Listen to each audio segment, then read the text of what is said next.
Book 6, Chapter 1.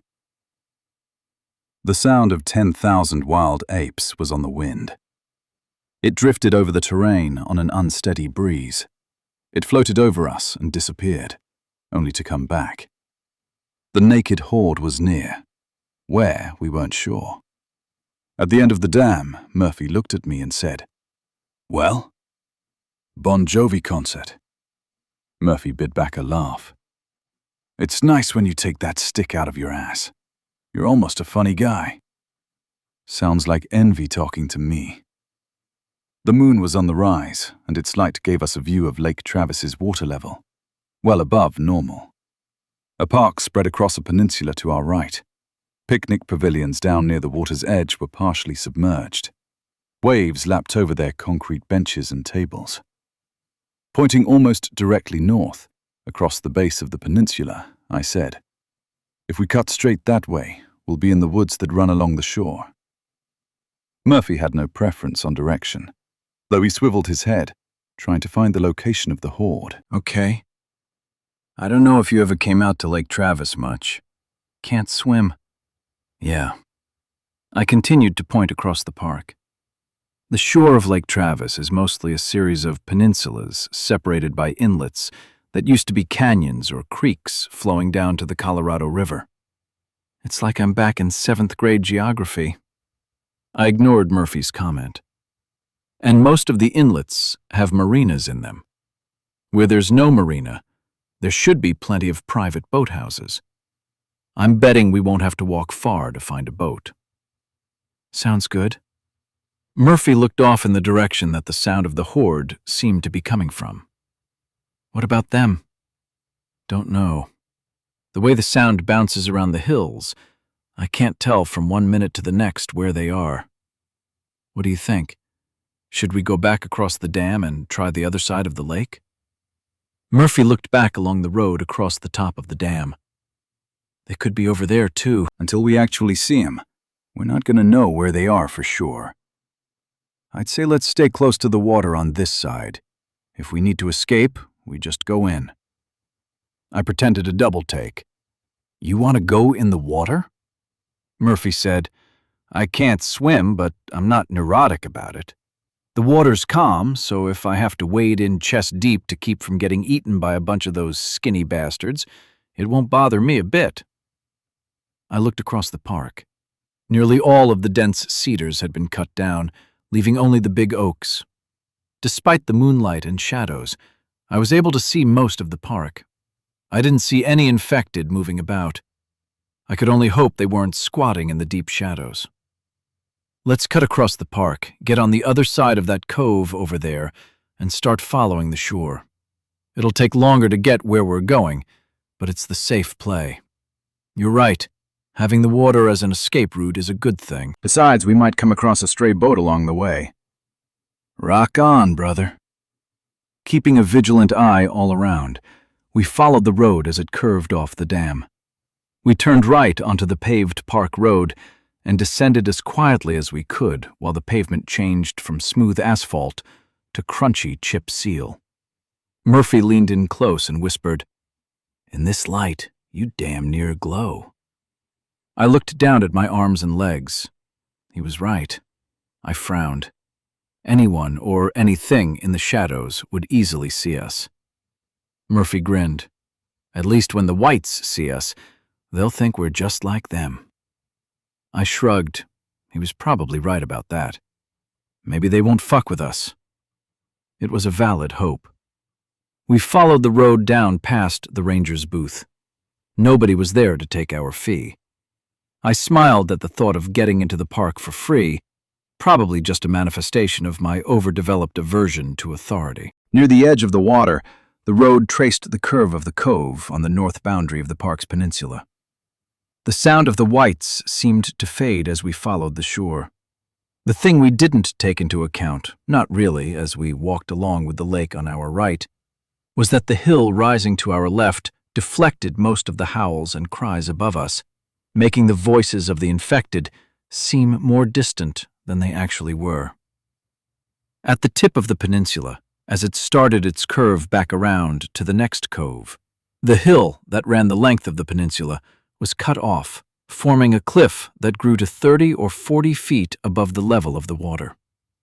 Before starting up the hill, I asked, "If we go up there, we might find ourselves having to jump off. Are you afraid of heights?" "I'm afraid of depths," Murphy said, as though his meaning was perfectly clear. "Depths? You know, how deep will that water be when I splash down?" Seems that if it's deep enough for me to jump in without getting hurt, it'll be over my head, and I'll drown. You need to learn to swim. I looked up the face at the highest point on the cliff. Let's take it real slow. If we hear or see anybody, we can run back down before getting in the water. With a nod, Murphy said, "Works for me." The light from the moon grew brighter and whiter the further up it moved in the sky. Shadows shortened, and it became easier to see between the trees and understand the shapes we saw in the shadows around us. Out across the lake, the pale limestone walls of the old church at the peak of the hill on Monk's Island stood out prominently against the dark green and black background on the far shore. "We'll be there soon enough," Murphy whispered, seeing that I was looking more toward the goal than watching for dangers. As we neared the top of the hill, the sound of the naked horde grew exponentially louder, and it became apparent that they were somewhere down on the other side. I stopped, squatted, and looked back at Murphy. In a soft voice, I asked, "You hearing what I'm hearing?" "Yep." "Should we go back?" I asked. "To go back is to go all the way around the lake." Murphy thought about that for a moment, as his gaze followed the tall, pale-colored dam standing high above the surface of the lake to where it merged with the far shore. "Or we cut through the woods and hope we don't run into them somewhere out there." "So what are you saying?" Murphy nodded his head in the direction leading just over the crest of the hill. "They're over there.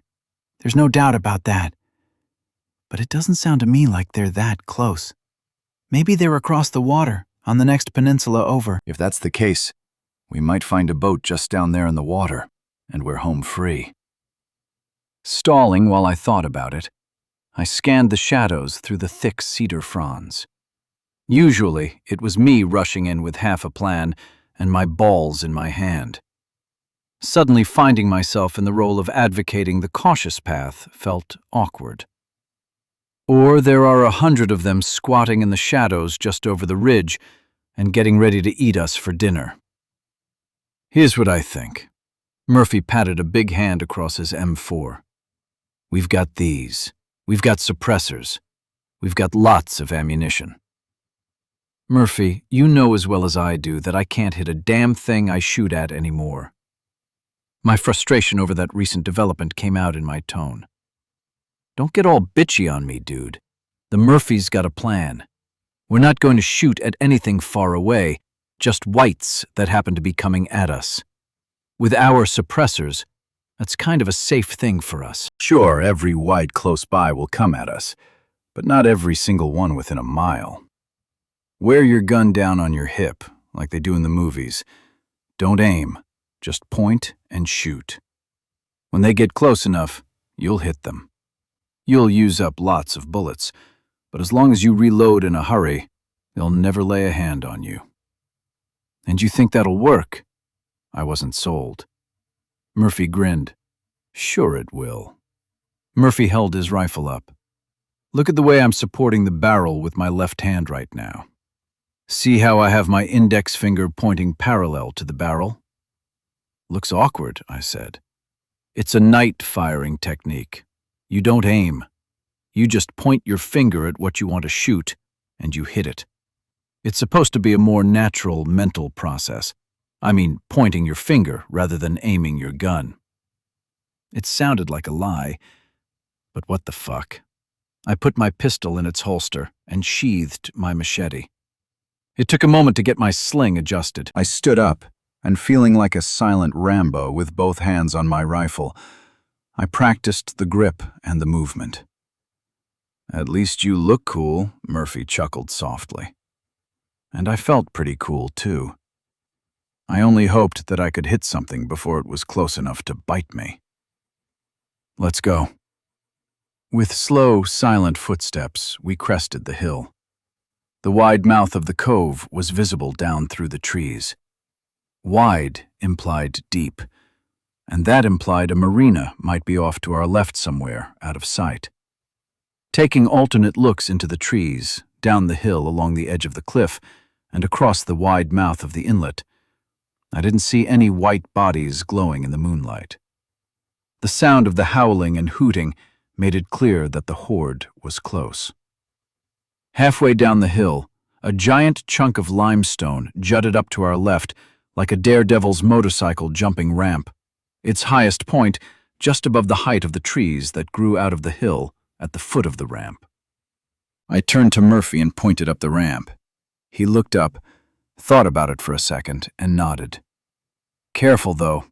I'll bet we'll be able to see the whole cove from up there. I interrupted. But anything in the cove will be able to see us. He nodded. Double-checking the shadows in the trees to my right and left, I started my slow walk up the limestone ramp. At first, the soil was thick enough to support the growth of grass, but by the time I was halfway up, the soil had thinned to nothing. I sank to a crouch. The crouch became a crawl on my hands and knees, and at the top, that turned into a belly crawl. I poked my nubby-haired white head over the edge, silhouetting myself against the dark sky behind, hoping I'd go unnoticed. Murphy scrambled up beside me. Just below us, a dense canopy of cedars and oaks blanketed the slope all the way to the water's edge. A crooked finger of an inlet, a few hundred feet wide and a half-mile long, cut back between the hills. Down at the end of the cove, the trees gave way to a solid mass of naked, angry white bodies covering the shores, roofs, and docks.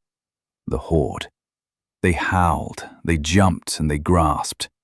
They were frustrated about the expanse of water that separated them from a ski boat floating in the water down near the end, trapped there by a shamble of floating docks. Those docks appeared to have detached from their moorings during the flooding and jammed themselves together to form a floating barrier across the width of the cove. And that barrier was covered with hundreds of bald-headed whites. Those people trapped in the ski boat had to be normal. We can't do anything to help those people. Murphy looked down at his watch before whispering, I'll give you 30 seconds to lay your null spot bullshit on me before we get out of here. Without looking at him, I said, Fuck you, Murphy. Time's a-wastin'. I pointed to our right.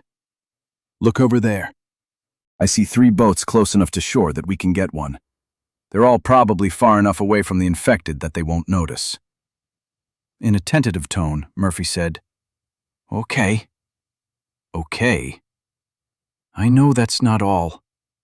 I shook my head and flatly replied, Maybe if we float out close to the docks, shoot a few whites, toss a few hand grenades, we can give those people a chance to get out. Uh-huh. We'll be in the boat, I said. We won't be in any danger. You know it won't work out like that, right? Don't be such a pessimist, I told him. Fine, but if I get bit, yeah, I know, I said flatly. You gonna punch me in the face? Murphy grinned. You're my favorite null spot. I'd never punch you in the face. We put our crawling skills in reverse and made our way back down the ramp. I chose the ski boat drifting closest to the mouth of the cove, the one furthest from the mob of whites wreaking their havoc on the marina. The vessel wasn't close enough to shore to wade out to, but it was no trouble to swim. I climbed in at the stern, up the ski ladder, through deep, ankle-deep rainwater still standing on the deck, and took a seat at the helm. That's when the gaping hole in my plan exposed itself. No key. No fucking key. Why in the hell did I have a blind spot in my brain for the necessity of boat keys? Damn it. I huffed and tried my best not to throw a toddler tantrum, and thought about punching the steering wheel as though it was the boat's fault for requiring the key. Well, I guess in a way it was. But noise was bad, a lesson I'd been taught at least a dozen times already. I calmed myself with a long, slow breath, looked over to where I'd left Murphy on the shore, and signaled a thumbs down. Murphy stepped out of his concealing shadow. I pantomimed turning a key in the ignition and shook my head. He deflated and looked around the cove. He was as disappointed as I was. Nevertheless, I found a rope attached near the bow. Taking it in hand, I slipped silently into the water on the boat's starboard side and went to work towing the boat back near the shore. It was slow going, of course, but I only had to cover half the distance before my feet hit bottom, 15 feet from shore. I stood up and waved Murphy over. A few minutes later, we were both squatted in the boat, the hull hiding us from view. I whispered, "This one's got no keys." "Yeah, I got that." Murphy looked around inside the boat. "You thinking we should paddle this thing?" Down at the end of the cove, the whites erupted in an enthusiastic roar. I guessed that one of the people trapped in the ski boat had done something to raise their excitement and make them think their long-awaited meal was at hand. "No paddling," I told Murphy. "I figured you were safer here in the boat than on shore. You can wait here while I swim to the other boats and see if I can find one that'll start." Murphy looked up over the gunwale. "Boats are scattered all up and down the inlet. Can you swim that far?" I looked up, though I didn't really need to. Whether I could swim that far or not was irrelevant. I'd already decided that I would swim that far, and that was that. I ditched the rest of my equipment, save my knife and pants. I removed my boots and stood up to get a good look at the boats that were scattered around the cove. I figured I'd start with boats closer to the mouth of the cove and slowly work my way through the boats in order as they got close to the end of the marina. It was a choice of order that would mean more swimming than just going from boat to closest boat, but staying away from the whites was my priority. "If you can do it quietly, why don't you bail this water out while I check the other boats? That way, if we have to paddle, this one will weigh less." I slipped over the side. Before I swam away, I said, "Wish me luck." "Luck." It was a 100-yard swim to a pontoon boat floating in the middle of the cove's mouth. In all the time I'd spent on our old pontoon boat down on Lake Austin, I'd developed an affinity for the cumbersome but useful watercraft. As I climbed up on the pontoon boat's deck, I was hoping pretty hard that the keys would be aboard. I spent 10 minutes silently searching in compartments and under seat cushions for a hidden spare set, but had no luck. I slipped back into the water and headed for the next boat. Working my way from boat to boat back and forth across the narrowing cove from mouth to marina, I spent an hour searching 14 boats, getting more and more discouraged as fatigue set in. With each boat I reached, I got closer and closer to the drifting docks and the grasping hands of frenzied whites. And though I knew the whites I'd encountered so far feared the water like kryptonite, I'd also come to realize they'd eventually figure out how to swim. It was bound to happen, either on purpose or by accident. Considering how many times I'd bet my life on their fear, I knew at some point that bet would stop paying off. Nevertheless, some quirk in my psyche required that I finish searching the boats, though my hope was gone and my perception of the risk was growing. I dropped myself into the water and started swimming another lap across the cove. On the way, I silently cursed the marina manager for his diligence in seeing to it that none of the owners of boats in his marina had keys left on board. I reached the stern of a boat as I felt my toes kicking rocks on the bottom. Looking around at the shore and the floating dock, I stood up and was just able to keep my head above the surface as I caught my breath. All the swimming was wearing me down. I needed calories, and I needed to start getting them on a more regular schedule. I managed a noiseless entry into the boat and rolled over on my back, laying my head on the deck for a moment as I reconsidered how committed I was to searching the final few ski boats. When I got up on my knees and looked around for a spot to start my search, My curiosity piqued. Each of the boats I'd already searched, I guessed, had been docked when the world had run off its rails. In every boat, nearly everything inside was stowed. At least half of them had canvas covers. But this boat had 2 gas cans sitting in the stern beside a dirty cooler, and lengths of rope were coiled sloppily on the deck. It was littered with plastic food wrappers, empty soda cans, and brass shell casings. I flipped back the cooler lid and looked inside. Unopened soda cans, bottled water, and snack foods. Bingo? Something wasn't right. I realized that this boat probably belonged to the scavengers trapped in the marina on the other side of the floating docks. They'd probably arrived on this boat to do their scavenging. The white horde showed up unexpectedly, and when they were running to get back to their boat, they got cut off and jumped into the first boat they could get to. Unfortunately for them, that boat was trapped in the end of the cove by the docks that were jammed across it. A muted splash behind the boat startled me. I grabbed my knife and spun, peeking over the stern of the boat as I did so. A head was on the surface and coming at me. I got ready to stab as it occurred to me that the person in the water wasn't white, not Caucasian white, and certainly not virus white. One of the trapped scavengers, a black woman, must have swum under the floating docks, managed to get far enough up the cove to surface unseen, and come over. The scavenger was nearly within arm's reach, and I extended a hand out to help her. But she looked up and gasped, making a sudden, desperate effort to change her direction. That confused me for half a second, and I leaned farther out. Duh, I was white-skinned and still pretty close to bald. I was naked from the waist up and wielding a knife in one hand, while I reached for her with the other. She saw that I was infected. I laid my knife on the deck, raised my palms to show that I wasn't a threat, and whispered, "It's okay." The girl came to a stop as she started to tread water, confusion on her face. I waved her over. "Come on, it's okay." The girl cast a look at the whites on the floating docks, gave me the same fearful look, and continued to tread water. I pointed over the ski boat's port side, the side that couldn't be seen by the whites on the floating docks. "Swim over here. They won't be able to see you." The girl stayed where she was. "It's okay. You can stand up over here. It's not that deep."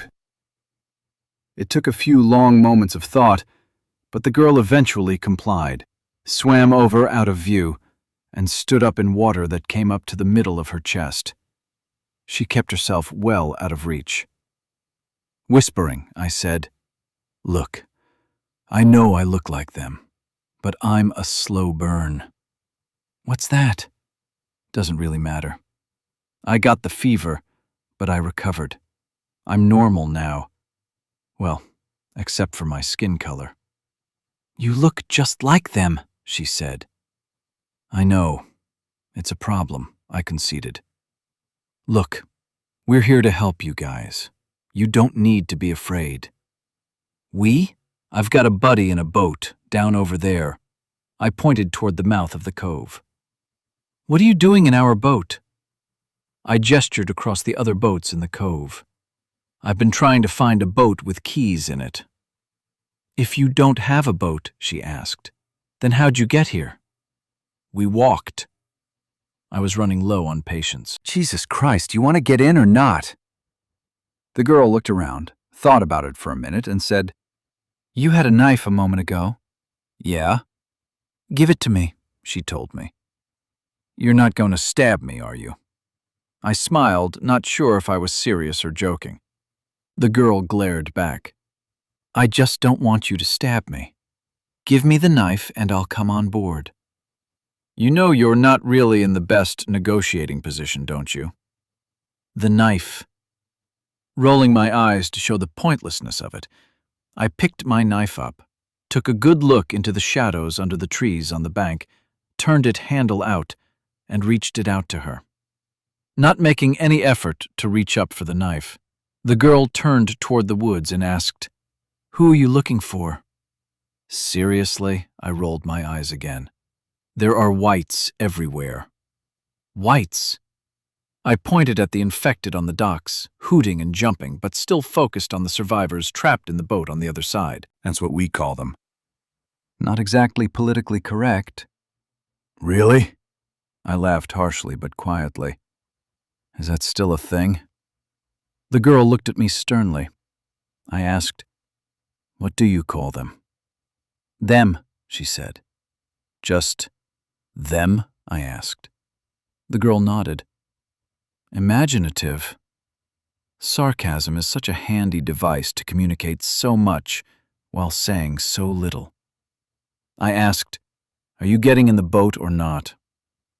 The girl reached up and took the knife, finally allowing me to let go and drop my arm. She said, "Go up by the bow. I'll get in at the stern." Whatever. I duck-walked to the front of the boat to keep myself out of sight. I squatted while she climbed over the stern, dripping a whole new puddle onto the deck. With the knife held ready for use, she crouched and moved up to the middle of the boat next to the helm. "Can we be friends now?" I asked. "You said you were going to help us. What did you have in mind?" I shrugged and looked around. The girl heaved a long, tired sigh. "You were just going to steal the boat, weren't you?" Yeah, well, no. Not really. I pointed back up the cove. My buddy thought we should, but I was thinking maybe we could help you guys out. Really? She didn't believe anything I was saying. It did sound like lies. I said, "We were going to start up one of these boats, drive it over in the middle by the docks, and shoot a bunch of them so you guys could cross over and get out." You watch too many action movies. The girl looked at the mob of whites. "We have grenades, too." The girl shook her head. "Do you have a better idea?" I asked. "I mean, you obviously swam over here. What's your plan?" The girl looked down at the deck. I asked, "Are the others going to swim over as well?" "I made it most of the way underwater. None of the others can swim that far. If they come up for air too close to the floating dock, some of them might jump in on top of them." I looked over at the whites, who were howling loudly again. It could happen. "So what's your plan?" "We have people." "People?" I asked. "I was going to go get help." The girl looked out at the dark lake. "Cool, let's start this puppy up. My buddy is down there in the boat by the mouth of the cove. We can pick him up on the way out, and if you could drop us off somewhere up the lake, that'd be great." The girl cast a worried look toward the mouth of the cove. "Trust me," I said. "You'll like him. He never stops smiling except when he's talking, which is a lot. You'll love him." The girl wasn't convinced. "Look, I don't want to steal your boat," I said. "Just take us around the bend and let us out. That'll get us past these whites, and we can go about our business. You can go get your people, and we'll all be cool." "What business do you have in the middle of the night?" I looked back at the whites and into the shadows. "Probably the same business you have, okay? Looking for food, trying to find our friends, Trying to stay alive long enough to see the sun come up. You're looking for lost friends?" I was getting a little perturbed. "You've got lots of questions for somebody who doesn't seem to want our help. Can we just get going and get out of here? We'll leave you to help your friends or whatever." I pointed at the boat up the cove that Murphy was in. "Can you at least drop me off at that boat? We'll just paddle it across the cove and be on our way." The girl looked at me without giving away anything with her expression. I waited for a few moments for a response, then said, "Whatever the fuck. Look, I'll just swim back down and you can do whatever. But I want my knife back." The girl looked at my knife, still in her hand. It was my grandpa's knife. Sure, it was a lie, but the next part wasn't. "It has sentimental value. Will you at least hand it to me when I get back in the water?" "You're not going to try and steal my fucking knife, are you?" It took the girl a moment before she said anything. "Okay, I'll give you a ride down there and I'll drop you off a little north of the cove, if that's what you want." She held my knife out toward me. Sorry about your grandpa. Me too. What was his name? Mr. Mays. You called your grandpa Mr. Mays? It's a long story. I put the knife back in its old leather sheath. The girl started the boat's motor. 1,000 white faces turned our way, and a tremendous wave of jubilant screams drowned out all other sound. As she pressed the lock button and shifted the throttle into reverse, the engine revved and the boat moved away from the shore. Still in the bow, I looked into the trees to see if any whites were crazy enough to make the jump out of the shadows. But as soon as I put that thought together, the rope that was attached to the bow and to a tree on the shore lifted up out of the water, snapped taut, and jerked the boat to a stop. Having no such rope attached to me, I kept going and fell backwards onto the deck, bouncing my skull on the fiberglass. Through the stars, I heard the engine rev higher. I heard the rope snap and heard it whip through the air in the space where I'd just been standing. Ouch. The boat was moving. My feet were still in the bow, and I was on my back on the deck, my head next to the girl where she sat behind the wheel. She looked down at me. You okay? I guess. Sorry about that. Can you get up? Give me a sec for my brains to stop rattling around. The girl reversed the throttle. The sound of the engine changed, and the boat started to move away from shore. My head rolled to the side as the boat turned, and I found myself looking at her feet, and especially at her ankle. She had an owl tattoo. Chapter 3. When I started laughing, she probably thought I was nuts. What are you laughing at? She asked. I pulled myself up into a sitting position, and as I maneuvered myself into the seat opposite her, I asked, "Did you go to Rice?" She looked at me and then down at her feet. Oh, the tattoo. I've never had anybody laugh at it before. Is that a popular tattoo for Rice alumni? I don't know. Why? Your name wouldn't be Rachel, would it? The girl's mouth dropped open. Then her eyes turned angry. How do you know that? We'd covered half the distance to the boat where Murphy was patiently waiting. You're never going to believe who I'm with. Still wary, Rachel asked, "Who?" I thought about making Rachel wait on the answer, but figured that her being on the edge of suspicion wasn't good for either of us. Murphy. Tears flowed. Murphy. I nodded. My brother, Murphy Smalls. Yep. She shook her head. If this is some kind of trick, we'll be there in a second. You'll see for yourself. Rachel slowed the boat and cut the engine so that we could drift up to the other boat. It was my turn to worry. Murphy's head didn't pop up to see us coming. He didn't wave. Something was wrong. "Quiet," I whispered. The girl was immediately tense. What? What's wrong? I shook my head. I don't know. I stood and hurried to the bow of the boat. Out of some innate protective habit, I motioned for Rachel to stay behind. She didn't. The bow of our boat nudged the other ski boat on the port side, and I grabbed a handful of chrome rail to hold the two boats together. I leaned over to get a look inside. Murphy was lying on the deck. His head was on a cushion. He was asleep. Motherfucker! What? I turned to Rachel. He's taking a nap. Rachel squeezed past me as I sheathed my knife. With all the grace of a gymnast, she hopped into the other boat and landed on the deck beside Murphy. Tears were flowing in earnest. She knelt beside him and shook him until he woke. I don't know what Murphy was dreaming about, but my bet was that it wasn't as good as what he saw when he woke up. It took a few moments for him to figure out that he was really awake, but once he did, both he and Rachel hugged and smiled, cried, laughed, and hugged some more. When they settled down, Murphy started to ask questions so fast that Rachel had no chance to answer. but Rachel knew how to get down to business. "Murphy, we'll talk later. Right now, my people are trapped on a boat over there. You guys came down here to get them out. Do you have any ideas besides that John Wayne silliness your buddy told me about?" Hey! I thought it was a reasonable plan, considering the circumstances. Murphy looked at me with a question on his face, but talked to Rachel. "When did you get so bossy?" Rachel looked at me like I'd said something. I pointed back at Murphy. "I thought you said she was nice."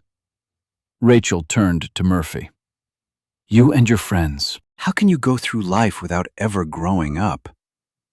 I said, "I'm getting kinda sorry about convincing you to get in the boat." Rachel shot me a blazing look, then turned to stare for a minute at the infected making a ruckus on the floating docks. She looked back at me, all the hardness gone. "Thank you for being patient enough to convince me to get in the boat with you." The switch took me aback. "You're welcome." Murphy said, "Don't be hard on him. He's a good guy. He saved my life." "Thank you for that, too." Rachel stuck out a hand. "You know my name." "I'm Zed." "Zed? Really?" "Don't ask. It's not as interesting nor as immature as it seems." Rachel looked back at the floating docks. "I have an idea." Chapter 4. He can hold his breath forever. I seen him do it. That's what Murphy had said to convince Rachel that I should be the one to go into the water with the rope. I hadn't wanted the job, but I wasn't going to argue about it. Based on little more than the fact that I had dangling genitalia, I believed I could do pretty much any physically demanding task better than Rachel. So there I was, holding my breath beneath one of the floating docks, trying my best to tie a knot in the rope that I'd just wrapped around a metal brace before I ran out of air. If I didn't finish it, there was no room to surface beneath the dock as it floated on giant cubes of styrofoam. I'd have to swim away from the dock underwater, catch my breath, and come back for another try. But I'd already been under 3 times. I was losing my patience, and my endurance was shortening with each submersion. When I wrapped the end of the rope under and through a loop for probably the 4th time, I decided that was good enough, and I pushed myself off of the brace and swam through the black water until I ran out of air. I surfaced a good 20 feet from the dock. Many of the infected were very interested in what I was doing, but I was too far out in the water for any of them to think about coming for me. I swam another 10 or 15 feet to the boat, and Murphy gave me a hand climbing in. "All secure?" Rachel asked from the driver's seat. "Good to go," I answered. She started the boat motor and got the attention of any whites on the dock that weren't already sizing us up. She engaged the propeller, and the boat started its slow progress forward. "Easy," Murphy told her. There was a lot of slack in the ski rope that connected the boat to the floating dock. We didn't want it to jerk and break.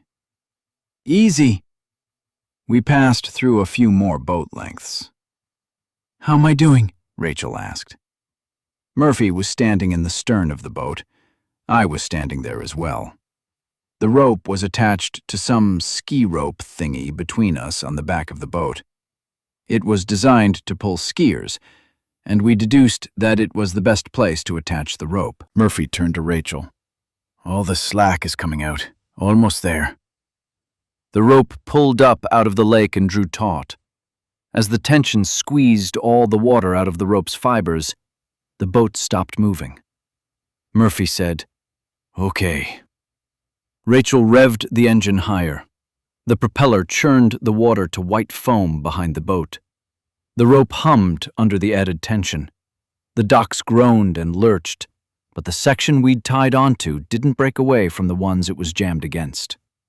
Rachel looked back. "Is it working?" "More gas," Murphy told her. More water turned white. The dock didn't move. "Come on," I muttered. Rachel pushed the throttle all the way forward. The engine whined. Whites were coming up on both sides of the cove. Still, the docks didn't separate. To Murphy, I said, "It seemed like a solid plan." With the sound of a gunshot, the ski rope snapped. A length of it ripped the air between Murphy and me, slung through the center of the boat and out over the bow, popping again before flinging itself up above the boat to fall harmlessly down. "God damn!" Murphy looked at me. "You all right?" To my surprise, I was. I nodded without a word. "Damn, Rachel," said Murphy. "You almost put my eye out." "You sound like my mom," she said. "Are you guys okay?" "Except for the mess in my pants," joked Murphy. "Zed, you okay?" she asked. "I might have to change my pants too," I answered. Rachel rolled her eyes and huffed. "I guess we're back to the John Wayne plan." Chapter 5. Our boat floated sideways near the center of the cove, 50 or 60 feet from the nearest of the log-jammed docks. Murphy had his M4 ready. Rachel had my M4. I had my pistol and machete ready, just in case any of the whites fell into the water, and figured that they could swim after us. We didn't need any passengers besides the ones we were trying to collect. Murphy looked at Rachel and me. "Here's the way this is going to work. I count to 3, and we all throw a hand grenade." Rachel gestured toward the dock and hefted a grenade, testing its weight. "I don't know if I can throw it that far." Murphy rolled his eyes. "Trust me, you can throw it that far." "Can't we get a bit closer?" she asked. "If we get closer, we'll get hit by shrapnel," I said. "I vote we don't move closer." Murphy rolled his eyes again. "Rachel, you toss yours right over at those whites in front of us. Zed will throw one down that way. I'll throw mine down this way. Try not to get them in the water. They'll be useless if that happens." Rachel looked at the grenade in her hand and back up at the dock. She wasn't sure. "The first hand grenade will be easy," Murphy explained. "Just throw it at one of them. It'll hit and drop down to the dock. When you throw the second, hopefully there will be fewer of them still standing on the docks, so it'll be harder to get the grenade to land there."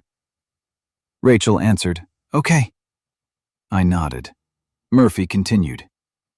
"This is the important part. I'll count to 3, and we all throw on 3, both times. As soon as you throw, drop down onto the deck. You don't want any shrapnel coming back and hitting you." "I thought you said we were far enough out for that not to happen," Rachel asked. "Stay on your feet if you want to." Murphy closed one eye. "But you might put your eye out." He laughed. "After the grenades, we shoot everything that moves on the docks. Questions?" Looking at Rachel, I asked, "And your friends will know to start swimming this way when they see most of the whites on the docks are preoccupied with us or busy bleeding out?" "Yes." "Good. We don't have enough bullets to kill all of them, and we'll use them up pretty quickly." Murphy laughed. "The bullets will last a lot longer now that you're not shooting." Rachel didn't understand why Murphy was teasing me about my shooting. "They'll come." "Ready?" Murphy asked. Both Rachel and I gave him a nod. "Pull your pins." We did. 1, 2, 3. All 3 grenades flew at the dock, and we dropped to the boat's deck. Moments later, 3 near-simultaneous explosions rocked across the water. Bits of shrapnel smacked the boat's hull. The tenor of the whites' screams changed dramatically. The ones close by wailed in pain.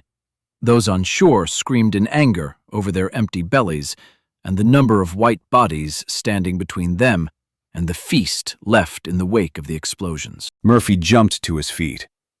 Rachel and I were up a half-second later, each of us already pulling a pin from a grenade.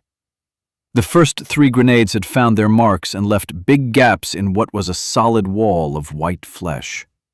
Bodies were down, broken, and bleeding. Some of the infected were dazed and wounded, but still on their feet. Others had been knocked into the water by the blasts. Most of those were drowning.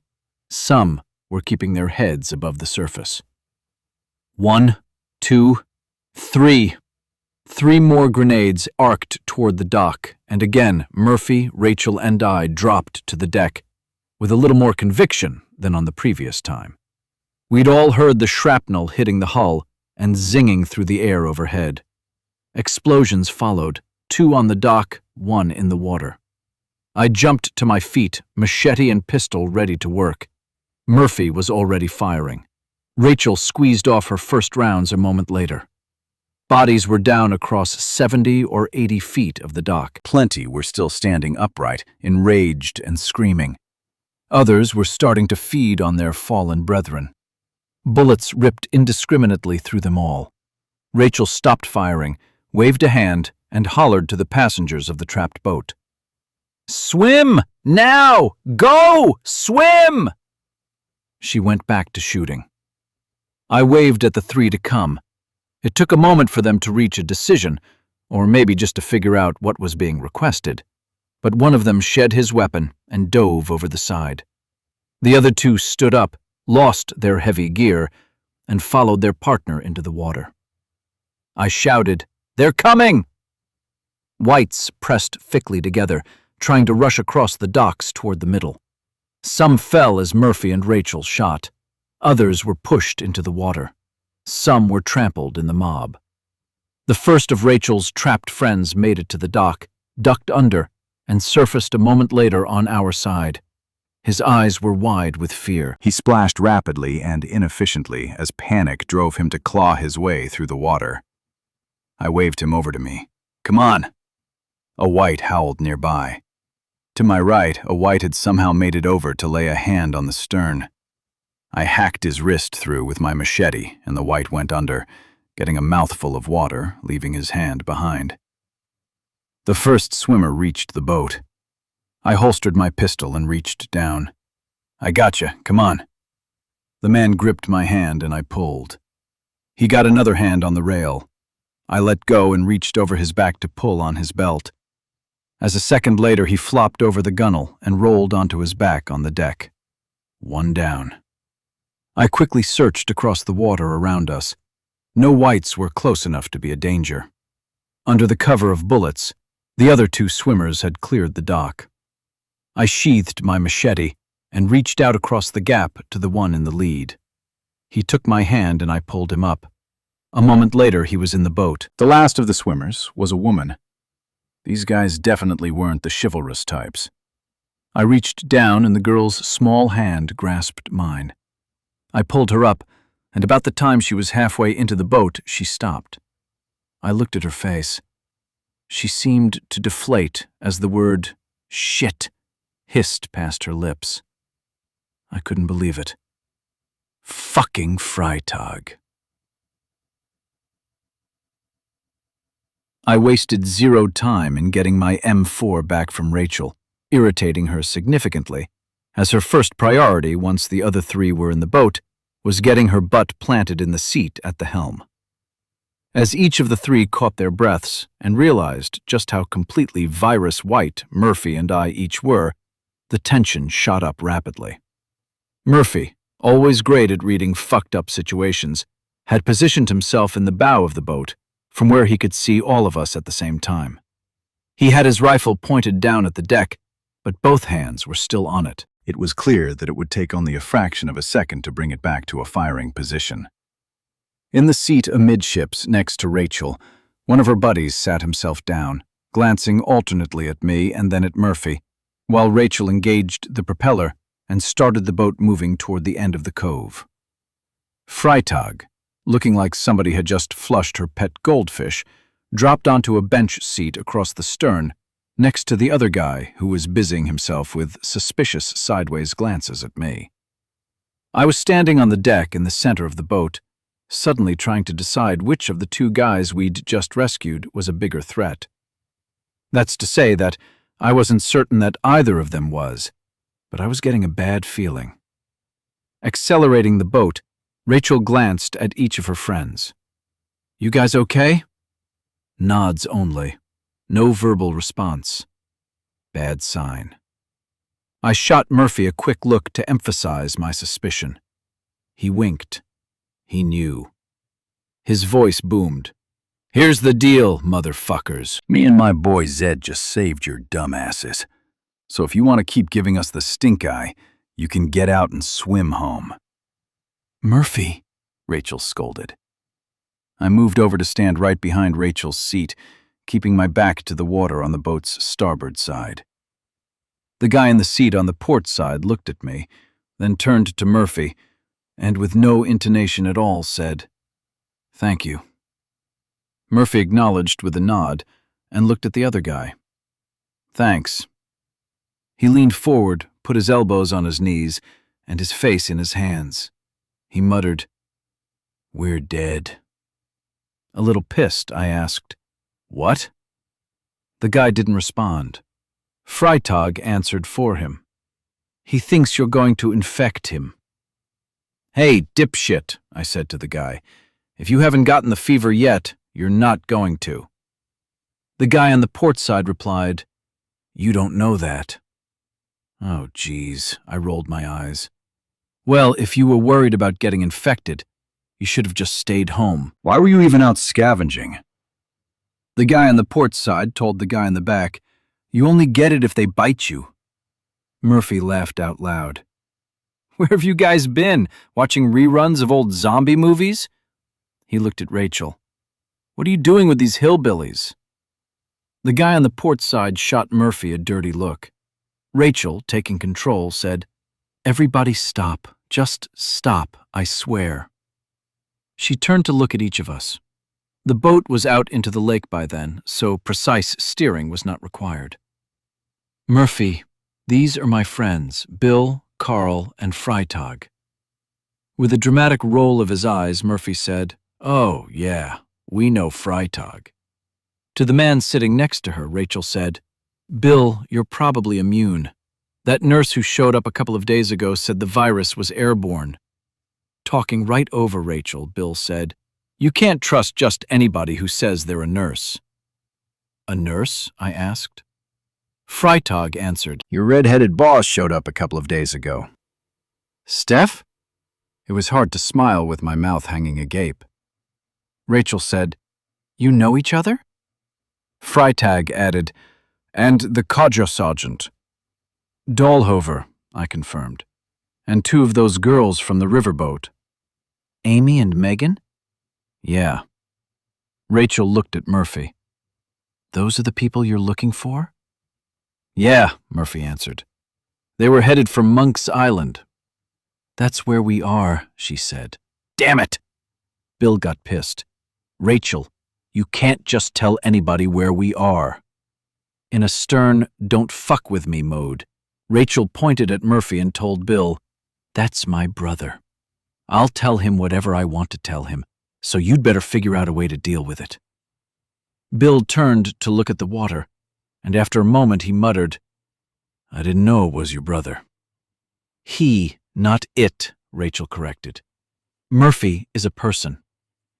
Cowed, Bill sulked with his mouth shut, while the occupants of the boat silently appraised one another. Nothing was said for a good long while, until Freitag voiced out loud a question she'd probably been silently asking herself since the moment she got into the boat. "What did I do in a previous life to deserve this?" Murphy heard her and laughed. I couldn't help but offer up my opinion. "It's what you did in this life, is my guess." Freitag, with her vicious tongue, shot back, "You've got no room to talk, Mr. Fuck You Canoe." I smiled at the memory of the moment when I told Freitag that she'd shot a hole in the canoe that I left her. It was one of the highlights of my post-apocalyptic life. I said, "As far as I'm concerned, we're even." Like I believe that. I reached out an empty hand. "If you'll promise not to fuck with me anymore, I won't fuck with you. Like I said, we're even." Freitag looked at my extended hand, clearly reluctant to put her own hand into the trap that she thought it represented.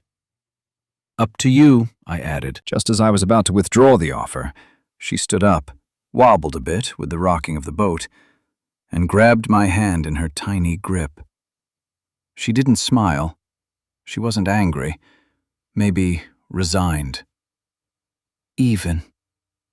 It was a hard thing for her to say. Even, I confirmed. She let go and sat back down. I looked at Murphy. He was amused and disappointed. That made me wonder. Bill asked Freitag, "What's that about?" "Long story," she said. In the wee hours of the night, when we neared Monk's Island, a row of 7 school bus-shaped silhouettes floated a short distance offshore.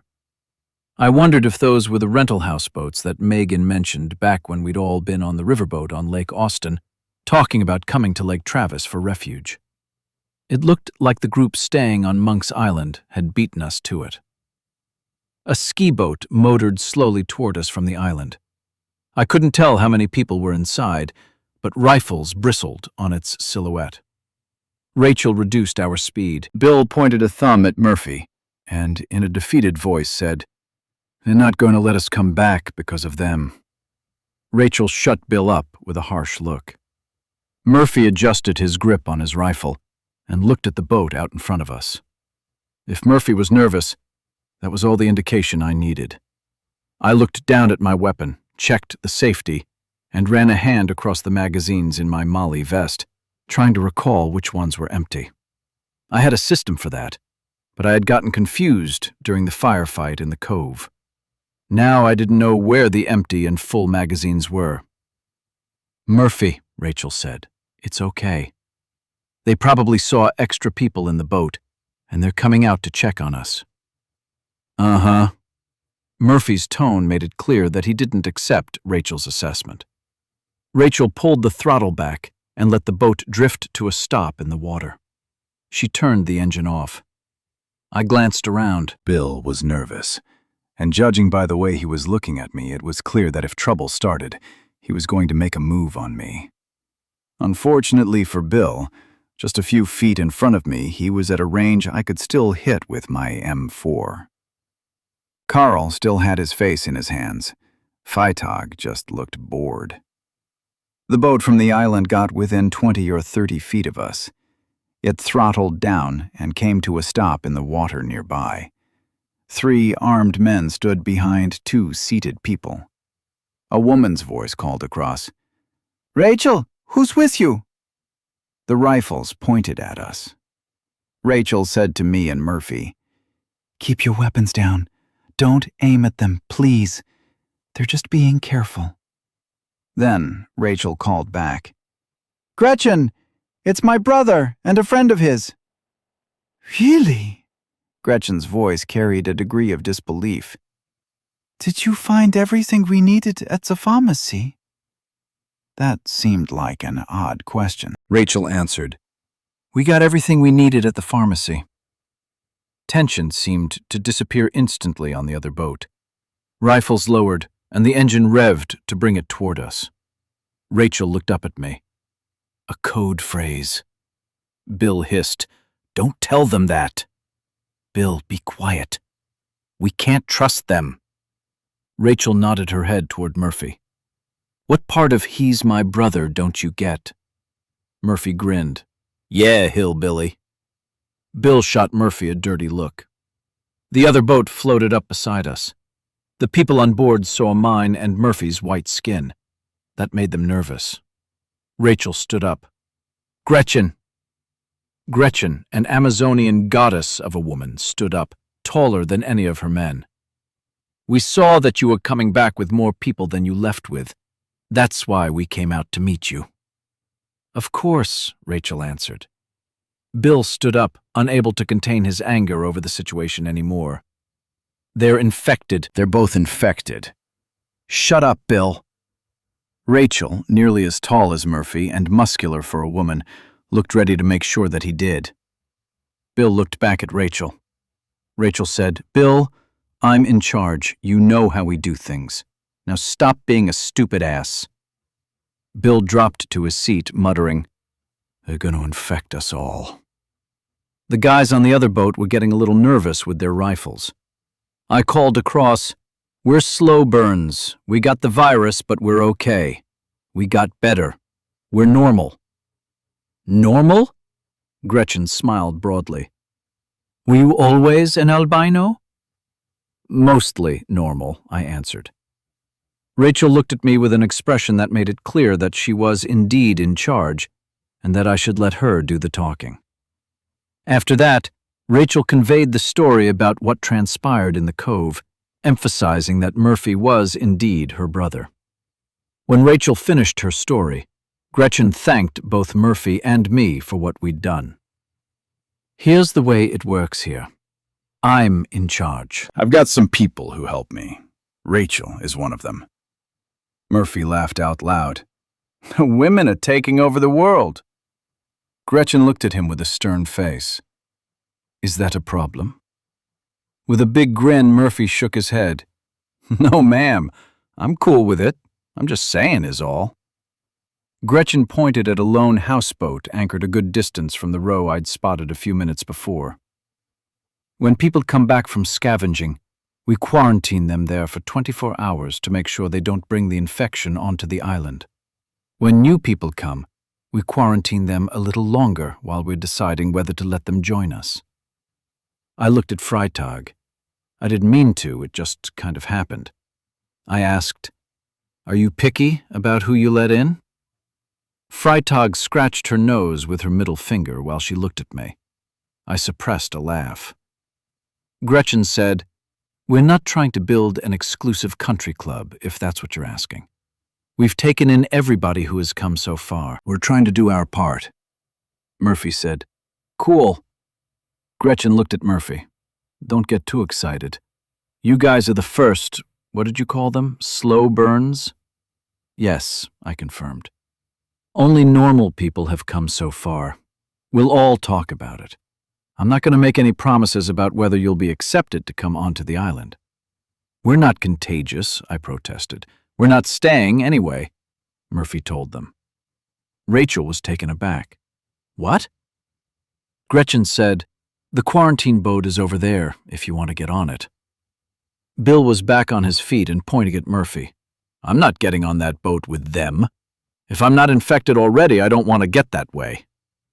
Gretchen was clearly disappointed. "Don't then, Bill.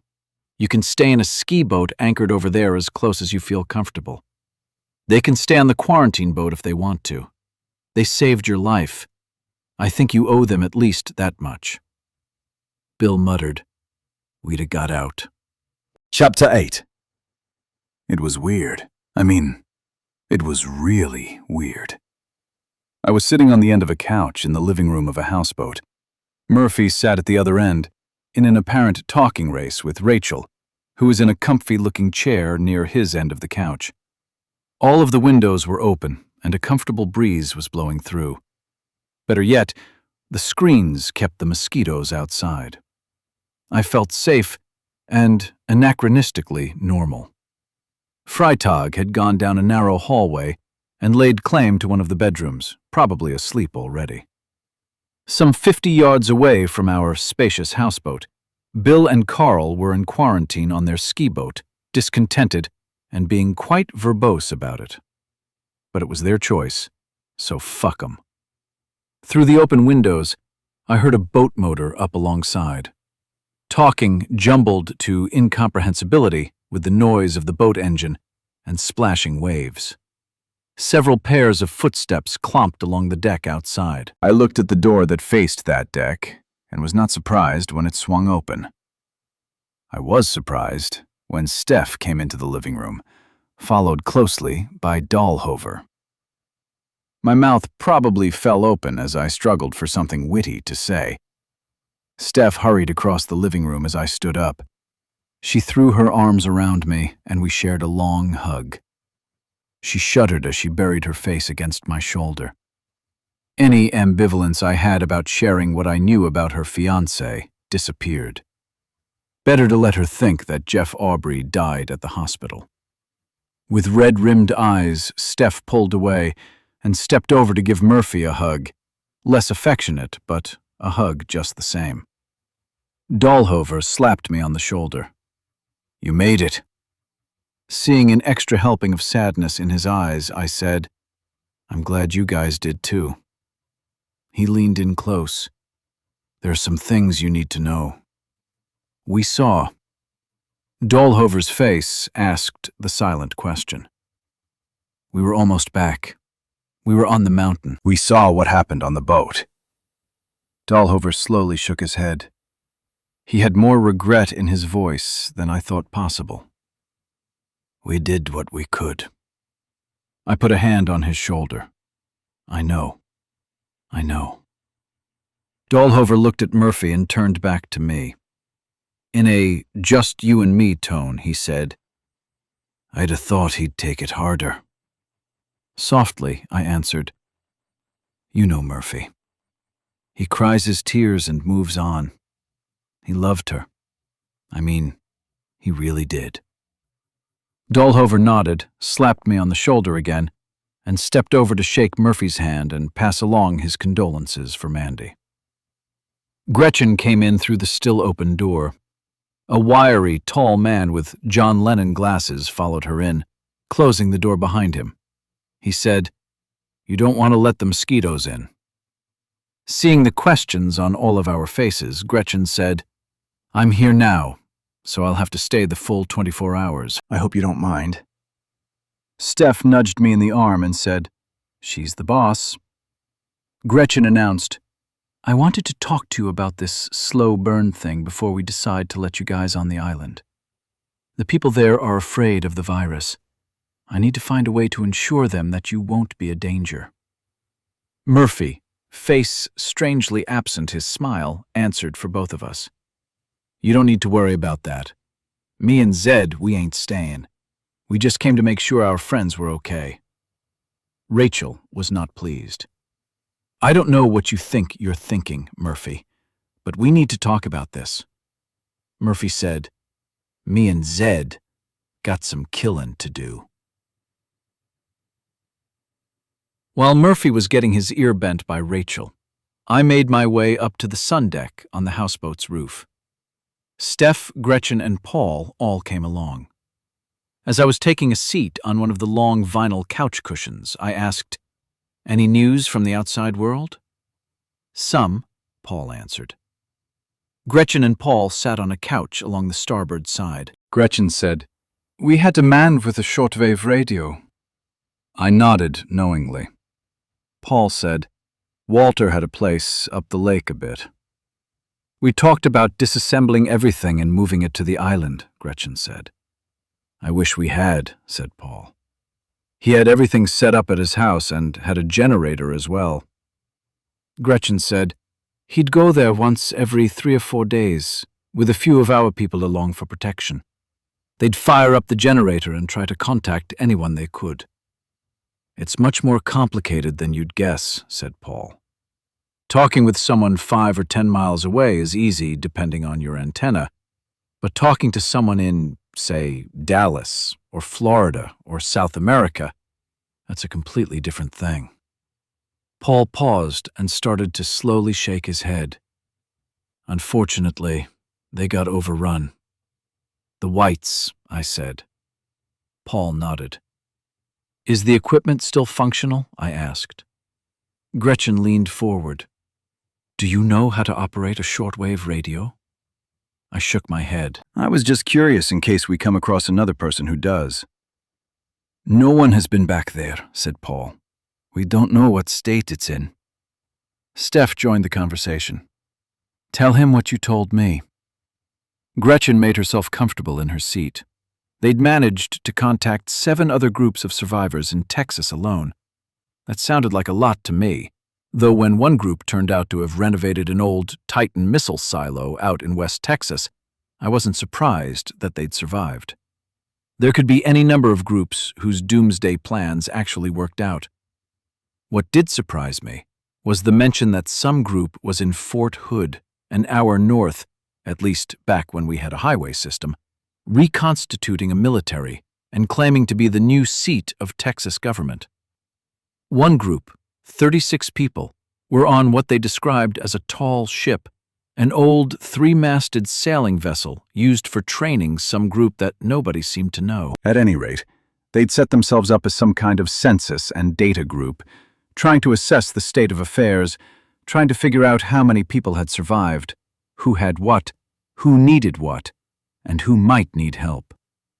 No mention was made of how help might be provided. The upshot was that although we felt alone in a sea of the infected, we weren't. Others were finding ways to survive. I asked, "So what's the deal here? Oh, and while I'm thinking about it, Gretchen, why are you in charge? I know why we picked Steph to be our boss, but what's your deal?" Gretchen giggled a little before answering. "First come, first served." "What does that mean?" I asked. Paul said, "We were the first here on the island." With genuine admiration, I said, "That was quick thinking, coming up with a safe place to ride this out, and getting here first." Paul and Gretchen both laughed, but Gretchen answered, "We were camping on the island when it started." "Really? Camping in the middle of the summer?" With the heat that had to be miserable. I thought sane people only camped in the spring and autumn. Paul said, "I'm a geologist. I've been working on a speleological study of the Lake Travis area for the Texas Water Development Board all summer." "A speleological survey?" I asked. "You explore caves for the state?" "I saw something about a UT advertising professor exploring Texas caves in a Southwest Airlines magazine once." Paul shook his head. "Well, not exactly. I study the limestone formations and try to survey the underground structures for stability." That had me curious. "Why here?" "Do you remember hearing about what happened at Lake Amistad?" "I'm not even sure where that is." Steph piped in, "It's a man-made lake down on the Rio Grande by Del Rio." "That's right," Paul confirmed. "The limestone structures beneath the lake turned out to be less stable than anyone guessed." A sinkhole formed and pretty much opened a drain valve for the lake. "You're kidding." I looked at Steph and then at Gretchen. "You're kidding, right?" "Serious as a virus attack," Paul answered. "No shit. What happened?" I asked. The lake level dropped by 90 feet in a single day. Holy crap. Even unexcitable Steph muttered something to that effect, but put the pieces together faster than I did. "So wait, are you telling me that you're doing that speleological survey because you think that could happen here?" Paul smiled and shook his head. "Nobody at the state, and I share this opinion, thinks there's any immediate danger of that happening at Lake Travis." I asked, "Did anybody expect it to happen on Lake Amistad?" "No," Paul shook his head.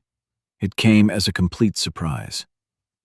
"So it could happen here?" Steph asked, looking back over at Monk's Island. "And this place suddenly becomes open to attack." That was a depressing thought. I'd only just arrived. In fact, I hadn't even officially arrived yet. Paul stood up and paced around a bit. He waved a hand out at the water. "Lake Travis has been here for 70 years. There are 188 major reservoirs in Texas, and who knows how many smaller ones. I read one report that there are 75,000 dams in the continental United States." "That many?" Steph asked. Paul asked, "And how many have you ever heard of that drained because of a sinkhole?" Steph answered, "None." "Exactly. The odds of it happening here are minuscule." Just because I'm a contrary pain in the ass, I asked, "But how many of those dams were built during the Depression, or in the decades after?" "I know where you're going with this," Steph shook her head. "I don't." "Me neither," said Gretchen. Paul gestured toward me. He's wondering if the lakes have aged sufficiently that the problem will start to show up with more frequency. "Yes," I nodded. "That is one of the reasons for the survey." More importantly, we want to examine the rock that the dam is built on. Having a sinkhole open up and drain the lake would be bad, considering how many people depend on Lake Travis for their drinking water. To have the dam fail would be catastrophic. And that could happen? Steph asked. If the limestone under the dam was structurally unsound, yes, it could happen. What did you find? Gretchen said, "We're not anywhere near finishing our survey, so no answers yet." Nope, Paul confirmed and sat back down. "You know," I said, "that sounds like super interesting stuff." Paul nodded. "But pretty much pointless now, don't you think?" What do you mean? I asked. "I think there will be little room in the days ahead for geological work. We'll all be farmers or hunters or soldiers, I guess." Or doctors, Steph added, and nurses. "Just the essentials," I agreed. "Getting back to the beginning. So you guys were camping on the island, and when people started showing up after the virus hit, they voted you in charge?" Gretchen shrugged. It just kind of happened. The first arrivals just deferred to me on decisions. Paul chuckled. "She's a take-charge type." I looked at Steph. Sounds like somebody I know. Steph punched me in the arm. "Hey, that's a compliment," I protested. "Eventually, we voted," said Gretchen. "It seemed like the smart thing to do, having somebody in charge. And I won." "By a landslide." Paul smiled at Gretchen. "Congratulations," I said. With a formal nod, Gretchen said, "Thank you. I owe it all to the little people." We all laughed. I asked, "So people just kind of trickled in as things got bad in town?" Becoming more serious, Gretchen said, "Yes." "We got 6 that first night after the riot at the jail downtown." I was thinking about my escape from that riot with Murphy when I noticed Paul looked down at his feet and shaking his head. I asked, "What happened?" Gretchen had a little difficulty with it. "There were 6 of them, a family with 4 children. The oldest of the kids was 15, the youngest was 8. Gretchen seemed to run out of words at that point. I looked over at Steph. She was looking at Gretchen. I guessed she hadn't heard the story yet. Gretchen took a big gulp of air, as though that might make the story more palatable. "It was the 15-year-old that turned first. It happened late that night." Steph pointed at the silhouette of the old chapel at the top of the hill. "We were all sleeping in the church then. I was keeping guard. The family was exhausted. It seemed like the right thing to do to let them rest. I was outside, keeping an eye out for danger. Paul was inside." Another long pause. It was Gretchen's and Paul's first one-on-one experience with the infected, and it had scarred them more deeply than subsequent experiences. Paul stuck his arm out. He had a nasty, bite-shaped scar. The 15-year-old attacked me. Steph took hold of Paul's arm and examined the nearly healed wound. "You're lucky." "That I wasn't infected?" Paul nodded. "Yes, I guess I'm immune." I looked at Gretchen. "And you think you're immune too?" She nodded. "I have to be, or I'd have caught it by now." "How so?" I asked. "Paul had to kill the boy to save his own life," she said. "The parents got angry," Gretchen said. "They didn't behave rationally." "I guess that's to be expected," I said. "That early on in the infection, I mean." Gretchen looked at Paul. The father had a gun, and he threatened Paul with it, even though his son was there, with pale skin and blood all over his face from biting Paul. His father— "Jim," said Paul. "His name was Jim." "I'd forgotten," Gretchen admitted. Jim was livid. He couldn't accept that his son had turned. Even though he was frightened enough about everything going on to bring his family out to the island, he couldn't accept the reality. Gretchen shrugged. "Maybe none of us could, at first." She pulled her hands together in front of her mouth, almost as though she were going to pray, as she thought about what to say next. I thought Jim was going to shoot Paul. But I had a gun too. We always have one when we're out camping. Not that we ever needed it before, but just in case, you know? Steph and I both nodded. Of course. I think that's the only reason Jim didn't shoot Paul. Gretchen pointed to another old structure up on the hill. Jim took his wife and kids and went to the old stable and told us to leave him and his family alone. Yelled at us to leave them alone, Paul said. Gretchen nodded emphatically at that. He was so angry with us. Then she shook her head. He made his wife hold their gun and picked up his son and carried the body with them to the stable. I begged them not to go. Why? I asked. It sounds like the best thing, given what happened. Shaking his head, Paul said, "The other kids were infected." "Oh no," Steph said. Gretchen said, "One of them appeared to be feverish. The other was lethargic. I tried to tell them, but they wouldn't listen. Jim was crazy over the death of his son by then. He was talking about revenge and calling the police and whatnot. He thought we just wanted to kill his kids." Gretchen stopped talking after that. After a few moments, I ventured a guess. "And they turned. They turned that night?" Gretchen nodded. Paul and I didn't sleep after that. It was nearly sunup when we heard the ruckus from the stable. There was crying and screaming. There were gunshots. "What happened?" Steph asked. "The children killed the mother. The father shot the children. I think he was feverish by then." He shot himself. In a lost voice, Steph said, "Oh my God." Shaking his head, Paul said, "Probably not an uncommon story." We all agreed. "We burned the bodies," Gretchen said, after we'd had a moment to assimilate the story's conclusion. She looked at Paul, and it was pretty clear that the two were close.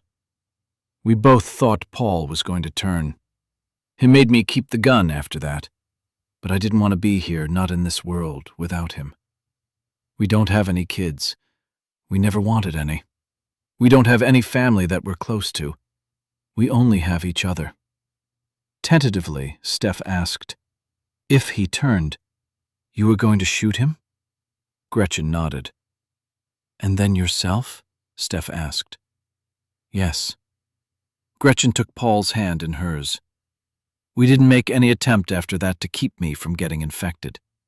I decided that if Paul was going to die, and I was going to die, then I was damn sure going to be affectionate with the love of my life. Gretchen leaned over and kissed Paul on the lips. Steph smiled, but I could see restrained tears. "Neither of us turned." Gretchen smiled. "We both got lucky with immunity." "That's amazing luck." "Better than winning the lottery," Gretchen said. "After that, we instituted the quarantine system for those coming on the island." "And that worked?" I asked. "There were some difficult moments, but people were more understanding about it than you'd think. Everybody knew it was for the safety of all." "Wow." I shook my head. "Reasonable people." Gretchen laughed at that. "I wouldn't go that far. But about the quarantine, they were reasonable enough." "Reasonable enough," Paul agreed. "Have you had any infected on the island since that first family?" I asked. "Not a one," Paul answered. "But we were plenty worried before the flood." I asked, "Because of the lake levels? Did it get that low?" "Yes." Paul nodded emphatically. He pointed at a spit of land pointing down from the north shore. "This island and that peninsula are actually part of the same ridge. It dips down beneath the water out there, but not by much. Before the flood came and refilled the lake, anybody could have waded across and never gotten more than chest deep." I looked in the direction of the peninsula. The islanders were surviving by little more than luck.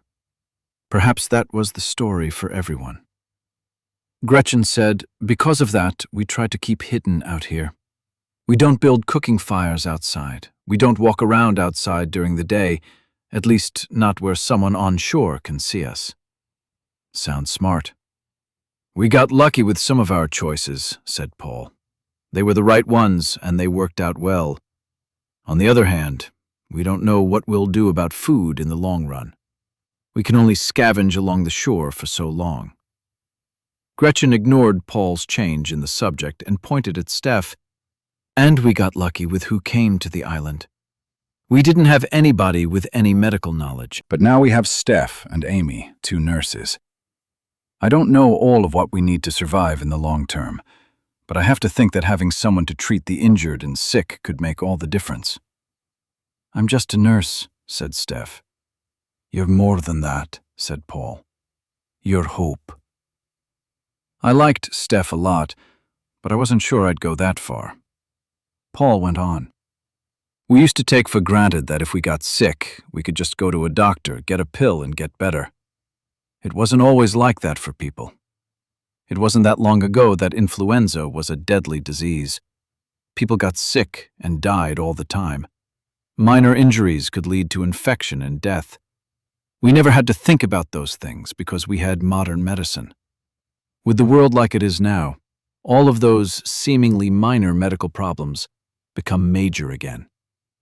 I hadn't thought that much about it, I said. I don't know why, said Paul, but the subject came up a lot when we islanders talked around the campfire at night. It worried everyone. You see, people today, yesterday, were all specialists. We did jobs and had skills that made us successful in the world we'd built. I studied rocks. Paul laughed. Not much need for that now. People were financial analysts, computer programmers, insurance adjusters, all totally useless now.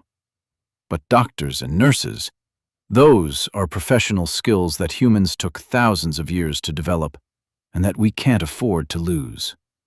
They represent one of the major progressive steps away from barbarity and into civilization. Chapter 10. Knowing that we had the whole next day to talk, Paul and Gretchen went downstairs to claim a bedroom. That left just Steph and me on the sun deck. The boat was silent, and I assumed by then that everyone else was asleep. I was sitting at the end of a vinyl-covered couch, and Steph was sitting on a twin of my couch, but set perpendicular to mine, leaving us close enough together that our knees were nearly touching. She asked, "Was Murphy serious about what he said?" I raised my eyebrows to ask for clarification. "About going out to kill smart ones? Is that what you plan to do?" A path that had previously seemed so clear suddenly needed stuttered rationalizations. "We're not safe. We have to. You saw what they did to Mandy, to Russell." Steph leaned forward and put a hand on my knee. "Zed, I hate them too. I really do. We all do. But there's nothing you can do about it. Chasing revenge around Austin until you get killed isn't going to accomplish anything. It's not revenge. How could it be anything else?" Steph wasn't going to let me by without expressing her disagreement. "It isn't revenge." "Then what is it? Are you the valiant null spot? Are you going to save the world?" I put a hand on Steph's. I put them both there and stared at the white fiberglass deck. I looked at the patterns of black, grippy tape and looked for a good way to figure out what I was really feeling. The reason I really wanted to kill the smart ones, if not to indulge a desire for revenge. Finally, I said, "I'll admit, it doesn't make any sense. When I take a clinical step back and examine it, it does seem pointless." Steph laid her other hand on the pile of hands on my knee. "Then why do it?" It was hard to deal with the truth of it. I have a rage. I have this big black hole that I feel like I need to fill. I hate the whites. I hate the smart ones. As irrational as I know it is, I think if I kill enough of them, maybe I'll fill the hole. Maybe I'll feel better at the end. You won't. But she said it not as an insult, but simply as a matter of fact, as though my assertion was so ridiculous on its face that it needed no thought. It was just wrong. I sat back in my seat and leaned my head back to look up at the stars. Timidly, I admitted, I know. Then why? I don't know what else to do. Stay here with us. Don't endanger yourself for nothing. Stay here with me. With me? I worry that I'm turning into a monster, I said. I worry that this need I have to kill isn't pointless revenge. I worry that I want to do it because my brain is changing. I worry that I want to kill because I like it. Steph sat up and pulled her hands to her own lap. She pulled her legs up onto the couch to sit Indian style. Is this about what happened with Nico? I shook my head. I don't know. I think Nico was... He was just one in a long line. I've killed so many. But they were all infected. They were all dangerous. I shook my head. No, I don't think they were all dangerous. I told her about the thin, bald kid in the children's hospital, the one that looked at me and didn't resist when I hacked him down with my machete. I wondered if he had been as innocuous as Russell. I told her about the girl who was sitting on the rock outside the front gate at Sarah Mansfield's house. I'd heard her screams after the whites chased her into the trees, and I knew she'd been a slow burn, just like me.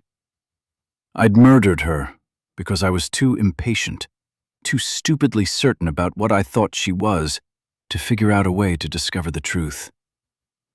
How many others have I murdered, Steph? You can't think about it that way. And the worst part about it all, I said, ignoring her comment, is that sometimes the only time I feel better is when I'm killing more of them. How fucked up is that? Most of them, nearly all of them, are monsters, Zed. They'll kill us if they have the chance. You have to remember that. You're doing things that are hard because you want to keep the people that you love safe. Love? Okay, whatever. I looked across the bow of the boat and saw Monk's Island, alone on the smooth black water. Softly, I said, love is fine. I'm tired of losing my friends. It hurts too much. Steph rearranged herself in her seat, leaned forward and put her hands back on my legs. It does hurt, but we can't give up. We still have to try to be human. If we can't do that, what's the point of it all? Exactly, I shrugged. What's the point? Steph stood up, leaned over me, took my face in her hands and kissed me on the lips. She sat back down, not taking her eyes off of mine. Don't go. Stay. I'd both been wanting and dreading that first kiss for weeks, but the rush of feelings didn't sit right with me. I deflected with humor. Are you trying to manipulate me with your womanly wiles? Steph smiled, and a few tears rolled down her cheeks. Shaking her head, she said, Yes, maybe I am trying to manipulate you. But please, please tell me you know there's more to it than that. She was so beautiful in her severe, red-headed Steph sort of way. With that kiss, she'd opened the door on the complex mess of emotions that had been troubling both of us. I said, I think that kiss is the best thing that's happened to me. Fuck it. Let's just say it's the best thing that's ever happened to me. Silent tears followed one another down Steph's cheeks. But I have to be honest with you about something. Steph shook her head and laughed through her tears. You're gay. That was so unexpected, I couldn't help but laugh. You can be funny. See, I told you. She wiped her cheek with her sleeve. No, I'm not gay. What then? Spit it out. I'm a big girl. Are you going to call HR and file a sexual harassment complaint? I favored her with a smile, but we were both past the jokes. When Murphy and I went to get the suppressors, we were on the hospital grounds for a little while. And there was no good way to say it. Jeff Aubrey is still alive. Or he was, anyway. Steph just looked at me for a long time after that. I waited patiently, silently. Finally, she asked, "Why didn't you bring him back?" I shook my head. I thought about it. I wanted to, kind of. Kind of? So he wasn't one of them, was he? If he was, you wouldn't have had to think about it. No, I don't know what he was. It was my turn to lean forward and take Steph's hands in mine. He wasn't like me and Murphy. What then? I don't know. He wasn't right. He had a hard time with single syllables. I don't think he understood what Murphy and I were saying most of the time. Steph was crying again. Steph, I don't know if he was dangerous or not. He didn't attack us, but Murphy and I are both whites. Zed Zane, I hate this fucking world. I know. Through her tears, Steph said, "It never stops hurting." I know. Somewhere in the dark, we ran out of words and fell asleep on separate couches, with only our thoughts to hold us close. When I woke, my wrists were being bound behind my back. "Hey!" Steph was cursing and struggling. I rolled off of my couch and hit the deck while kicking out at a dozen legs that danced sideways to avoid my boots. Then they kicked back. A kick hit my thigh. Another hit me in the stomach, and a third bruised my ribs before the bravest of my assailants dropped onto my chest and put a cold revolver barrel against my face. "Don't move, you white piece of shit." I stopped struggling. Steph shouted, "You assholes!" A man shouted, "Quiet!" Everything on the top deck stopped. Seething with fury, I looked up the barrel of the gun that was pressed into my cheek beside my nose. I memorized the face of the dark-haired, mustached man who was using the weapon to hold me still. "Don't move," he warned me. "Not yet, but one day." The voice in charge said, "Take her down." Steph struggled. Feet moved. In my peripheral vision, I saw her being manhandled toward the stairs. "Get him up," the voice ordered. The man with the gun leaned close. "If it was up to me, you'd be dead already." Interesting that he and I were both thinking the same thing. He got off of my chest. I was rolled over and dragged to my feet. There were 4 of them up there with me, 2 handling me, the guy who'd been on my chest, and the last, who I guessed was in charge, a dumpy, older man with white hair and glasses with thick black frames. At the spiral stairs that led down to the main deck, one of my keepers led the way. The other held my bound wrists behind me. As we rounded the descent into the houseboat's main salon, Steph was being seated on a couch beside Dahlhover. Rachel and Paul were on the same couch. Gretchen was in a chair at the end of the couch. Murphy was standing with his back to the wall at one end of the rectangular room, with his hands bound behind him. Apparently, whites like me and Murphy needed to be tied up. A man with a pistol stood a pace in front of Murphy, keeping the weapon pointed at Murphy's chest. I was urged to move in that direction. 8 men and 1 woman all had weapons, several handguns, a couple of shotguns, some rifles, and mine and Murphy's M4s. The 2 guys that we'd rescued with Rachel were among them. That pissed me all the way off, and then some. But rather than indulge the anger, I caught Murphy's eye. We were on the same page. Escape. The older guy who'd been giving orders up on the roof went to stand next to another dumpy, white-haired man that looked just like him, but with different glasses. Gretchen was the first to speak. To her credit, she didn't sound angry. "What are you doing, Jay?" Jay, apparently the twin with the different glasses, began to speak. "This has all got to stop, Gretchen." Jay's tone wasn't bellicose, not angry. He was just a nice old man talking to the grandkids. With anger starting to show on her face, but calm still in her voice, Gretchen said, "We all talked. We all agreed." But you weren't happy with the majority decision, and now you're going to get your way by force. Is that it? Jay stepped to the center of the room and looked down at Gretchen. "You think that because you pushed everyone to agree with you, they all did. They agreed with me." Shaking his head, Jay said, "You bullied them." "That's not true," Paul disagreed loudly.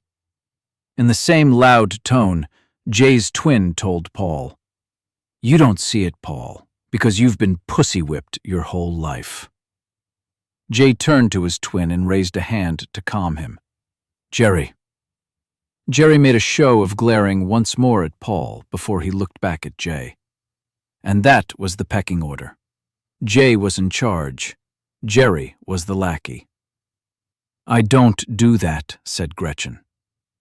Jay dismissed Gretchen's argument with a wave of his gun. "We voted again after you came out here to camp with your new friends. And now you're out." Gretchen shook her head. She was disgusted.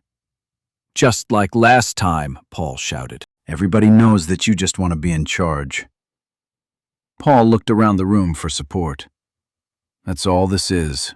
Little Jay Booth trying to feel important. Not one of Jay's armed men gave any hint that they'd heard Paul speak. Not good. Slowly, so as not to attract any attention, I wiggled my wrists and turned my arms to see if there was any way I might get my hands free. The guy next to me had a pump-action shotgun. All I needed to do was get that in my hands. On the coffee table, in front of the couch, lay my Hello Kitty bag next to Murphy's bag. If we could get a grenade or two out, we could make our escape, just as we'd gotten out of that dorm when dipshit crazy Mark was threatening us. Only this time, we wouldn't leave anyone behind with the whack jobs. It felt like some kind of wire wrapped around my wrists. It was tight, but had been tied in a hurry. I felt it give ever so slightly as I twisted my wrists. Looking at Paul, Jay asked, "Finished?" Rachel sat forward and calmly said, "Jay, let's—" "Not a word from you," Jay snapped. Rachel froze, and I thought Murphy was going to explode with anger and kill him, wrists bound or not. "You're just Gretchen's silky-tongued lawyer mouthpiece." Jay pointed his pistol at Rachel's forehead. "Just say something else." Murphy started to lean away from the wall. Jay turned to him. Back in the kindly grandpa voice, he said, "Go ahead." Murphy was ready to kill, but chose wisely to do nothing. Gretchen pulled Jay's attention back to herself. "What exactly is happening here? Why all the guns? What are you going to do with us? You ask that like you expect me to say I'm going to kill you. You've watched too many movies. You need to go, that's all. You need to take your white monster friends and go away. They aren't coming to our island, and you're not staying." "Fine. Paul and I don't want to stay." Gretchen looked around at Murphy and then at me. "If you're just going to banish us, then why are Murphy and Zed tied up?" It was kindly Jay who spoke. "They're monsters. We shouldn't let any of them go," Jerry was agitated. "We should kill them all right now." That sent a ripple through the room, and it became apparent that most of them didn't mind participating in the coup. But they weren't up for murder, at least not the murder of Gretchen and Paul. Jay read it all. He was smart enough to see exactly what I was seeing. He and Jerry both wanted me and Murphy dead, at least, but he didn't have the political support to have all of us killed. He said, "We'll put them in a boat and drop them off on the shore." "Just drop us off?" Gretchen spat. "Yes," Jay answered. "Where?" "Wherever you like."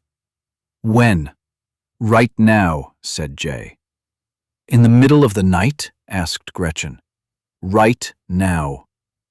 Can we get our things from the island? She asked. No, Jay told her. Those things belong to the community now. Gretchen shook her head. And what can we take with us? Nothing. I looked at Murphy. He was still angry, but keeping it to himself. I was still having no luck with the wires on my wrists. You're going to put us ashore with nothing, said Gretchen. But you're not killing us. What a load of shit. Paul didn't care about the risks of showing his derision. If you don't like it, you can leave any time you want, said Jay. Leave? Paul asked. Jump off the boat and swim to wherever you like. Jay smiled insincerely. Jerry laughed out loud. He, and no one else, found Jay's little joke funny. Paul glared at Jay, revealing all the hate he was feeling. Freitag opened a side door and stepped in, a gun in her hand. Fucking bitch. I hadn't even realized she was missing from the group of prisoners. Let's not lollygag anymore, Jay turned to Freitag. Is the boat ready? Yes, sir, she answered. A 30-foot cabin cruiser was tied alongside the houseboat. One of the men and the tough-faced woman from inside were already on the cruiser's deck, holding weapons at the ready. Jerry, with my machete in his hand, joined them. The rest of us were motioned to get aboard. Paul led the way, followed by Rachel, Murphy, and Dahlhover. Accepting the situation as just another reset, with wrists still bound, I climbed onto the deck of the cruiser. You first, Gretchen motioned to Steph, then turned to Jay and asked, What about Amy and Megan? Are you evicting them with us, or are you going to throw them ashore somewhere else where they can get killed? Jerry started to laugh again. Something wasn't right in that guy's head. I wanted to cross the 4 or 5 steps between us and shoulder him over the side, but that would probably get me shot by one of Jay's assholes, not to mention losing my machete on the bottom of the lake. Amy and Megan are staying with us, Jay told Gretchen. Now get in the boat. A bearded man with a big gut and a sleeveless t-shirt pushed the barrel of his shotgun into Gretchen's back. Move, Queen Gretch. Gretchen shot him a dirty look and stepped over the gunwale to get into the cabin cruiser. Let's go, Steph. Steph turned on Jay. You're telling me that they decided to stay with you. Do they even know what you're doing here? It was clear that Steph didn't believe Jay. Ask her yourself, Jay answered. The man with the beard pushed Gretchen, and she tumbled into the boat, falling at my feet. Asshole. I stepped toward the bearded dude. He pointed the shotgun at my chest. Uh-huh, he smiled. It's a gun. I wanted so badly to kick in his perfectly white, good dental plan teeth. What do you mean, ask her myself? Steph wasn't moving. She got up in Jay's face. What's that supposed to mean? Jay nodded, and a couple of his men took hold of Steph's arms. You're staying with us, honey. Fuck you, I shouted. Something, a gun butt maybe, pounded me on the head, and I collapsed to the deck, seeing nothing but stars. Gretchen was on her feet and raising her voice angrily at Jay. What do you mean she's staying? Jay, what the hell is wrong with you? Amy and Steph are nurses. Jay wasn't the least bit ruffled by Gretchen's yelling. They're the first 2 medically trained people we've come across. We need a doctor, but short of that, a couple of nurses will do. If you think I'm going to treat you when you get hurt, you're crazy. Steph left no doubt that she was serious. I'm not about to help a bunch of kidnappers. Jay shrugged and looked at her with sad, kind eyes. It doesn't matter. I'm the guilty one here. I don't expect you to care for me when I'm sick. But those other folks on the island, they're good people. They don't have any guilt in this. You'll help them. That's all that matters. Jerry giggled away, like this was just the funniest thing he'd seen in years. I tried to get up to my knees, but the barrel of a gun kept me down. You cannot be serious about this. Gretchen's voice was back to a diplomatic level. These people are together. You're just going to tear them apart to further your own goals? You know the people on the island as well as I do, Gretchen, Jay said. You know they could use a nurse to treat them when they are injured or sick. Do you think sending Steph out into the world with these yahoos is going to be best for her or us? She'll just get killed. We're going to value her, give her a safe place. You're a lunatic, Steph told him. Maybe, Jay answered, but that's irrelevant. Take her back inside. The two men holding Steph pulled. She struggled but couldn't break away. She cursed at Jay, her captors, and everybody else. I was seething with anger and thirsting for revenge even before the door shut. But revenge would come later. First, I needed to be free. Chapter 13. We prisoners were crammed in below decks on the cabin cruiser. A padded bench wrapped around inside the bow, and it was clearly designed to convert to a bed. The space was cozy for a couple looking for romance out on a weekend cruise. For us, it was tight. On the fourth highest of 5 steps leading down from the outside deck, Freitag stood with a rifle in her hand, pointed tensely at where we were seated on the benches. Jerry and 2 others were up on deck. A few small lights illuminated the darkness in the back of the boat, and I saw Jerry standing in the stern. One of the 3 was just outside the open door, and one was at the helm. What were they going to do with us, I wondered. Were they really just going to free us? Run along now, shoo, don't come back. It didn't make sense. If they planned to let us go, really, why not just give us a boat and tell us to hit the road? There were plenty of boats moored around the island. They wouldn't miss one. If they feared that giving us a boat would only give us a way to return to extract revenge for their kidnapping of Steph and Amy, then how would they keep us from finding one of the thousands of boats tied off around the lake and doing just that? The look in Jerry's crazy eyes told me all I needed to know about what he wanted to do. He wanted to kill me and everybody else with me. Jay couldn't do that with everyone looking on, but he could pretend to let us go, only to have us killed somewhere out of sight by his most loyal of thugs. That did make sense. The cabin cruiser bounced over a wave, and Freitag, in adjusting her balance, stepped down to the 3rd step up from the bottom. I glared at her, telling myself for the 100th time that I should have killed her when I had the chance. There was no depth to which she wouldn't sink. For no apparent reason, Freitag slowly stepped down one more step closer to us. From the back of the boat, Jerry leaned over for a better angle into the cabin and called, "You all right there?" "Yes, sir," Freitag called back without turning. Jerry stepped out of view toward the back corner of the boat. Freitag glanced back over her shoulder and quickly moved down to the last step. Being that close, she wasn't far from where I sat on the end of one of the padded benches. I thought through a scenario to free us. I could wait until we hit the next big wave. Like all of us sitters did each time we hit a wave, I'd bounce up a bit. My motion would be natural, expected. But instead of being a victim of gravity and momentum, I'd use it to my advantage. I'd push with my legs and jump toward Freitag. She was 5 feet from me, and by the time she realized I was coming at her, she wouldn't have time to react. I could plow into her stomach, shoulder first, my only available weapon, and knock the breath out of her. One of the others could take her gun. One of them could free me and Murphy. But that's where the plan fell apart.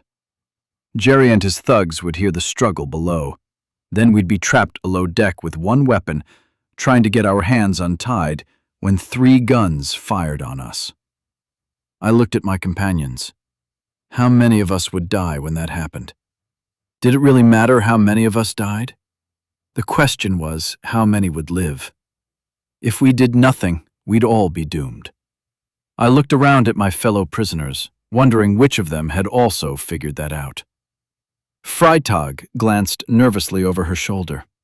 She was the only one of our captors that we could see. I waited. I focused on the rhythm of the waves. I turned to Murphy and caught his eye. He was up near the bow, furthest from the door, furthest from Freitag. I motioned toward Freitag with my eyes. With a barely perceptible motion, he nodded. He understood. More importantly, he agreed. He was smart, and he was intuitive. He knew what fate awaited us. Turning back, I noticed that Dahlhover was staring at me. He'd caught the exchange between Murphy and me. He shot me a bare nod. He was on board, and his hands weren't bound. We had a chance. Without any urgency, I turned slowly back to Freitag and fell into the rhythm of the waves. There would be no mercy this time. Not for her. Not for any of them. I felt a pattern in the waves. It seemed like 1 out of every 8 or 10 we hit was larger than the others, and would bounce us all a little higher off of our seats. As we came over one of the big ones, I started counting the small ones. I was going to make my move on the next big wave. Freitag's expressionless doll face made a change. I counted through 2 waves. She was troubled. Her forehead wrinkled, and her eyes seemed sad. Another wave. Another. Her left hand let go of her rifle's barrel. My excitement ticked up a dozen notches, but I tried not to let it show. We bounced over another wave. Almost there. Freitag's hand slid into her pocket. It was going to be easy, at least the Freitag part. Just a few more waves. The hand came back out of the pocket with a lock blade knife. Before I formed a guess as to what she planned with the knife, she caught Dahlhover's eye and tossed it to him. She turned to me and said, "Don't kill them." I was dumbfounded. Dahlhover opened the knife and bounced behind Murphy to cut his bonds. Freitag looked up over her shoulder. Just loud enough for us to hear, she said, "The boat will come to a stop soon. Hurry." I turned in my seat so that Dahlhover would have easy access to the wires binding my wrists. As soon as my hands were free, I was up on my feet. I stepped quickly over and put myself against the wall beside Freitag. Dahlhover jumped to the spot on the other side. We weren't visible from outside the cabin. "What is this?" I asked. She simply said, "Now we're even, okay?" "Even?"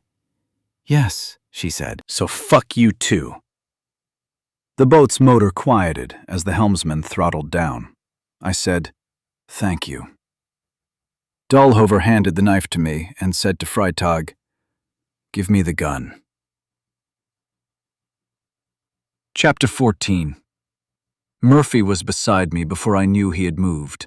Dahlhover had the rifle in his hands and was ready to spring.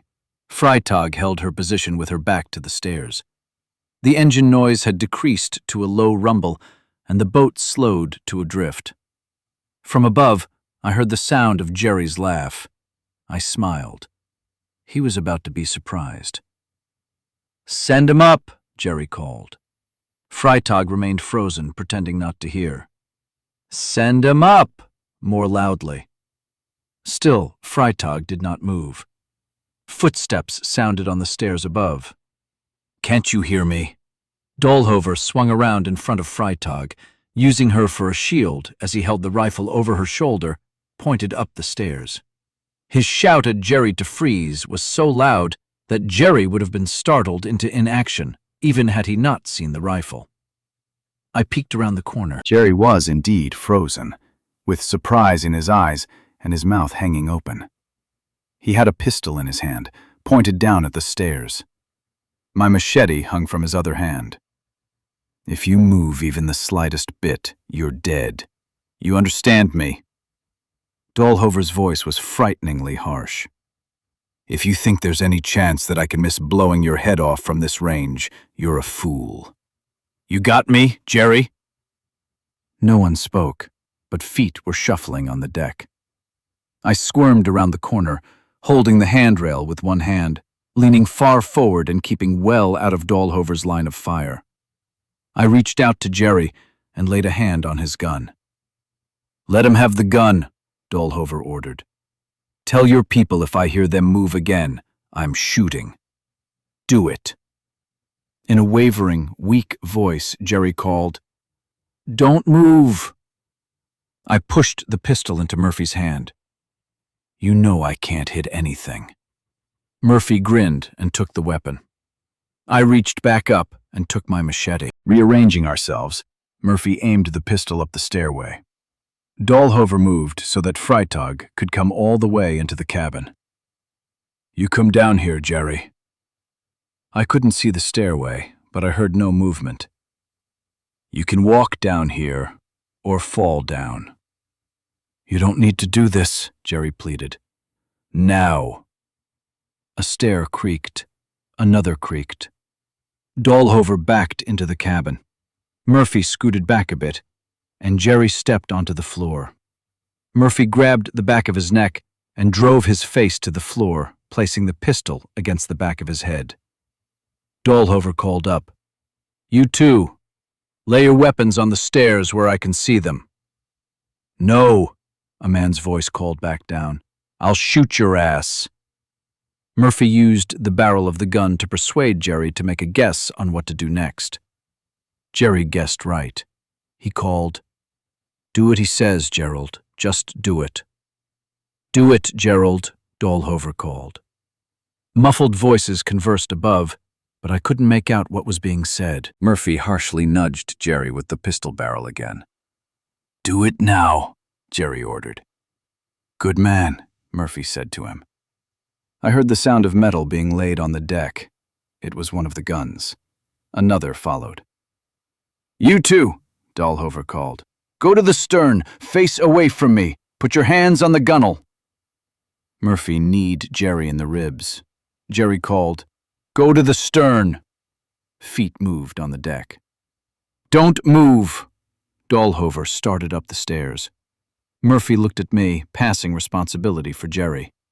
As he got up to follow Dahlhover, I dropped a knee between Jerry's shoulder blades and laid the machete blade across the back of his neck. "Don't hurt me," Jerry pleaded. 5 minutes later, we were all on the deck. I looked around at the lake to get my bearings. We were nearly a mile from either shore, far up the lake from Monk's Island, and around several bends. No one still on the island had any chance of seeing or hearing what had been planned for us. Hefting my machete, I looked at Jerry, Gerald, and the girl kneeling in the stern as they leaned over the gunwale. Freitag must have seen the way I was looking at the three, because she guessed my thoughts. "You promised not to kill them." Implicitly, maybe.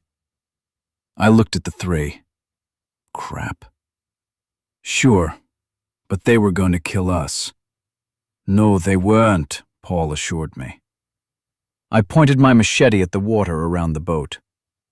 "Don't you wonder why we were stopping in the middle of the lake?" Paul looked around. His face went slack. Gretchen asked, "Was that the plan, Jerry? Were you going to kill us?" "Of course not." "Why were we stopping in the middle of the lake?" Jerry turned to look up at Gretchen. "Stay on your knees," said Dahlhover.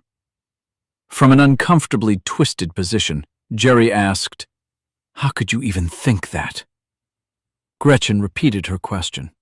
Gerald snapped, "We were looking for a marina." "A marina," Jerry confirmed. Gretchen looked around. "Man," Murphy said, "they're lying." Freitag said, "We can't kill them. Let's put them ashore somewhere. Or let them swim." Murphy was shaking his head and pointing at the water. "That's what they were going to do to us, if they didn't shoot us first. As much as I want to kill them, we can't." Dahlhover made it clear that debate on the matter was closed. "I agree," Gretchen said. Murphy shook his head. Mostly to himself, he muttered, "That's a mistake. Shit." With the bulk of his heavy body already on the gunwale, Jerry pushed with his legs and slithered into the dark lake. "Damn it!" Dahlhover glared at Murphy. Murphy said, "I wasn't going to shoot him, Top." Gerald decided that distraction was enough to try to save himself. He rolled over, swept his leg across Dahlhover's ankles, and knocked him off his feet. Rachel shouted, and Paul stepped back. Gerald was on Dahlhover in a flash, trying to wrestle the rifle out of Dahlhover's hands. Murphy jumped into the fight. Gretchen shouted. "No!" Another splash. The girl was over the side. While moving over to get my hands on the barrel of the rifle at the center of the wrestling match, I said, "Let him swim." Murphy hauled back and punched Gerald in the back of the head. I got my hands on the end of the barrel, and though I didn't have control of it, I was able to keep it pointed into the deck as the three struggled. It only took another few moments. Bleeding from his mouth and nose, and drawing his breath in deep gasps, Gerald fell back against the stern, while Dahlhover stood up, rifle in hand. Murphy stood up, ready to punch Gerald again. "Gerald, you didn't need to do that," Gretchen said to him. Gerald glared back. "Oh my God," Rachel shouted. "Where's Jerry?" I looked out at the water. I only saw one swimmer. "He can't swim," Paul said. "Another one? Where is he?" Gretchen turned around and looked toward the bow. I looked around. All of us did, except for Murphy. His job was to keep Gerald in place, and by the look on Murphy's face, Gerald had better not try anything else. Oh, Jesus fucking Christ. I'd seen enough James Bond movies to know that Jerry was hiding under the boat or something like that. "Turn off the engine." Paul was closest to the helm and did as asked. "What are you thinking?" Gretchen asked. I pointed at the water along the boat's hull. "I'll bet he's hiding underneath and coming up for breaths." "That's stupid," Dahlhover told me. I asked, "Where is he then?" "Bottom of the lake." Dahlhover wiped some blood away from his mouth and looked down at Gerald in a way that should have given the man cause to worry. Gretchen looked up and down the length of the boat. "Let's check. Paul, you and Rachel go and look over each side of the bow." She stepped over to the port side. "I'll take this side. Zed, you take that side. Dahlhover, will you look over the stern?" Shaking his head, Dahlhover leaned over the back of the boat. Murphy leaned close to Gerald. "It won't bother me to shoot you if you decide to get froggy." "Froggy?" Gerald was confused. "If you jump," Murphy explained. Not even knowing why, I told Gerald, "Murphy is a comedian." "Nothing back here," Dahlhover announced. Rachel said, "Nothing here." "Clear," said Paul. "We'll keep looking for a few minutes.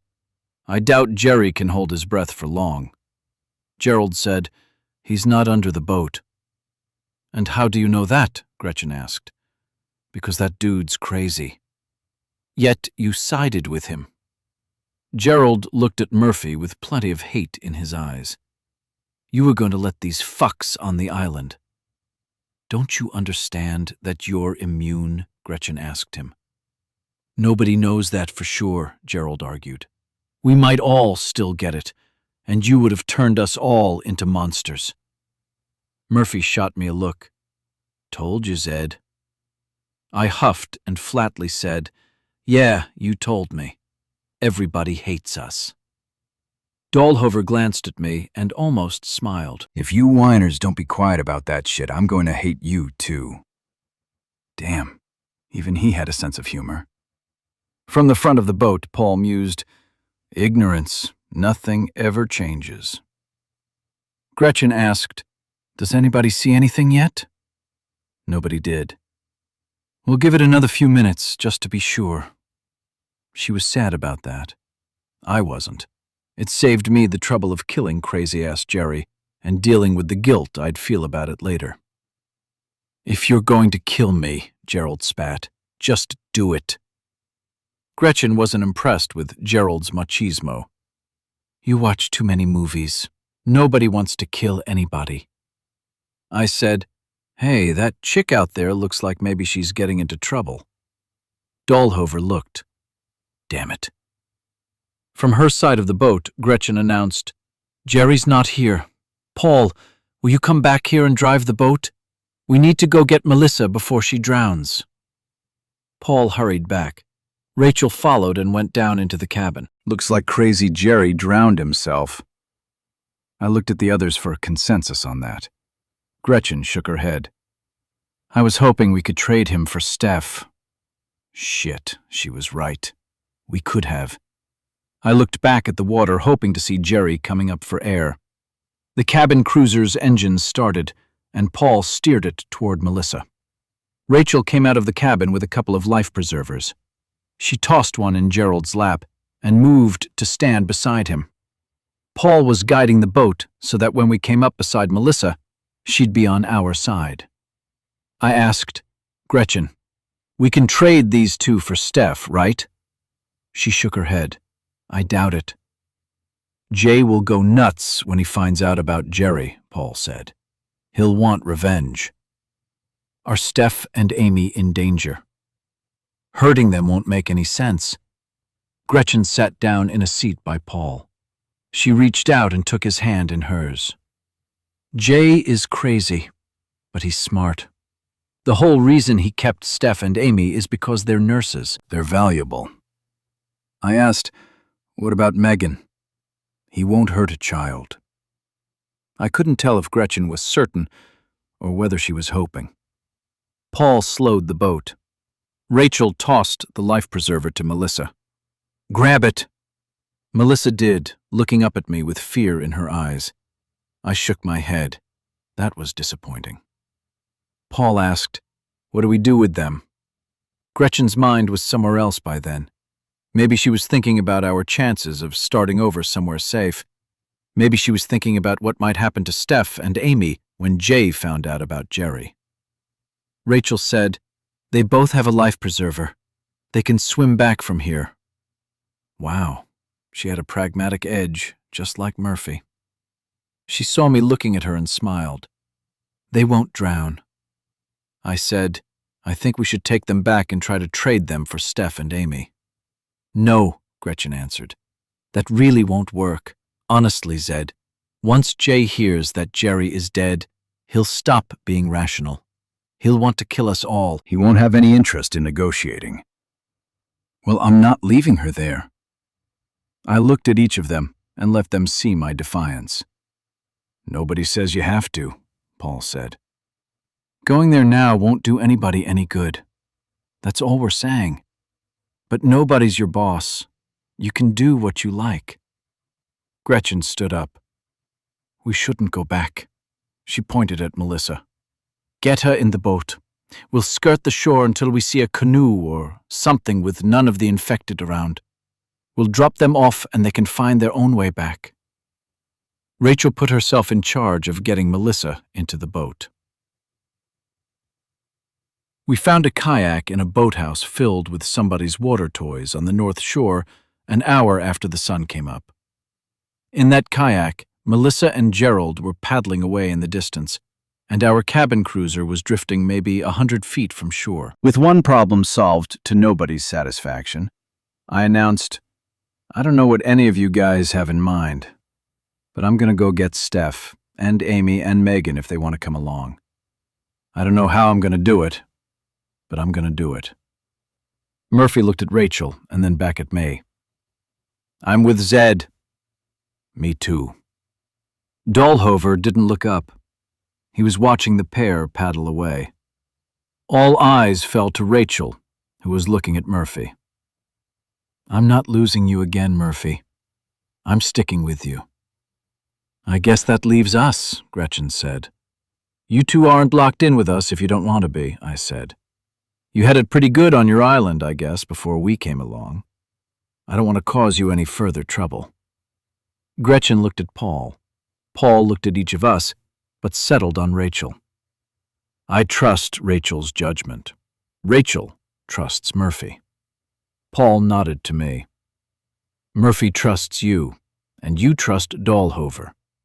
It's the transitive property of trust." Murphy laughed. "Oh, God, not another professor." Paul looked a little hurt. "Don't mind him," I said. "He doesn't like big words." Rachel laughed. "Hey, Murphy feigned offense. Gretchen, choosing to be the adult, said, "It'll be better for us all if we stick together, if we can all work together." "Another female boss," Murphy concluded. Gretchen laughed and looked at Rachel. "Is he always this way?" Rachel nodded. "I don't want to be anybody's boss." Murphy reached over and gave Gretchen a friendly punch on the arm. "I'm just joshing you. You seem a lot like Steph, a natural in-charge type. I'm good with it." "I don't care who's in charge or anything like that," I announced. "We can do anything you guys want. I don't care. I only want a couple of things. I want to get Steph, and I want to find a safe place to go and get away from all this shit." Rachel pointed at Gretchen. "She does a good job at keeping everybody organized and keeping everything running smoothly." Paul said, "I'm biased." She's been my boss for 27 years. I don't want to be retrained. "Fine." Gretchen looked around at us. "Zed will find a way to get the girls back." I have a way, I said. Whether it was macho bluster on my part or matter-of-fact confidence, I continued. "You guys can drop me off near the island after dark. I'll swim over there with my machete, take care of anybody who disagrees with me, steal a boat, and leave with Steph, Amy, and Megan." Murphy looked at Gretchen. "I'm not saying he can't do it. He finds ways to make shit work out for him. But I think he watched too many action movies in his formative years." Rachel laughed at that. "Zed," Gretchen said, "let's work together on this, okay? We'll help you get the girls. There's no urgency, though. If you go tonight, Jay will be expecting you. Let's wait. They're in no danger. Remember, Jay values them. Let's take care of priorities first. Let's get a relatively safe place to stay. Let's get some food. And when the time is right, we'll go get the girls. Okay?" I hated being patient, but Gretchen was right. "You're the boss." Chapter 16. Those among us who'd spent any time with Jay Booth were certain of one thing. He'd blame us for the death of his brother Jerry, no matter how honest Gerald and Melissa were when they related the story of his brother's demise. It was also taken as a certainty that Jay would want revenge. With few weapons with which to defend ourselves, we fled, depending on Lake Travis's 270 miles of shoreline, wrapped in countless curves and coves, to give us plenty of places to hide. Gerald and Melissa would spend the better part of their day paddling a kayak back to Monk's Island. Once they arrived, Jay wouldn't waste any time getting into the islanders' fastest ski boat with his most loyal henchmen, bringing revenge in our direction. With that in mind, the cabin cruiser's big engine rumbled under the deck, and we split the water, racing up the winding length of the lake. I was sitting in the back of the boat, eyes closed, the wind buffeting me while I seethed. I hated Jay for what he'd done to us the night before. It irked me to think about what he might be doing to Steph. I hated running away. Murphy sat in the back of the boat with me. Unfortunately, so did Freitag. Dahlhover was rummaging around in the cabin, seeing what he could find. The others were gathered at the helm, making a plan. I was making my own plans, thinking about the best time and the best way to get back on the island, perhaps administer a little rough justice to Jay and his buddies, and rescue Steph. Murphy, never content with quiet time, said to Freitag, "Don't get me wrong on this. I'm thankful and all for what you did. I just don't get it. Why'd you help us?" "I thought you hated Zed." Curious about the answer, I listened, but Freitag said nothing. Murphy asked again, "Man, you might as well spill the beans." That was apparently all the prodding Freitag needed. In her delicate, vulnerable voice, a guise, I was sure, she asked, "Am I in danger now? Did I make a mistake?" I said, "Don't buy it, Murphy." "Buy what?" he asked. She's playing her helpless act on you, I answered. She's a lot tougher than you or me. Murphy looked at Freitag. So you're tough? No, she answered. Yes, she is, I said. Freitag turned angry, dark eyes at me. She was regretting her choice to help us. Look, I said, I'm not being mean. You don't need to play the woe is me game. I think you have a talent for manipulating. You are a pig. Freitag turned in her seat so that she could look out behind the boat. I should have let them kill you. Listen. I waited for Freitag to look back at me. She didn't want to. I tried to take any sense of confrontation out of my tone. Please, turn around. Let's talk. Without saying a word, Freitag turned, making it seem as if she'd been tortured into compliance. I said, Thank you for helping us. Thank you for helping me. Freitag nodded, but just barely. Continuing, I said, I don't mean to insult you, I really don't. I think you're really good at hiding behind a vulnerable facade, but... Freitag frowned and started to turn back away. I reached over and put a hand on her arm. She looked down at it as though I was diseased. I guess I was. I pulled my hand back. You don't need to play games with people to get your way. You don't need to pretend you're something you're not. All I was saying is that you're a lot tougher and smarter than you give yourself credit for. So you're going to say nice things so you won't feel guilty because I just saved your life? No, I shook my head. That's not it at all. I still think you're mean, ruthless, and vindictive, but that doesn't mean I can't see your positive characteristics as well. Murphy laughed loudly. Freitag spat. And you're a reckless, egotistical cockroach. Murphy laughed again. Zed the cockroach. This is some funny shit. A cockroach? I was offended. Because no matter what anybody does, she said, you just crawl out of the rubble like nothing happened. I thought about it for a minute. So that's a compliment? If it makes you feel good to be called a cockroach, then yes. Jesus, I said. If you hate me so much, why'd you help us? Letting go of her control, Freitag raised her voice. You may think you're some high and mighty good person, running around and trying to be the hero all the time. But you don't see that other people are good too. Murphy laughed some more. I nodded.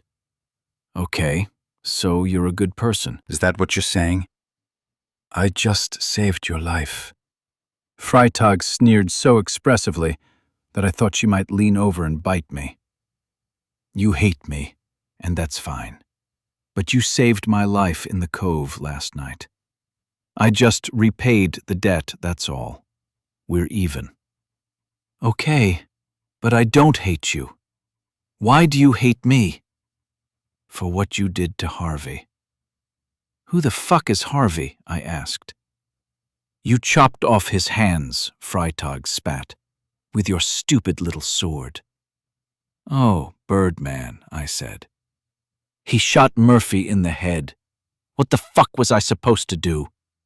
I'd raised my voice. My anger was slipping out. I took a deep breath. I'm sorry. I didn't mean to yell.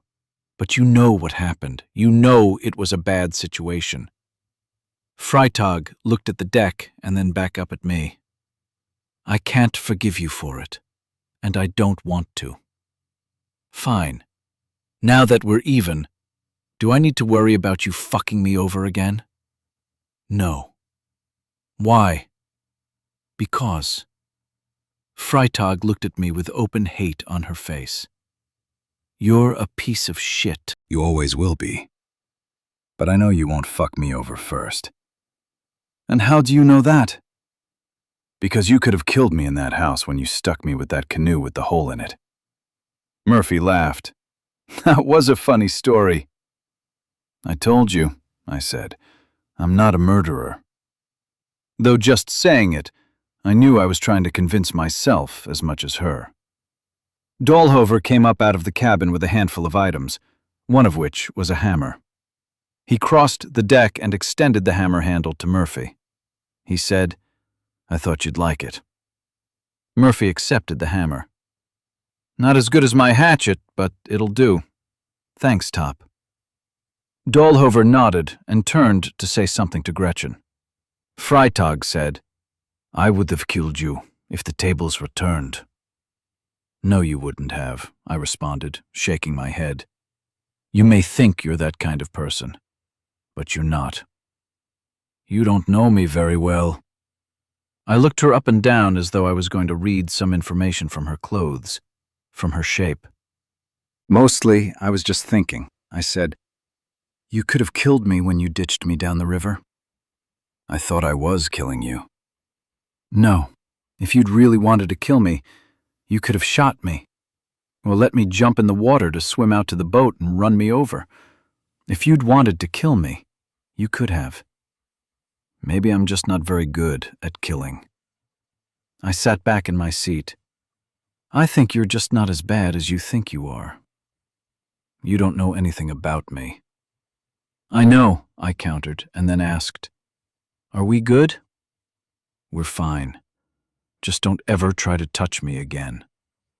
I reached a hand over the stern, cupped some water, and made a show of scrubbing my hands together in front of her, because I'm just that mature.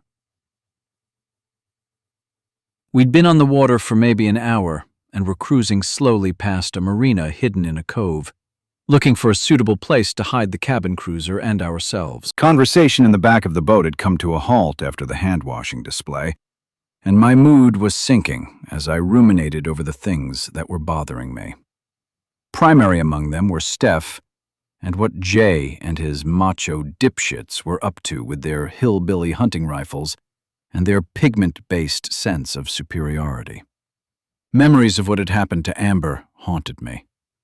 I never got past the guilt of leaving her in that dorm with that band of fucktards. The more I thought about it, the more I wondered if that was exactly what I was doing to Steph, leaving her alone in the hands of fucktards who were going to harm her. The more worked up I got, the more I believed I could wrap a Rambo bandana around my head, sharpen my machete, swim out to Monk's Island, and kill bad people until the wrongs were righted. I jumped to my feet suddenly enough that everyone in the boat looked at me, which was just what I wanted. I said, "So here's the deal. I've thought about this. I don't care what Jay is or isn't expecting. I'm going there, and I'm getting Steph, Amy, and Megan, too. I don't give much of a fuck about what Jay thinks he's going to do about it."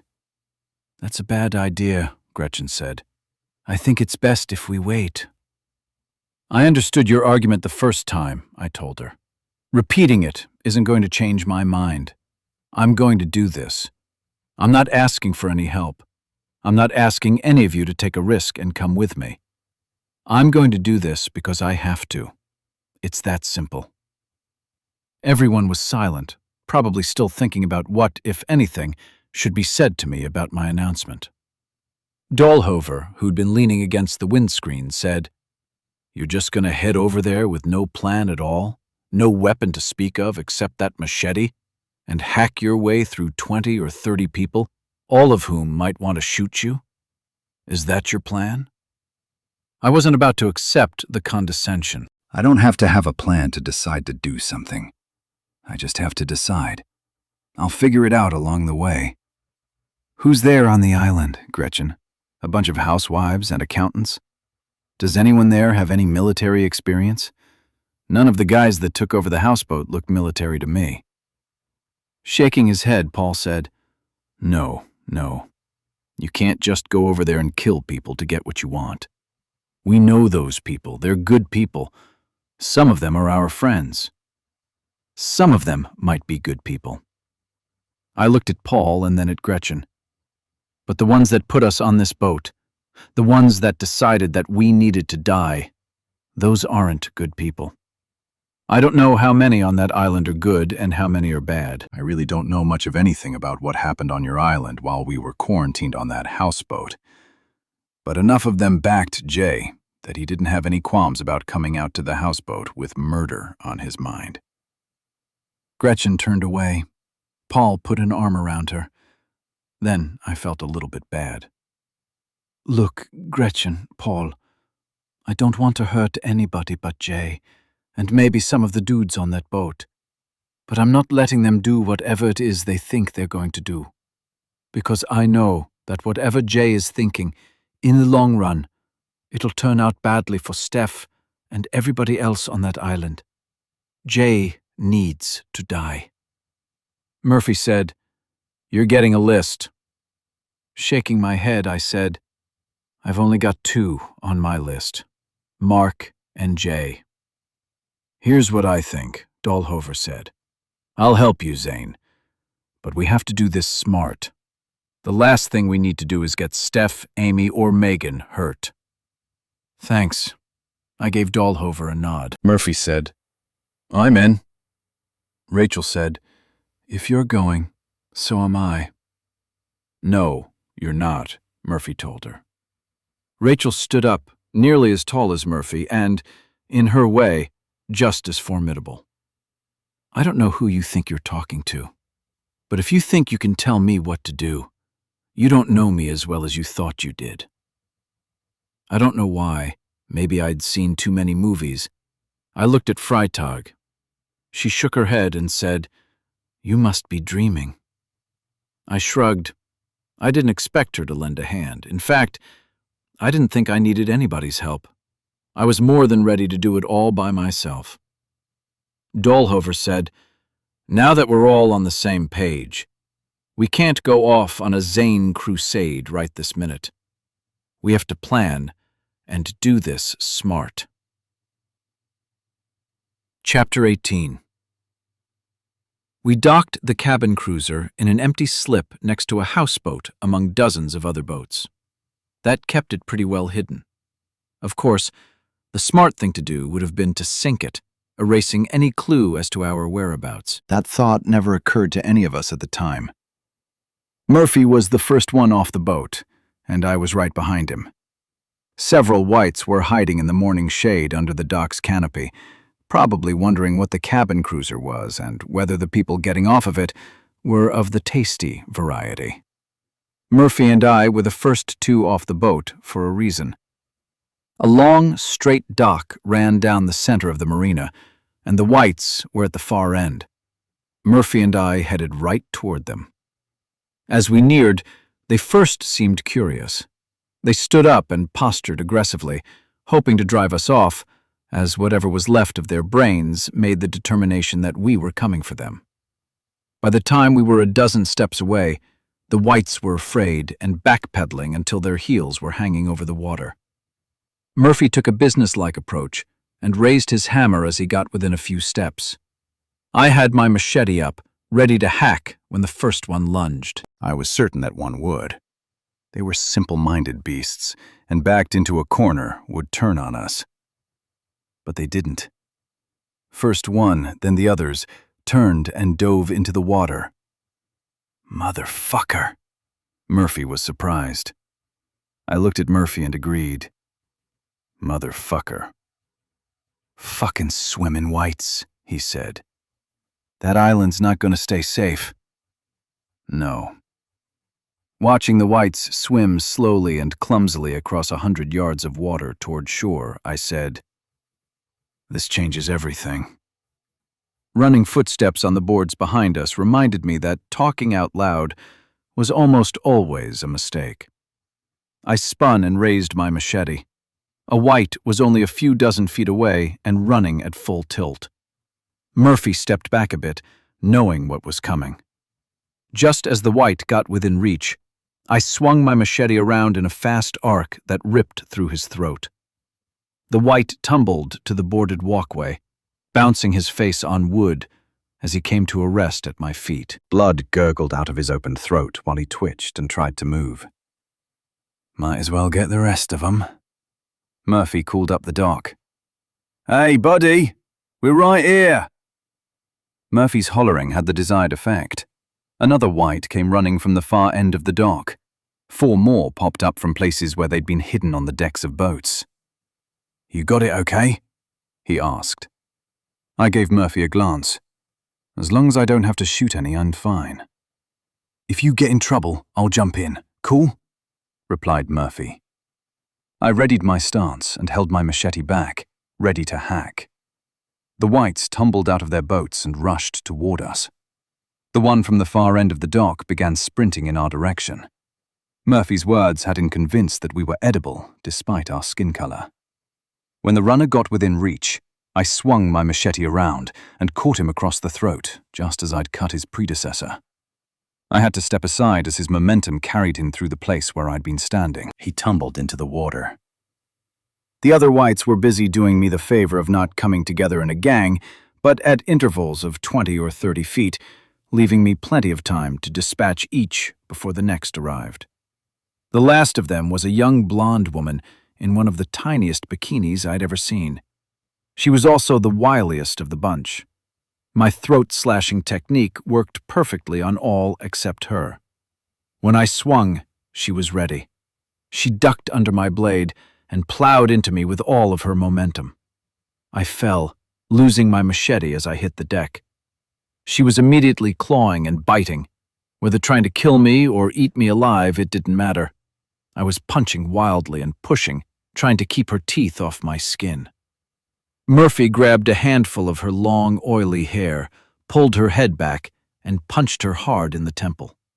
That stunned her for a moment, and Murphy punched her again, and a third time.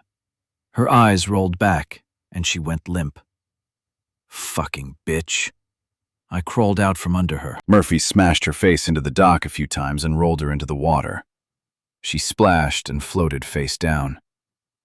You all right, man? I looked down at myself, embarrassed. That you got tackled by a chick? That I got taken down by somebody whose IQ is 100 points lower than mine? Murphy chuckled. Or both. Still checking myself, I nodded and bent down to pick up my machete. Looking up, I saw Rachel up on the deck at the bow of the cabin cruiser, worry on her face. Murphy raised a thumb to indicate that we were okay. She nodded, looked around, and squatted on the boat's deck. I followed Murphy over to the cabin cruiser. To Rachel, he softly said, "The marina is clear for the moment. Me and Zed'll go check that brown houseboat up there. Get the others." Murphy looked at me. You ready? Smiling, I said, "Ready to get beat up by another blonde?" Murphy chuckled, and we jogged half the length of the marina's main dock to arrive at the stern of a houseboat similar to the one we'd been quarantined in the night before. Showing its age, its paint was oxidized and its metal fittings were rusted, leaving thin trails of orange down the sides of the boat. Murphy stepped off the dock and onto the houseboat's stern. I jumped across beside him. Looking at me, he asked, "You want to knock?" I stepped over to a closed door and did so. We waited. No sound came from inside. I knocked again. I looked up and down the dock to see if any other attention was being garnered. Nothing. Try the door? I tried the knob. It was locked. Murphy looked around. I don't want to kick it in. Let's check around.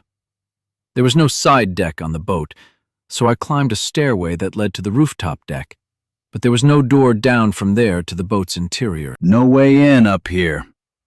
Murphy looked around again. You see anything? I shook my head. He jumped over to the dock and walked up along the walkway beside the boat, reaching across to check each of the windows he passed. He cursed quietly under his breath after trying each one. They were all locked. When he was walking around to the other side of the boat, I heard the sound of boat motors. Hurry, dude. I think I hear something. Murphy looked up at me with a question on his face. Boats, I told him in a harsh whisper. He ran around to the other side of the houseboat. I climbed down the stairs, crossed the deck, and hopped over to the dock. When I went around to the boat's port side, I saw Murphy's legs sticking out of a window as he tried to crawl his way in. Figuring he had that problem solved, I ran down the dock until Rachel and I made contact. I pointed toward the lake as I ran. She understood immediately and jumped down from the bow to gather up the others. The sound of high-revving boat motors grew more distinct. I looked toward the end of the cove and wondered how much time we had before Jay's boats arrived. Feet hit the wooden dock behind me. Fully expecting those feet to be one of the cabin cruiser's occupants, I glanced over my shoulder. It wasn't one of my new friends. Damn. Just a dozen feet behind me, a strong-looking young man with short hair and white skin was looking at me, trying to figure out if I was food or friend. "Hey, dude," I said. That was enough. He rushed at me and reached for my throat. I ducked under his arms and sliced his abdomen open as he ran by. He fell to the deck, writhing, feebly wheezing his pain with what little breath he could muster. I stepped over and hacked at the back of his neck, bringing his misery and noisy death to an end. When I looked up, the rest of the boat's passengers were running up the dock. I waved them forward and ran to the houseboat, jumping over to the houseboat's deck as Murphy swung the back door open. A moment later, Freitag rushed past, followed by Rachel. Gretchen and Paul, older and slower, came next. Dahlhover, self-appointed rearguard, was last. Murphy closed the door behind us. Once inside, Dahlhover found a window through which to peek and see up the cove. Murphy found a spot at another window. "How did they get here so fast?" Gretchen softly asked anyone who would listen. "Jay is crazy," Freitag said, as if that was sufficient to answer the question. She started peeking through curtains. Rachel said, "My bet is that when Jerry didn't come back when Jay expected, he sent a boat out to see what happened. And they came across Gerald and Melissa paddling back in that kayak." Paul cast a worried look toward the windows. The sound of the motorboat engines was audible through the houseboat's thin walls. It was the right thing to do, but we spent too much time finding a boat for those two. We probably should have left them on the shore somewhere. "You survive. You help your loved ones. Fuck everybody else." Even as I said it, I knew I was being a hypocrite. I'd broken those rules and suffered the consequences too many times. That's just the way it is now. Paul looked at me, and his mouth twisted as though he was chewing on a bitter grapefruit rind. He seemed like a nice man, so I kept my "fuck you" to myself. He'd spent the whole epidemic on the island, trying to build an idealistic, mutually beneficial post-apocalyptic utopia.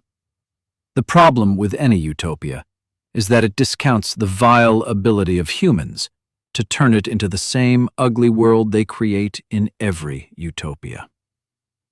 Jay and Jerry had just given Paul his first lesson in that course of study, and Paul hadn't understood any of it yet. "Jay is a hothead," Gretchen said. "He will race his boats all the way to the next dam." That's the way he thinks. "So we're safe then?" Paul asked. The engines of the boats were louder inside than our voices, but they revved just as high. Murphy, Freitag, and Dahlhover all crouched. Dahlhover, in a hushed voice, said, "They're at the end of the cove."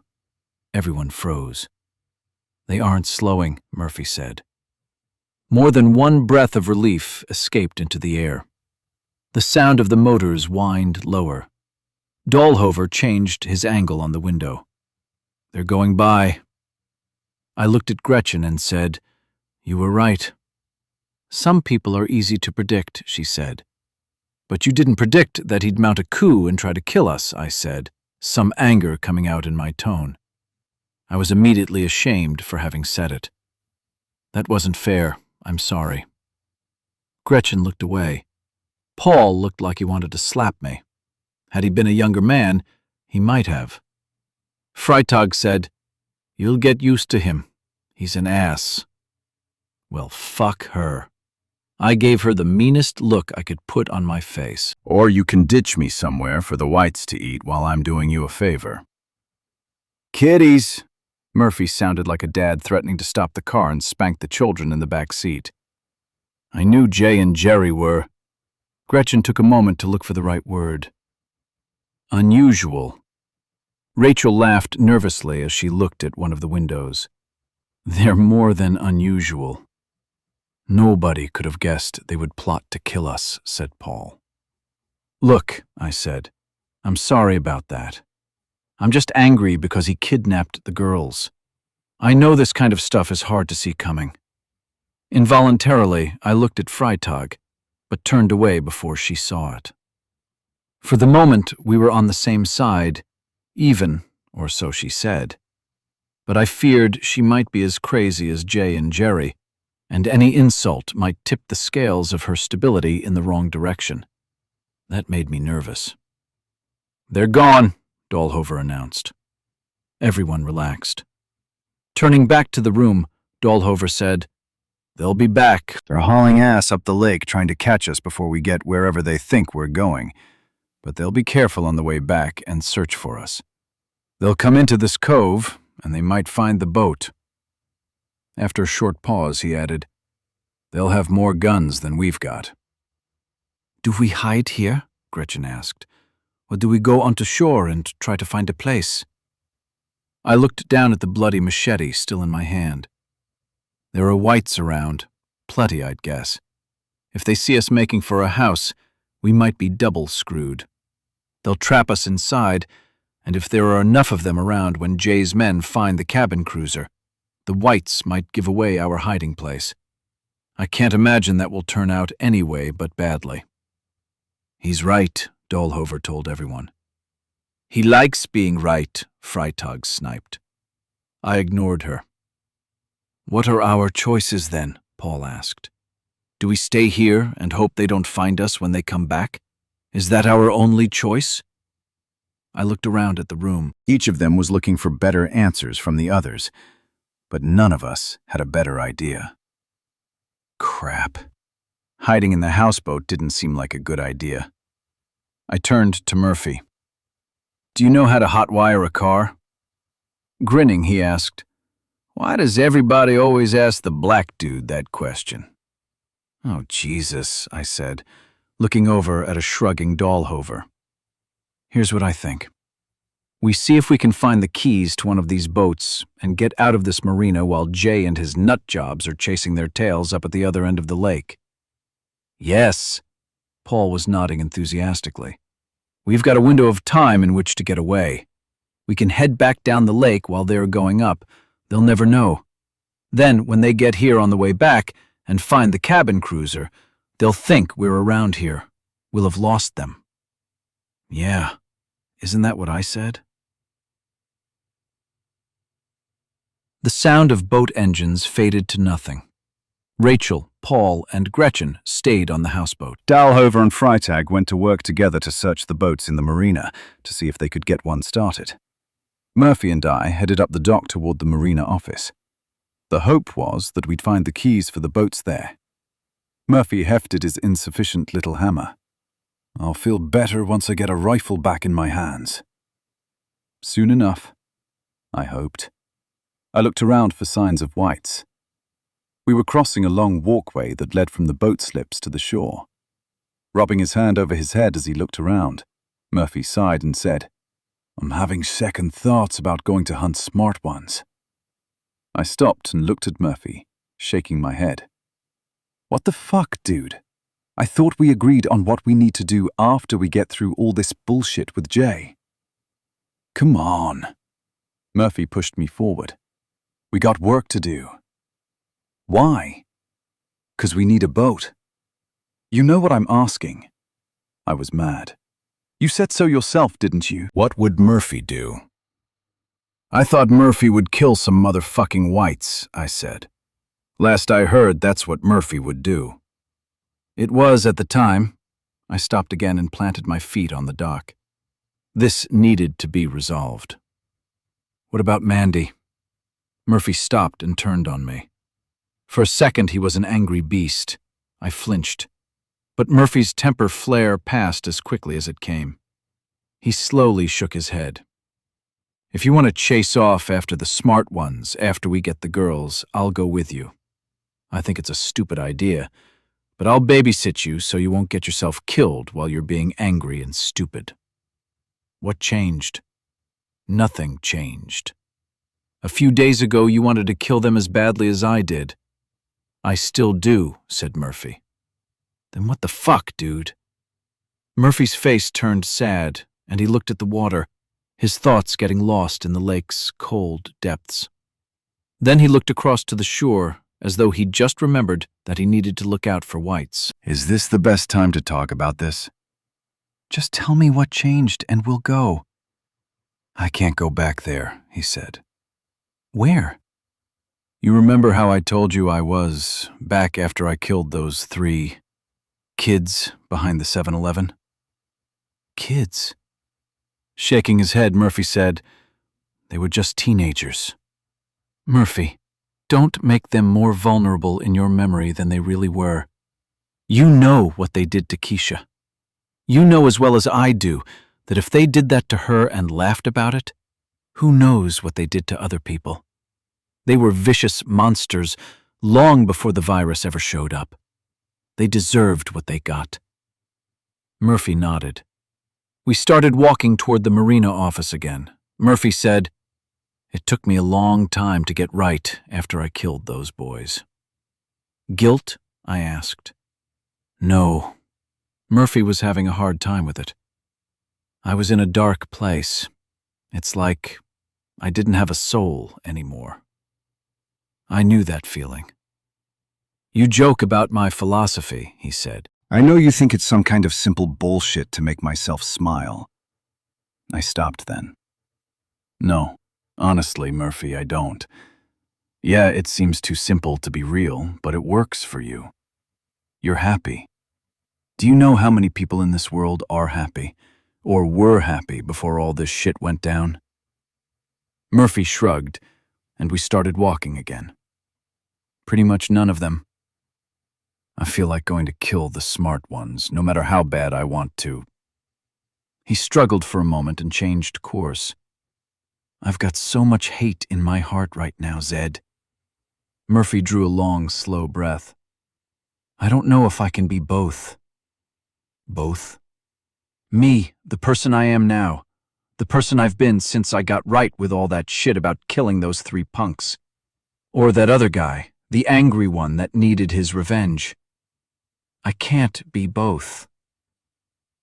The marina office was a square little building a short way uphill from the edge of the water. It had grids of windows stretching across 3 sides, leaving the marina and the entire cove visible from the counter inside. When we got there, the door was open. The door jamb was broken, and the strike plate was on the floor among splinters from the wood that had held it in place. Someone had already forced his or her way in. The office stank. That gave Murphy and me pause as we stepped across the threshold. Papers were scattered on the counter and the floor. A desk behind the counter was in disarray. Murphy leaned over the counter and shook his head. Dead guy. I leaned over to look. A body with a big chunk of skull shattered open lay rotting on the floor. I said, Somebody ransacked this place. Murphy pointed to a tall, flat metal cabinet on the back wall. The sheet metal around the lock had been pried apart, leaving a wide rent. I turned to look out through the windows. I'll keep an eye out for them. You check for the keys. Probably right inside that cabinet.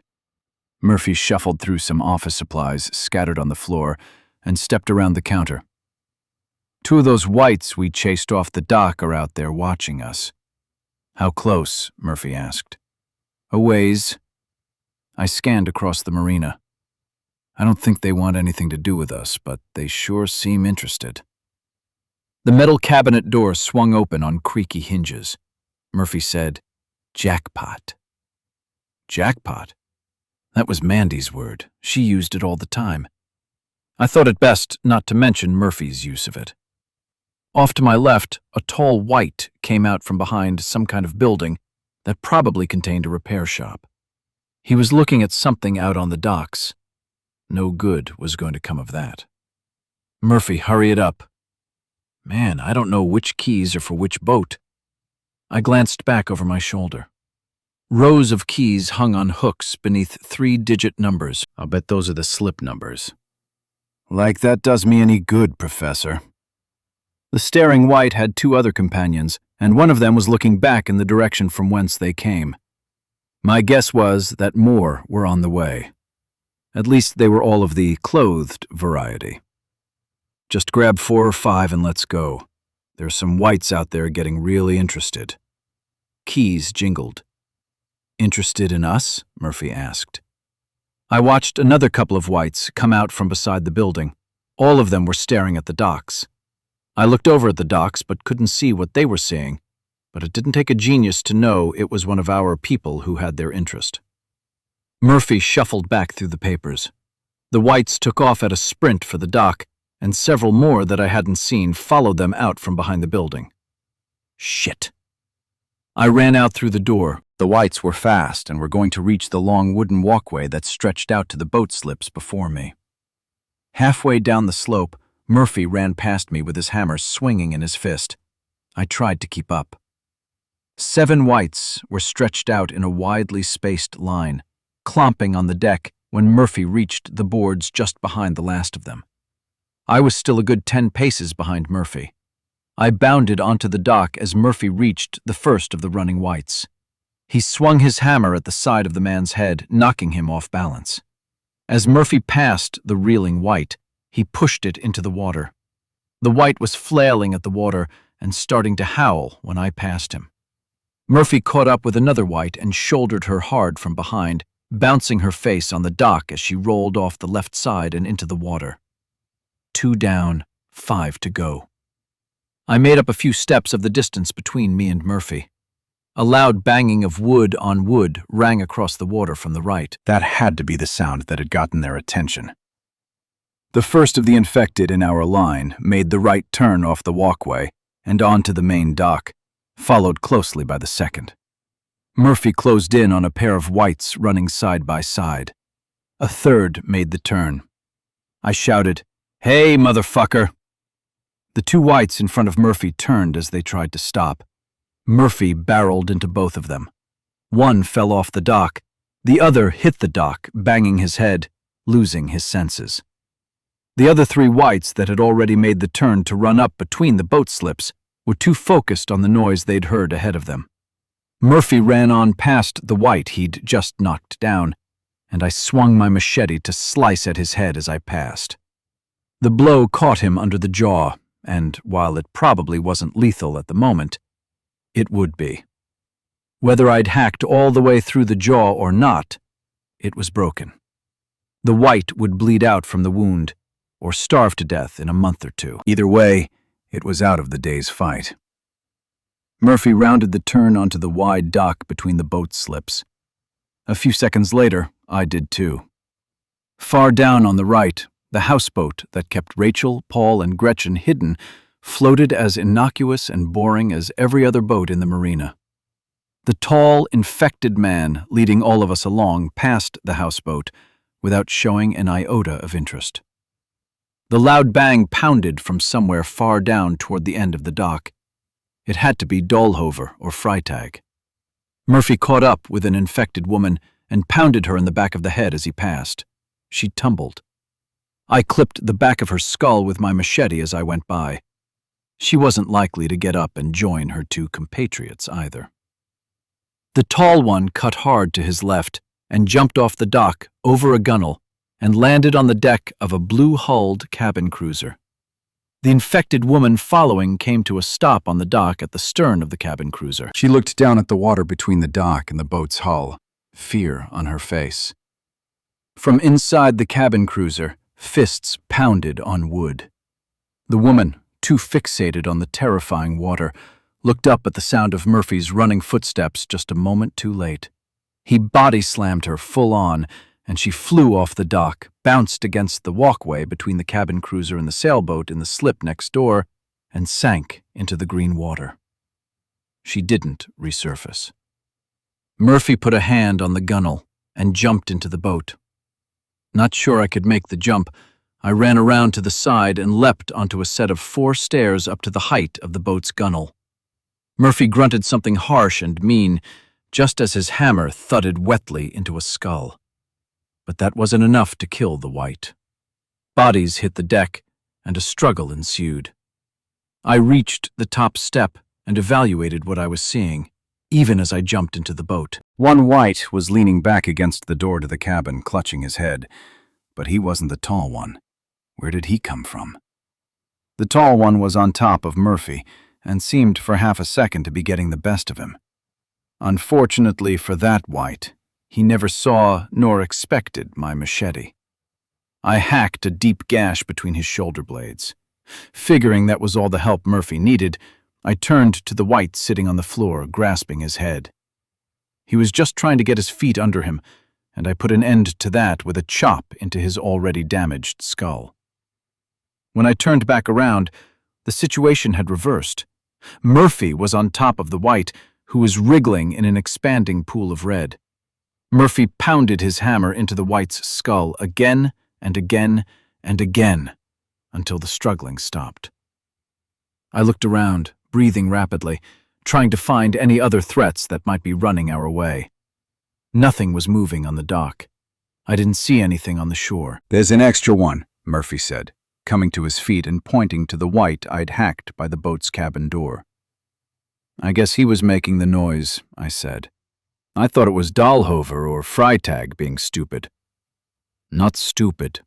It was Freitag's voice, coming from the other side of the door. "Trapped." Chapter 21. Murphy and I went to work, searching the boat slips for numbers that matched the tags on the keyrings Murphy carried. We found a match, and I said, "Talk about luck." Murphy climbed over the side and into a long monster of a speedboat with 2 enormous outboard engines on the back. Grinning, he said, "I'll bet this is the fastest boat on the lake. Just see if the key fits." Murphy dropped into the seat at the helm. Keys jingled. One slipped in the ignition switch. He turned and shined his Christmas present smile at me. "Heh. I'll get everybody else." I took off at a sprint toward the other end of the long dock, keeping an eye on the walkway that led to the shore. Nothing there except a few downed wights, one of whom was still rolling and moaning. That would soon attract more infected. As I was nearing the houseboat, Dahlhover's head leaned out of the door on the back of the boat. Coming to a stop, I urgently waved at him to come. The head disappeared back inside. The door flung open, and Freitag ran out with Rachel right behind. I took another glimpse at the walkway. Gretchen and Paul came out, with Dahlhover taking up the rear, as usual. As Freitag neared, I pointed at Murphy's new toy. "It's the big 2-engine thing, 3 from the end." She slowed just enough to understand and raced on. "Thanks," Rachel said as she ran by. I started to backpedal as Paul and Gretchen neared. "Hurry, there's no telling when they'll show up." Of course, they could have meant the wights or Jay's henchmen. "Go," Dahlhover told me. "I'm with them." I nodded, turned, and sprinted back down the dock. When I got to the boat, Rachel was standing behind Murphy's seat. Freitag was in a seat beside him. For such a large boat, there wasn't much deck space, pretty much just a couple of couch-sized seats, one behind the other. We were all going to have to get chummy. I got onto the front couch beside Freitag.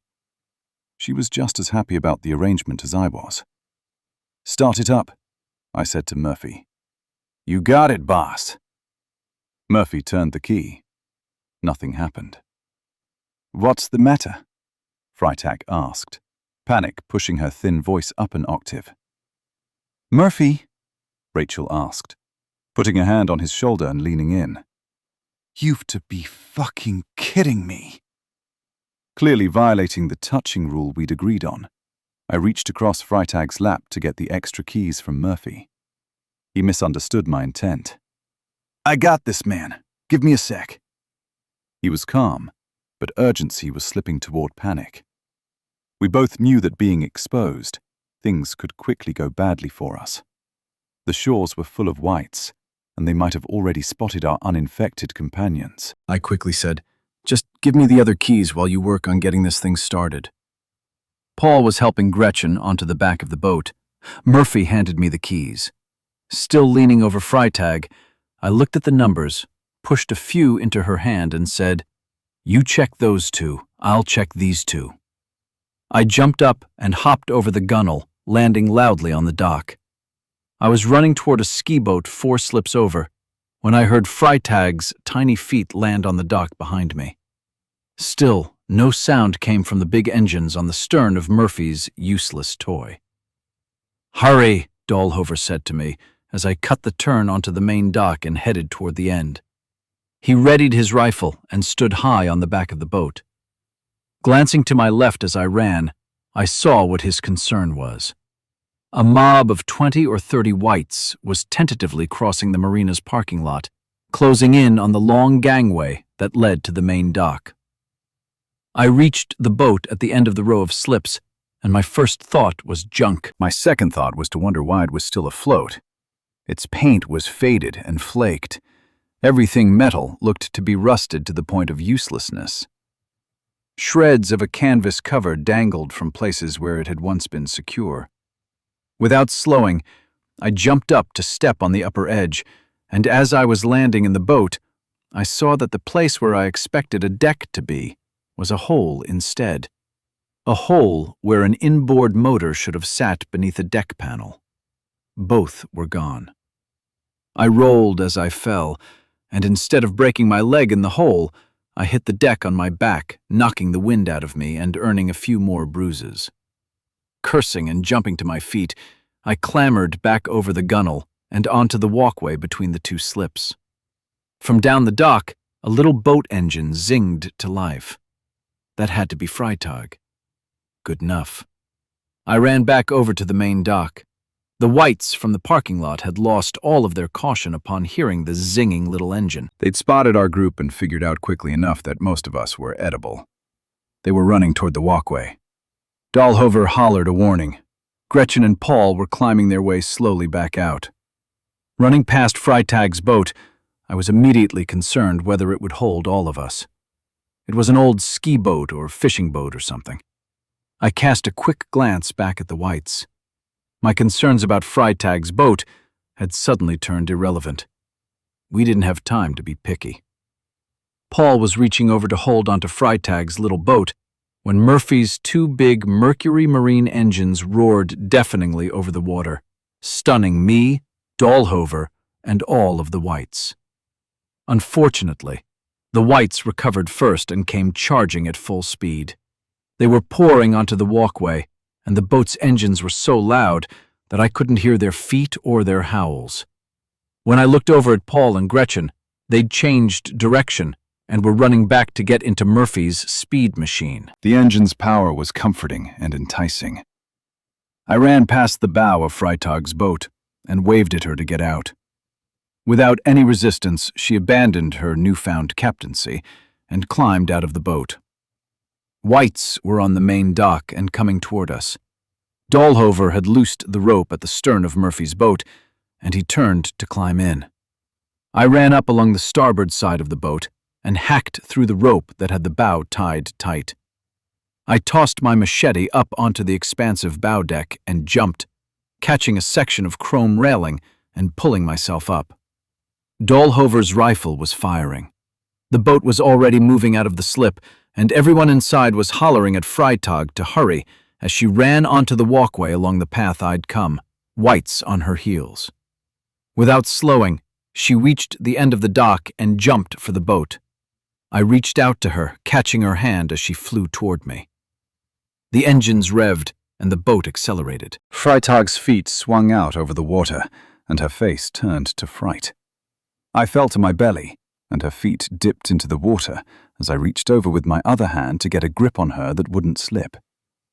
As the boat made a turn away from the docks, the chasing whites poured off the end of the dock and into the water, trying uselessly to catch us. Dahlhover yelled something, and as soon as Murphy understood, the big engines revved higher and the boat ripped across the cove. nearly dragging me into the water on top of Freitag. "Don't let go of me!" Freitag begged. "I won't." Hans grabbed at my belt, and somebody jumped on my legs to hold me steady. "We're good," I said to Freitag. A moment later, an arm reached over my shoulder and grabbed a handful of Freitag's shirt, pulling her up on top of me. I caught a knee in my face as Dalhover dragged her further into the boat. Dalhover let go of Freitag, and Rachel got off of me. I rolled over onto my back. Thanks. Without any of the vitriol that I'd come to expect, Freitag said, "Yeah, thanks." We threw up a 30-knot wake as we flew out of the cove and into the lake. I sat up and looked at the whites far behind us, swimming stupidly toward us or turning back toward the dock. That was exciting. Rachel laughed, and Dalhover almost smiled. And for the moment, and it always ever just seemed like a moment, we were safe. Over the wind and rumble of the engines, I looked at Dalhover. My curiosity is nagging me, so I've got to know. What happened? Dalhover looked back into the marina as the boat picked up speed. We turned in the opposite direction that Jay's henchman had gone. He glanced at Freitag. "You go ahead." Dalhover got up, cautiously climbed over the windshield, and got down into the cockpit beside Murphy. I looked at Freitag. Rachel asked, "What did happen?" We couldn't see anything from inside the houseboat. We heard the banging, and it wasn't long after that all the running and shouting started. "Yeah," I nodded. "I'll say." With our eyes on her, Freitag said, "We were checking the boats one at a time, looking around inside for keys or anything else that might be of use. We got to that cabin cruiser, and I went down the stairs and opened the door to the cabin. I guess by then I was getting lazy and—" Freitag glared at me. I understood the warning and kept my comments to myself. I wasn't expecting anything to be inside, not really. I peeked and didn't see anything, so I swung the door wide open and went on in. Sergeant Dalhover was at the top of the stairs, asking if the cabin was clear. I was halfway across the cabin by then, and something shrieked behind me. A white, I guessed. Freitag nodded. "Right there in the cabin?" Rachel asked. Freitag nodded again. I frightened him as much as he frightened me. He was sitting in the corner to the right of the door. I never saw him until he screamed.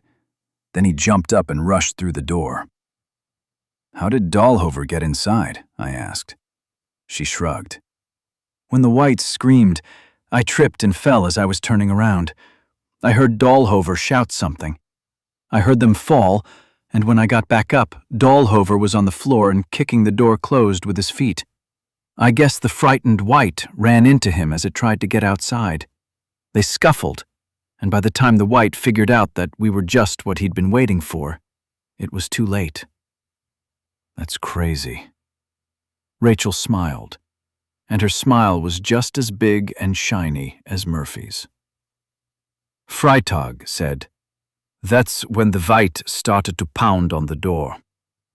"You probably should have just shot him through the door," I said. "We talked about that. We didn't know which would bring more trouble, the noise of the gunshots or the white pounding on the door." "Good point," I nodded. We all made it out. Rachel summed up, or perhaps just changed the subject, before Freitag and I went back at one another's throats. "That's the important thing." She looked over the bow that was starting to bounce on the waves. I said, "Murphy needs to slow down, or we need to get in the cockpit with the others." Freitag got up on her hands and knees and made her way toward the windshield to climb over. Rachel and I followed. An hour later, we were idling into a cove just a few miles across land from Mansfield Dam, but because the shape of the lake was dictated by the river which had been dammed to make it, we were still 10 or 15 miles away by water. Monk's Island was at least 5 miles further up the lake. Like all of the docks and boathouses on the lake, they weren't built on piers. They floated with the drastically changing level of the lake, which might vary by 30 or 40 feet throughout the course of a year. The benefit of that for us at the moment was that during the drought, all of the boathouses in the cove had been re-anchored farther and farther from the houses of their owners as the lake receded. When the floods came, with no one left to reposition them, they simply floated up from their current positions. Of course, many broke loose and floated freely. Some floated, still anchored to the lake bottom, but at a good distance from the shore. Murphy pulled the boat up next to one such boathouse, floating near the center of a cove. It had been built to house 3 boats behind garage-style doors, all 3 of which were closed when we arrived. He looked around for consensus and received shrugs and nods. One boathouse was as good as the next. Looking at me, Paul asked, "Anybody want to swim under and see if there are any whites inside?" I accepted the task and stood up to climb over the windshield to the long bow deck. I don't mind going, but just so you guys know for the future, when you're in the water, the whites can't see enough of you to figure out if you're one of them or not. At least the ones we've been dealing with downriver thought anybody swimming was food. Really? That surprised Gretchen. Having the luxury of being on the island since the infection started, the islanders had little experience with the whites. I figured none of them would last long on shore. "I'll go then," Paul said, jumping to his feet. I shrugged. "Come along if you like." Dahlhover gave Paul a dismissive look as he stood. "I'll go." Though the two were of the same age, Paul had spent his life in academics, and while he wasn't overweight at all, he didn't look like he was up to any strenuous task. Dahlhover looked like any middle-aged man, beaten down by life and, at a glance, unable to even change his own car tires. But I knew he wasn't that. He was hard, athletic, and accomplished in the suddenly valuable skill of butchering hostile former human beings. I was happier to have Dahlhover along. With my machete in hand, I jumped into the water and let my momentum carry me down. Dahlhover splashed in, and side by side we swam beneath the wall of the boathouse. In the shadow beneath, I saw the hull of a small boat in the first slip. It left plenty of room around its sides for us to come up inside. We surfaced together at the stern of the small boat, far enough from the walkways on either side that we couldn't be reached by any white who might happen to be there. I inhaled quietly as I looked around, listened, and sniffed the air. Nothing but dim light, lapping water, and motor oil. Dahlhover silently moved through the water over to the walkway along the wall. Once there, he pulled himself up with a degree of silence I could only envy. I was never quiet going into or climbing out of the water. Leveling his rifle to point up the dock, he slowly looked around the dark room. No whites stood or squatted on the docks, and the only other boat didn't seem to have anyone on it. He looked down at me and shrugged. Good so far. Making a splashy noise, I climbed up on the dock beside him. I hefted my machete, showed it to Dahlhover so that he understood my meaning, and scooted around him on the dock so that anything coming at us from any other part of the boathouse would come to me first. I said, "Hey, anybody in here?" Nothing responded. In a louder voice, Dahlhover rasped, "Come out if you're in here." We waited. I think we're good. I walked slowly up the dock, eyeing every shadowy corner as I moved. Let's check it out to be sure. Right behind you. We worked our way past the old wooden ski boat that we'd come up beside, past a couple of windsurfing boards hanging on the wall, and moved over to the slip on the far side of the boathouse. I leaned over to get a good look inside that ski boat and saw that it was empty.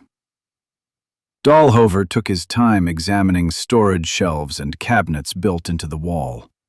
He said, "We're clear." Yeah. He crossed the dock to a door on the back side of the boathouse and fumbled with the lock until it opened. He peeked outside, looked back at me, and uncharacteristically smiled. That got my interest, so I crossed the decking and took a look. Nice. On the back side of the boathouse was a wide covered deck, a table big enough to seat 8, several pool loungers, a barbecue, and a small refrigerator. After looking around to make sure that nothing on shore was showing an interest, Dahlhover walked over and opened the fridge. The smile returned. Beer. I laughed. You just made my day.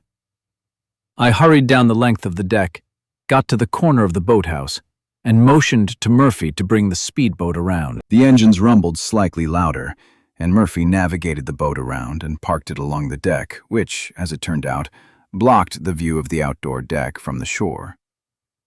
Unfortunately, the fridge held nothing but beer. Some kind of edible food would have been nice.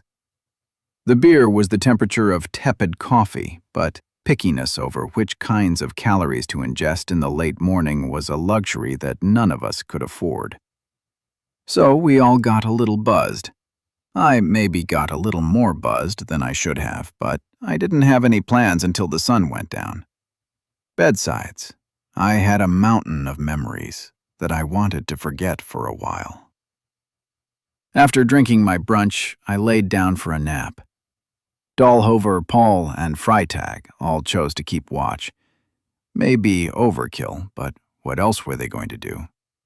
Murphy, Rachel, and Gretchen were talking nearby about something that sounded more and more like burbling random syllables as I drifted off to sleep. Chapter 23. Hey, Sleeping Beauty. I opened my eyes. Murphy was leaning over me in the dim light and nudging me none too gently. You gonna sleep all night? Blinking the sleep out of my eyes, I said, I feel like a hammered turd. Murphy chuckled. Too many beers. I wish. I sat up. Too many hard miles lately. I need some downtime. I hear you, man, but you wanted to get this Steph thing rolling. Sitting up introduced me to a headache. I rubbed my temples. We need to. I just need a sec. Cool, man. Murphy sat down on the dock beside me and leaned against the wall. What time is it? A little after 9. I looked around in the dimness. One flashlight was in the far corner of the boathouse, sitting on a wire shelf pointed at the floor. It made a good night light, not bright enough to attract any attention from outside, but enough so that I could see 2 shadows standing at the windows, peeking through the shades. Murphy noticed that I was looking at the guards. Freitag is outside on the deck, keeping watch. Everybody else is asleep? Murphy pointed to the other side of the boathouse. Shadowy people sat on the floor by the shelves, talking softly. They're worrying over what we're about to do. Did you get any sleep? I crashed for a couple of hours. Murphy pushed a beer can into my hand. Second breakfast, it's all we've got. It'll have to do. I popped the tab on the aluminum can. We can't live on this stuff. Murphy chuckled softly. Lots of people do. At least it's not light beer. Thank God for that, I agreed. It's not ideal, but we could probably survive on warm beer for maybe 4 or 5 days. I shrugged and took a long, hideous drink of warm beer. We should probably pull it out of the fridge and store it in a net in the water. I hate warm beer. Tell the boss. Is Gretchen the boss? I asked. Is that what was decided? More or less, but you know, man. There's nothing formal, so don't start getting your panties in a wad about it. Dude, I was offended. I didn't say anything, I just wasn't sure. I know how you are, man. Finish that beer. You need some calories, and the alcohol might take the sharp edge off that stick in your ass. I rolled my eyes and drank some more. Have you ever tried this whole friendship thing before? No, you're my first friend. Murphy chuckled again and gave me a friendly push on the shoulder. Lighten up, man. Shit could be worse. I hear you. Sorry. I lifted my beer and looked at the label. Coffee would be better. Murphy shrugged. When you're done whining, we need to talk about what we're going to do. We know what we're going to do. We just need to do it. Is everyone still cool with it? In truth, I didn't care how cool they were. It was dark outside. I had calories in my belly and a machete to do my dirty work. Worried, but cool enough. I sat up straight and looked worriedly at the flashlight in the corner as a new thought occurred to me. What happened with Jay's thugs? Did they come back? Dahlhover said one of the boats did a quick run-through of the cove just before sundown. They weren't very thorough. He thinks they found the cabin cruiser in that other marina and probably saw the dead whites. Jay probably thinks we got munched there or we got away. Either way, they weren't looking for us here. Not really. That was a relief. I said, cool. I had no doubt in my mind that crackpot Jay was still fuming over his revenge, but he probably figured we were a problem that wouldn't trouble him further. Murphy opened up a beer of his own. You know, that thing with finding Rachel was a nice surprise, I said. Yeah, Murphy nodded. I never thought I'd see her again. How's she been? How's she dealing with all of this? Better than you, if that's what you're asking. What does that mean? Murphy grinned. You brood too much. I'm trying to follow the Murphy plan. How'd she get all the way from East Austin over here to Monk's Island? Luck. What kind of luck is that? I asked. Oops, I took a wrong turn on the way home. What's this lake doing here? I laughed. Murphy put a finger to his mouth to keep me quiet. The boathouse walls weren't insulated. Sound would carry across the water. In a soft voice, he said, That's almost what happened. Whatever. Really, how'd she get to the island? A friend of hers from the office has a house out here on the lake. They wrapped up some big pain-in-the-ass deal at work and were blowing some vacation days water skiing. When shit went down, she said she tried to call Mom, but never got an answer. Her friends convinced her not to go home and check on her. They said it was suicide to try. It probably was, I said. True or not, it doesn't make the guilt go away. Murphy glanced at the others sitting in the shadows on the other side of the boathouse. I asked, did her friends make it? There were 4 of them. I guess one was her boyfriend. Inter-office romance? I asked. Murphy nodded. I never even met the guy. They'd been dating for 6 months or some shit. I nodded knowingly. The boyfriend was the first of them to get infected. The others came down with the fever. Next thing she knows, she's in a big house on a cliff looking over the lake with 3 people passed out with the fever. The TV and radio were still working then, so she knew what was coming. She bailed out, I hoped, for her sake. Murphy shook his head as he frowned. She stayed until the boyfriend turned. I don't see a happy ending. She found a gun in the house. She had him locked in the wine cellar. The wine cellar? I asked, with an inflection in my tone that implied something, though I didn't even know what it was. I was just trying to lighten Murphy's mood.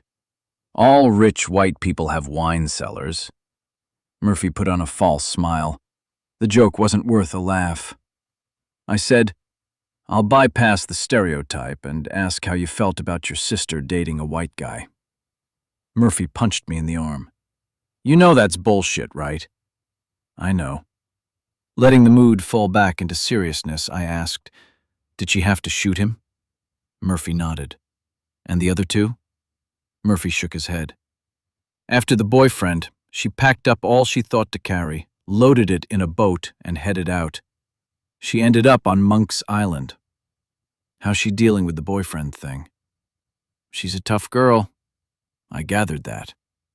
I finished the last of my beer and crunched the can. When do you want to head out? Murphy nodded toward the others who were still awake. Everybody wants to talk first. Chapter 24. Murphy looked at me with a face that told me to be quiet and keep my thoughts to myself. He'd been around me enough to know my moods. He could see that I was pissed. I was apt to say any number of stupid, insensitive things that wouldn't make anything any better. Being a good friend, he was trying to keep me from doing that. Sure, our new friends needed food. We all needed food. But I'd run on an empty stomach for so many days that the concept of 3 meals a day had not only stopped being a luxury, but had also stopped seeming like a necessity. In my head, a grub run was just one more obstacle. I wanted so sorely to go and kill those smart white motherfuckers all over Austin. But I needed first to get Steph out of Jay's hands. Hands that, in my imagination, grew more lecherous with each passing hour. On top of that, I had to, well, I didn't have to, I agreed to follow Gretchen's advice, which was to follow Dahlhover's plan as a safer way to pull off Steph's rescue. Everybody thought my Rambo plan was, well, they didn't say half-baked, but I saw it on their faces. Peer pressure. Ugh. But putting off Steph's rescue meant pushing back my Smart One hunt even further. And it all started with logistical problems. The consensus in the group was to make our first step raiding the houses on the hills above the cove for food and, with any luck, weapons. I'd argued that beer was, in fact, just liquid bread, with a nice buzz as a fringe benefit. Nobody agreed. They all blabbered on about the benefits of real food. Did it make sense? Yes, it did. But that just pissed me off all the more. To Gretchen, Paul, and the others, Dahlhover said, "We'll leave 2 of the guns with you." Why does Murphy have to go again? That's what I don't understand. Rachel was not happy about the plan and didn't mind letting her anger show. In another pointless attempt at placating her, Murphy said, "We've talked about this plenty. You know it makes sense for me and Zed to go ashore. The Whites don't see us the same way they see the rest of you.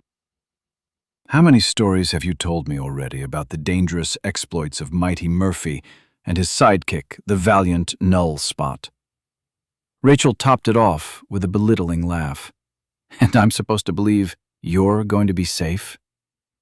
Let's not pretend you're telling me what to do." Murphy had come to the end of his patience. The volume of what he said next made that clear. "I'm going." Rachel understood that whatever else she had to say on the subject was wasted breath. She crossed her arms and glared at me instead, like it was my fault that Murphy was coming along.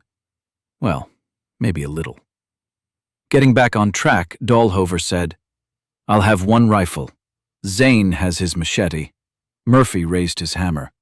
"It ain't perfect, but it'll do."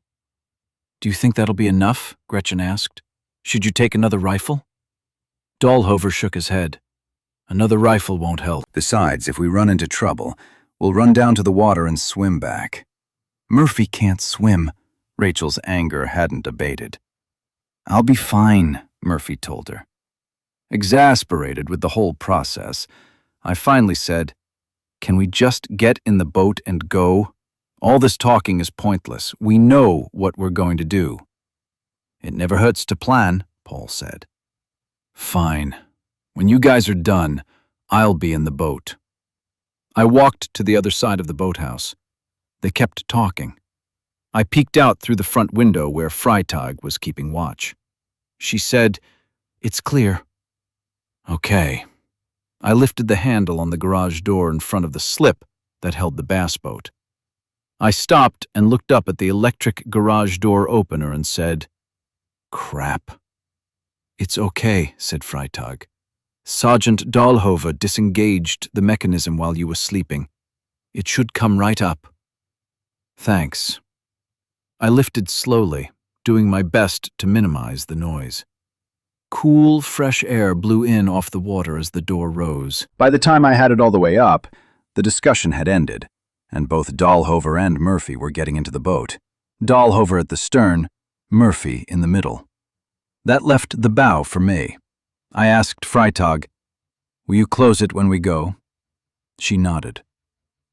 I took my spot in the front of the boat and turned back to Dahlhover, who flipped a switch on the silent electric trolling motor. The boat moved slowly out of the boathouse. Once out in the water, Dahlhover angled the boat to point the bow at the shore and reversed the direction. Freitag tiptoed and reached up to the garage door handle and brought it slowly down. The others stood on the dock with their emotions on their faces.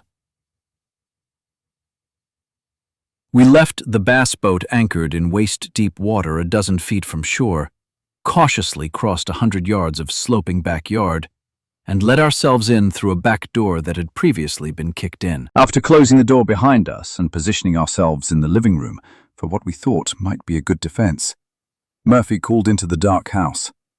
"Anybody home?" The house was quiet, but the smell of old rot let us know that death had visited well before us. He called again, of course. "Anybody home?"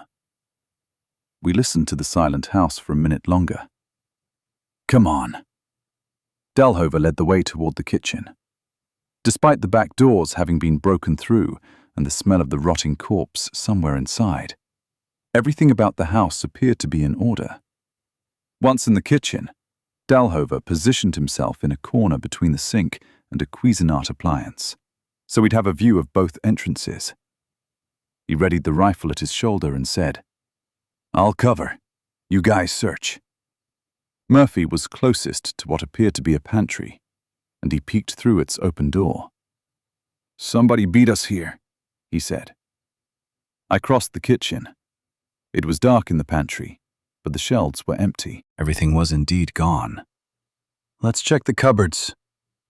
We worked our way around the kitchen but found nothing but dishes, coffee cups, pans, utensils, and cookbooks. Not even spice bottles were left. When I found myself in front of the refrigerator, I glanced at the others.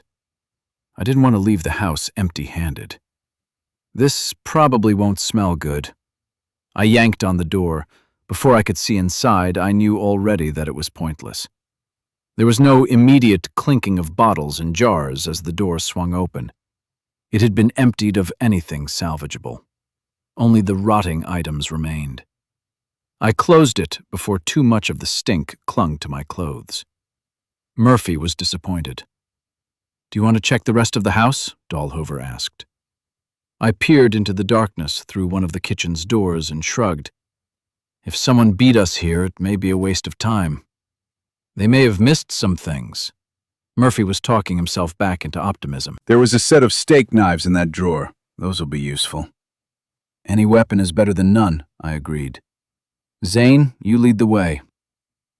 Dahlhover pointed the barrel of his rifle at one of the kitchen doors. "Let's stick together and do this quickly." Chapter 26. With only the steak knives in the bag, we crossed through the trees toward the second house on our search. Murphy whispered, "It's weird how some parts of town don't seem to have any whites. I wonder why." That got me thinking about the peculiarities of the infected behavior.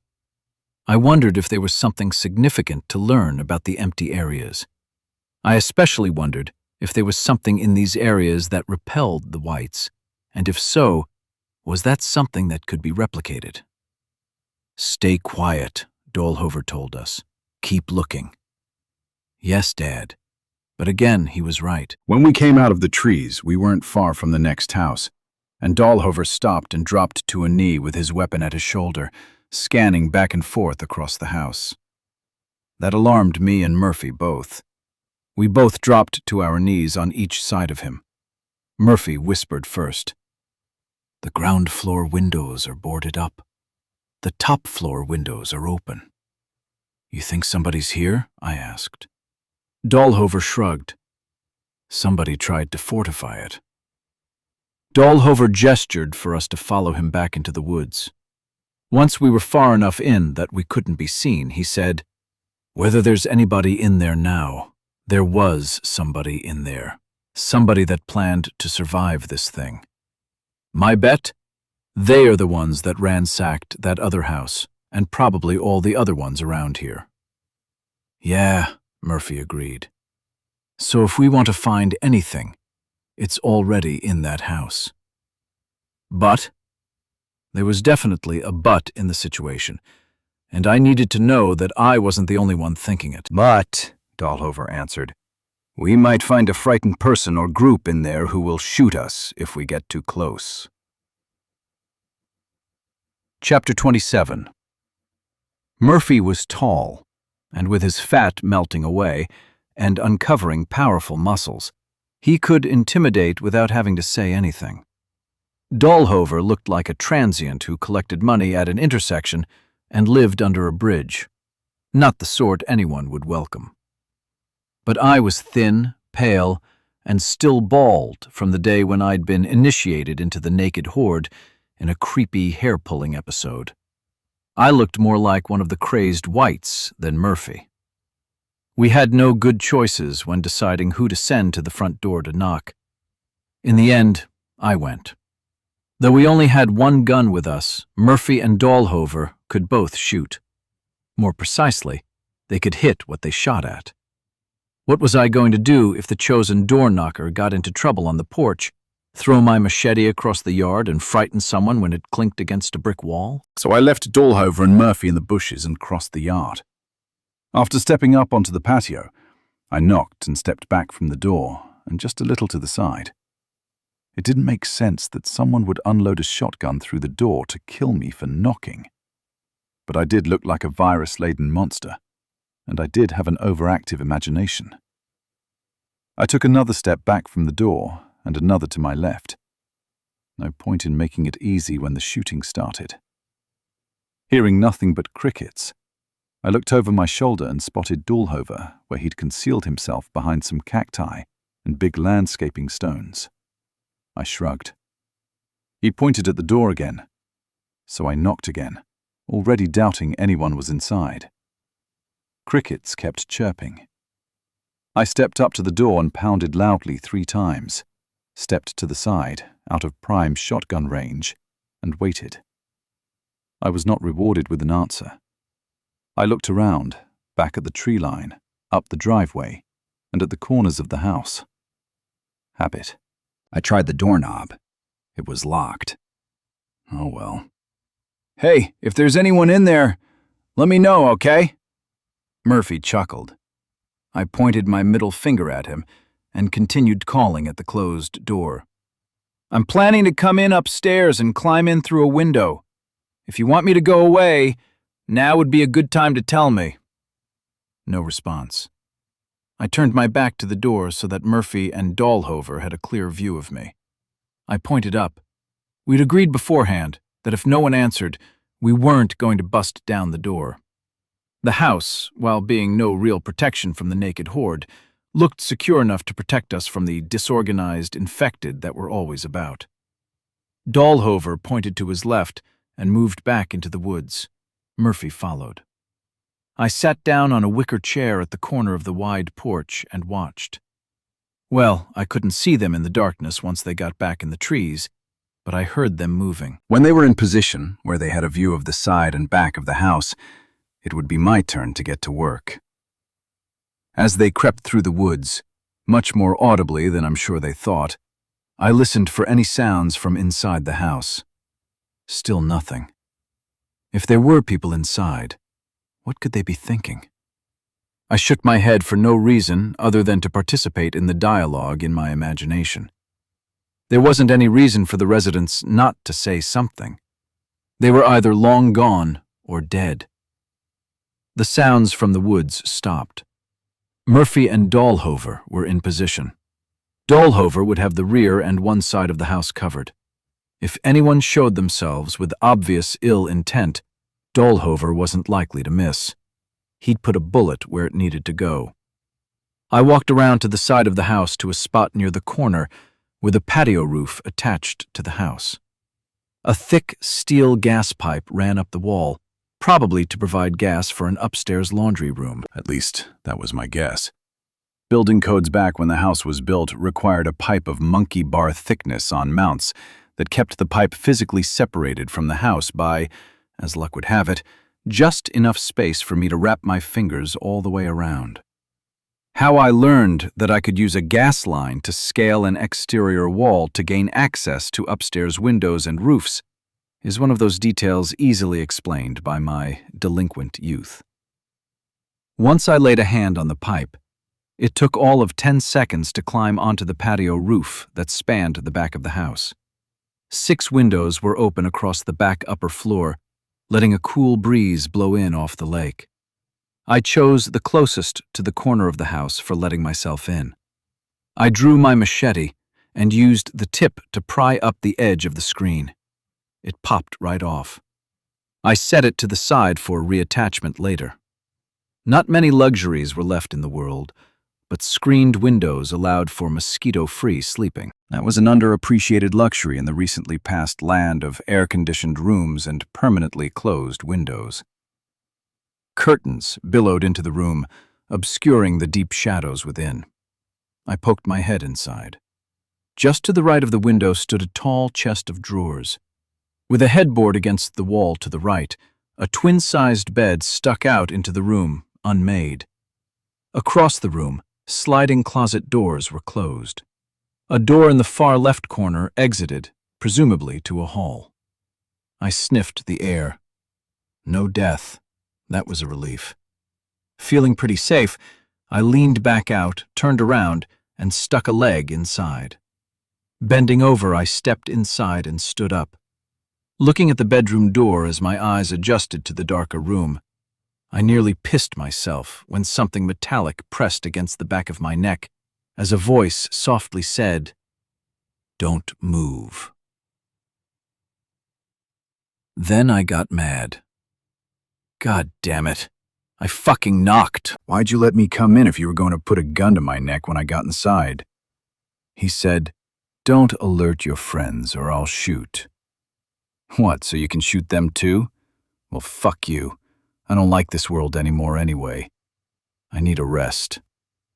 Then, without turning, I hollered, "Don't come in. Fucktard has a gun on me." The man behind me cursed, hit me on the head, and pushed me forward. I guess he'd planned to knock me out, but all he did was make me angrier as I stumbled forward. Damn, dude. I pulled my machete out as I caught my balance and spun to face my assailant. The quick move surprised the guy, who'd apparently been hiding on the other side of the dresser. At least, it surprised him so much that he didn't shoot. I swung the blade down hard at his wrists, with the full intention of cutting off a hand, just as I'd done to Birdman, or whatever the fuck his real name was. But as the blade was coming down, I saw the stark white face of the man who held the gun, and I stopped just as the blade touched his forearm. I stepped to the side and pushed down, letting the machete's edge convince the man that lowering his weapon was a good idea. "Drop it." "No." I shook my head. "Really? If I was going to hurt you, don't you think I would have just chopped your fucking hand off?" Yeah, I know, idiotic logic to use on a man I was currently threatening, but neither of us stopped to question whether I was making sense. "Now drop the gun." It fell to the carpet. "Step back into the corner, dipshit." Before stepping, the man glanced at the bedroom door, which was behind me by then. Crap. I quickly raised the blade and pressed it to his throat. A woman's voice from behind me said, "If you think that's going to keep me from shooting you, you're an idiot. I don't even like him." "Whatever," I answered, more confidently than I had any reason to be. "If you were going to shoot me, you would have already done it." "Lower the machete," she ordered. I leaned forward, putting my weight on the blade that was pressed against dipshit's throat. "You're not shooting me already, so I'm guessing that's because you think dipshit here will get cut. So I think I'll just leave it here. Come around here where I can see you. You may think that you're in charge with your stupid little sword. Ask dipshit if he thinks my stupid little machete is sharp enough to cut his throat out." Dipshit said, "It is." Feet moved on the carpet. With her weapon aimed at me, No surprise. A woman moved over to the other side of the bed where I could see her. She said, "Okay, asshole, what's your plan? Because if you think there is any circumstance under which I'm giving up this gun, or even lowering it, I've got news for you. You're the dipshit, because you don't know anything." "Let's see," I said. "I know you don't want dipshit to die." You don't even want to take the chance. So he's your brother or your boyfriend or some shit. Good for me, I think. There's also a pretty good chance that if you shoot that gun at me, you'll miss. I'm 10 feet away from you, asshole. Why don't you lower your machete and take that bet? I cut my eyes quickly in her direction. You just as infected as me, but a slow burn since we're talking. "A slow burn?" she asked. "You know, infected people like us who didn't turn." "I'm already bored," she said, pulling a face. I said, "You're kind of a smart-ass bitch, aren't you?" "Hey," said dipshit, offended. "Be cool, dipshit," I told him, pressing the blade just a tad. Why? Why not? He at least needed to be totally convinced that I had him under my power. "Steve, stay calm," the girl said. "Don't worry about him." Without turning his head, Steve looked at the girl. "You don't have a giant sword at your throat."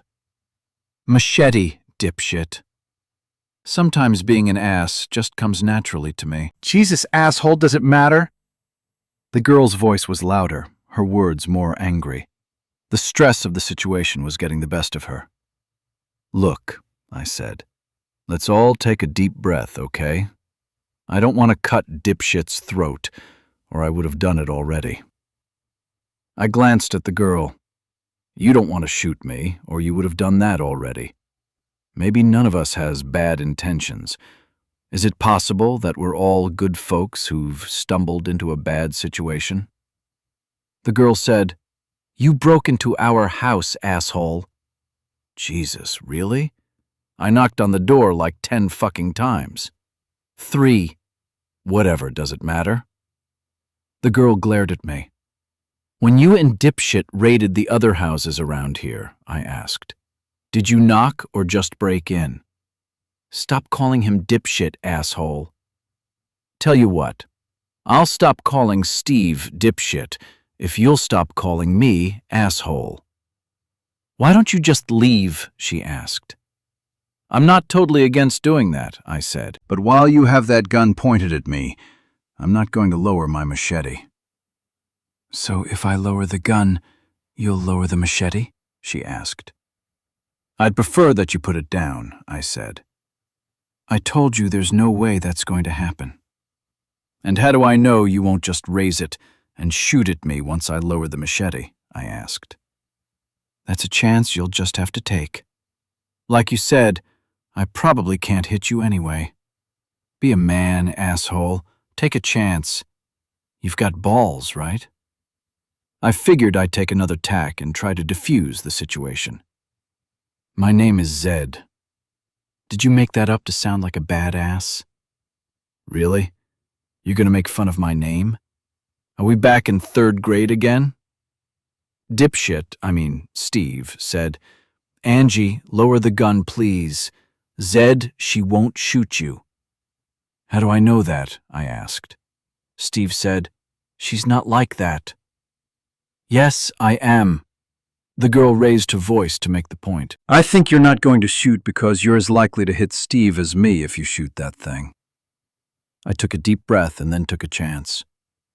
"I'm going to lower the machete. I don't want to hurt Steve or you either, Angie. I was just looking for some dinner." "What about your friends outside?" she asked. "What? I can't have friends to cover my ass? You have Steve, right?"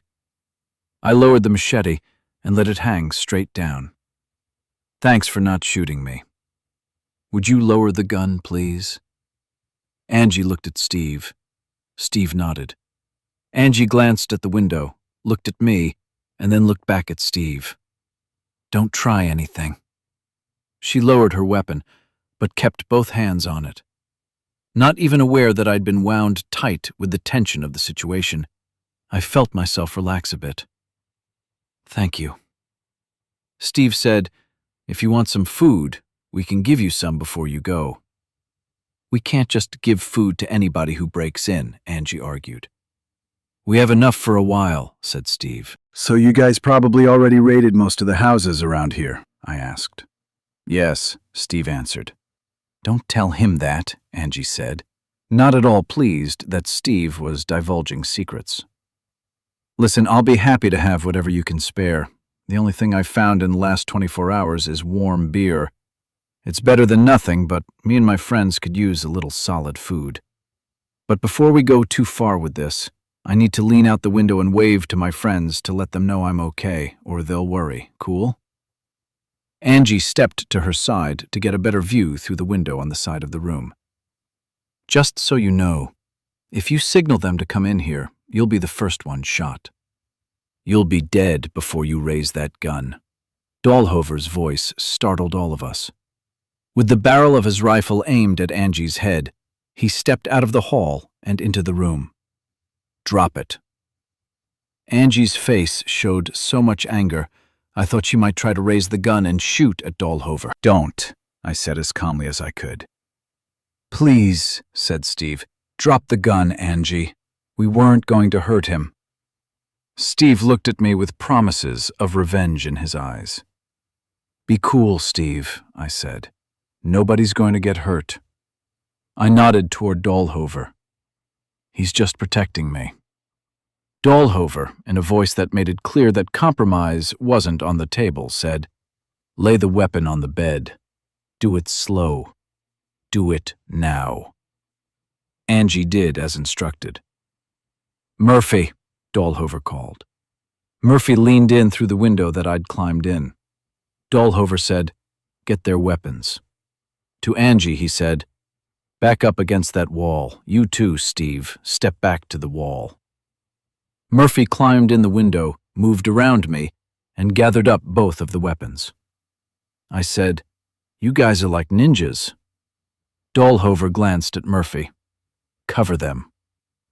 From his position standing at the foot of the bed, Murphy raised a pistol and pointed it at both Angie and Steve. I stepped around behind him. Dahlhover turned around, sidled up behind the door jamb, and pointed his weapon down the hall. "How many more are in the house?" "3," Steve answered without hesitation. Angie glared at Steve.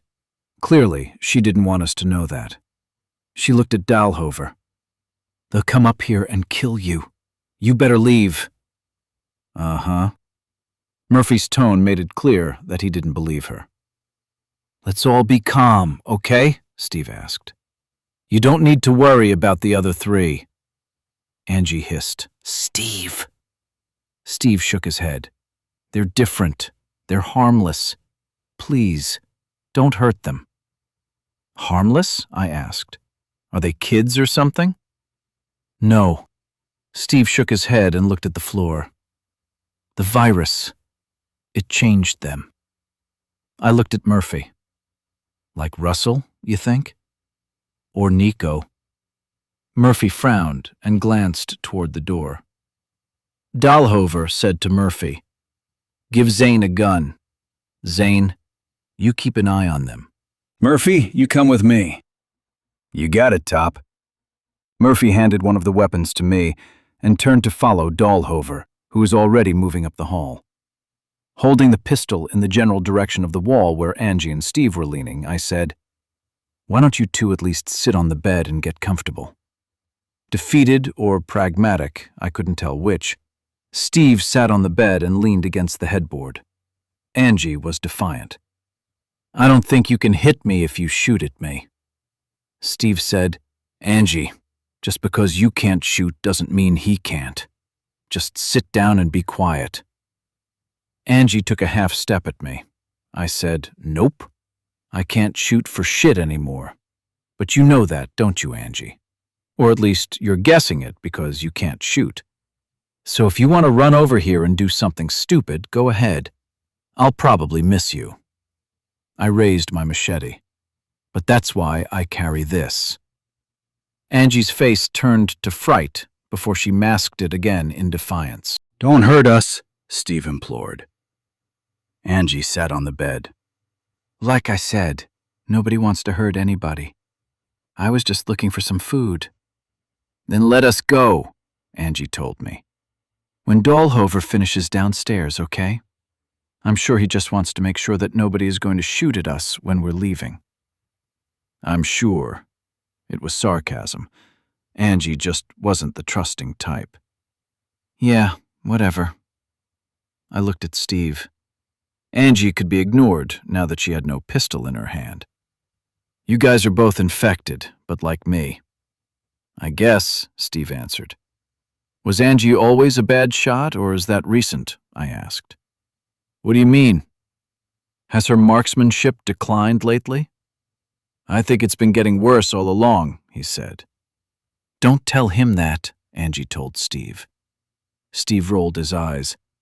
And she's got a shorter temper. I hear you, I said. I can't shoot worth a shit anymore either. I'm starting to think the virus is deteriorating my eye-hand coordination. Steve nodded. Angie looked away. Did you both get infected at the beginning? I mean, what's your deal here? Angie turned to Steve. Don't say anything. I rolled my eyes again. Like I said, we'll go. We were just looking for some food, that's all. We're not looking to hurt anybody. Chapter 29. Downstairs in the living room, Dahlhover took the pistol that I'd been holding, removed the magazine, checked that the chamber was clear, and handed the weapon to Steve, who was sitting in a big leather chair at one end of the coffee table. Opposite him, in a matching chair, Angie fumed and pretty much kept quiet. On the couch between them, 3 mute, slow burns sat with blank expressions. One was a teenage girl, another was in her mid-30s, the third was a young man about my age. They were all some version of Russell, harmless and near useless. Dahlhover put the magazine on the mantel behind where Murphy, he, and I were standing. He said, "We're going to leave. We're not going to take your weapons or rob you of your food. If you could do me the favor of telling me if there are any houses left bordering the cove that you haven't ransacked yet, I'd appreciate it." Murphy removed the magazine from the pistol he had and laid it on the mantel. "You're just going to leave us?" Angie snapped. Nobody paid her any attention. Steve said, "We've hit every house that borders the cove, except that big one out on the point." He pointed. We all 3 looked, but of course, saw nothing but plywood where the sliding glass doors used to be. He said, "It's that big Mediterranean house with all the statues and terraces and stuff." "Why not there?" Dahlhover asked. "It's full of them." "Whites?" I asked. "Yes," Steve nodded. "Too many to worry about dealing with." I asked, "Are they trapped inside or do they live there?" "I think they're trapped inside. They don't ever come out." Dahlhover asked, "Besides climbing out a window, is there a door on the first floor that we can leave through?" Steve shook his head. "No, we come and go the same way Zed came in. You guys are really just going to leave?" Making a show of starting to go, Murphy said, "Man, let's get out of here. I'm already tired of this shit." "Good, go," Angie told us. "Wait," Steve said, standing halfway up before Dahlhover motioned for him to sit back down. "Do you guys know anything about what's going on? You're the first people we've seen in—" "What about those assholes in that big boat?" Angie asked, reminding Steve with all the spite she could squeeze into her tone. "We're those assholes," I told her. Turning to Steve, I said, "There's a pretty good group of people out on Monk's Island, but they don't take kindly to folks like us, if you know what I mean. So I'd steer clear of them if I were you, Steve. Angie, you might want to go out for a visit." Steve ignored my jab at Angie and asked me, "Are there a lot like us?" "No," I said. "We haven't met many." Murphy laughed. "More like none, unless you count crazy-ass Nico." "We've come across all kinds, but none that are as normal as we are," I said. "Is the What about the government, the army? Asked Steve. I shrugged. Steve looked at Dahlhover. He shook his head and shrugged. What does that mean? Asked Steve. We're not aware of anything or anybody getting through this. Last I heard, New Zealand was doing okay because they quarantined early. But who knows? They might be overrun with whites by now. I'm not asking about rumors from the other side of the planet. Steve looked at each of us. Is it anarchy out there now? No government, no army, no civilization? Is no one coming in to pick up the pieces? I passed along the information I'd heard from Gretchen and Paul on our abbreviated night in the houseboat, and then asked, "What's the last thing you heard?"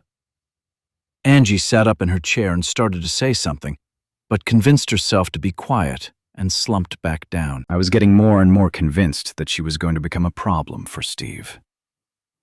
Do you guys have a thermometer? No. Why? Asked Steve. I said, you might want to scavenge one when you're out. Check each other. When your temperature gets too high, you kind of lose it. And turn into one of them? Steve asked. I cut my eyes in the direction of Angie and nodded. Dahlhover asked Steve, when was the last time you talked to anyone? Before the power went out, he answered. Have you guys been here the whole time? Dahlhover asked next. Steve nodded and pointed at the young girl on the couch. I found her wandering when I was scavenging a couple miles from here, trying to keep hidden from the crazy ones. I figured early on that the power was going out, so I figured I'd find a place by the lake. This place? I asked. Yes, there was a guy here already, Manny. He was like us. What did you call it? A slow burn. He took us in, and we started scavenging what we could when there wasn't any of them around. What happened to Manny? I asked. He's not here. Shot. He was down by the shore getting water from the lake one morning when some guys came by in a ski boat. He called and waved them over. I don't know if they couldn't hear him over the sound of the engine or what. When they got close, they shot him, like 5 or 6 times. Like after he fell, they were just being mean or something. Did they come ashore after that? I asked. Did they find your house?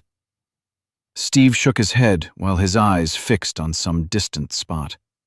He was still having trouble with Manny's death at the hands of the guys in the boat. No.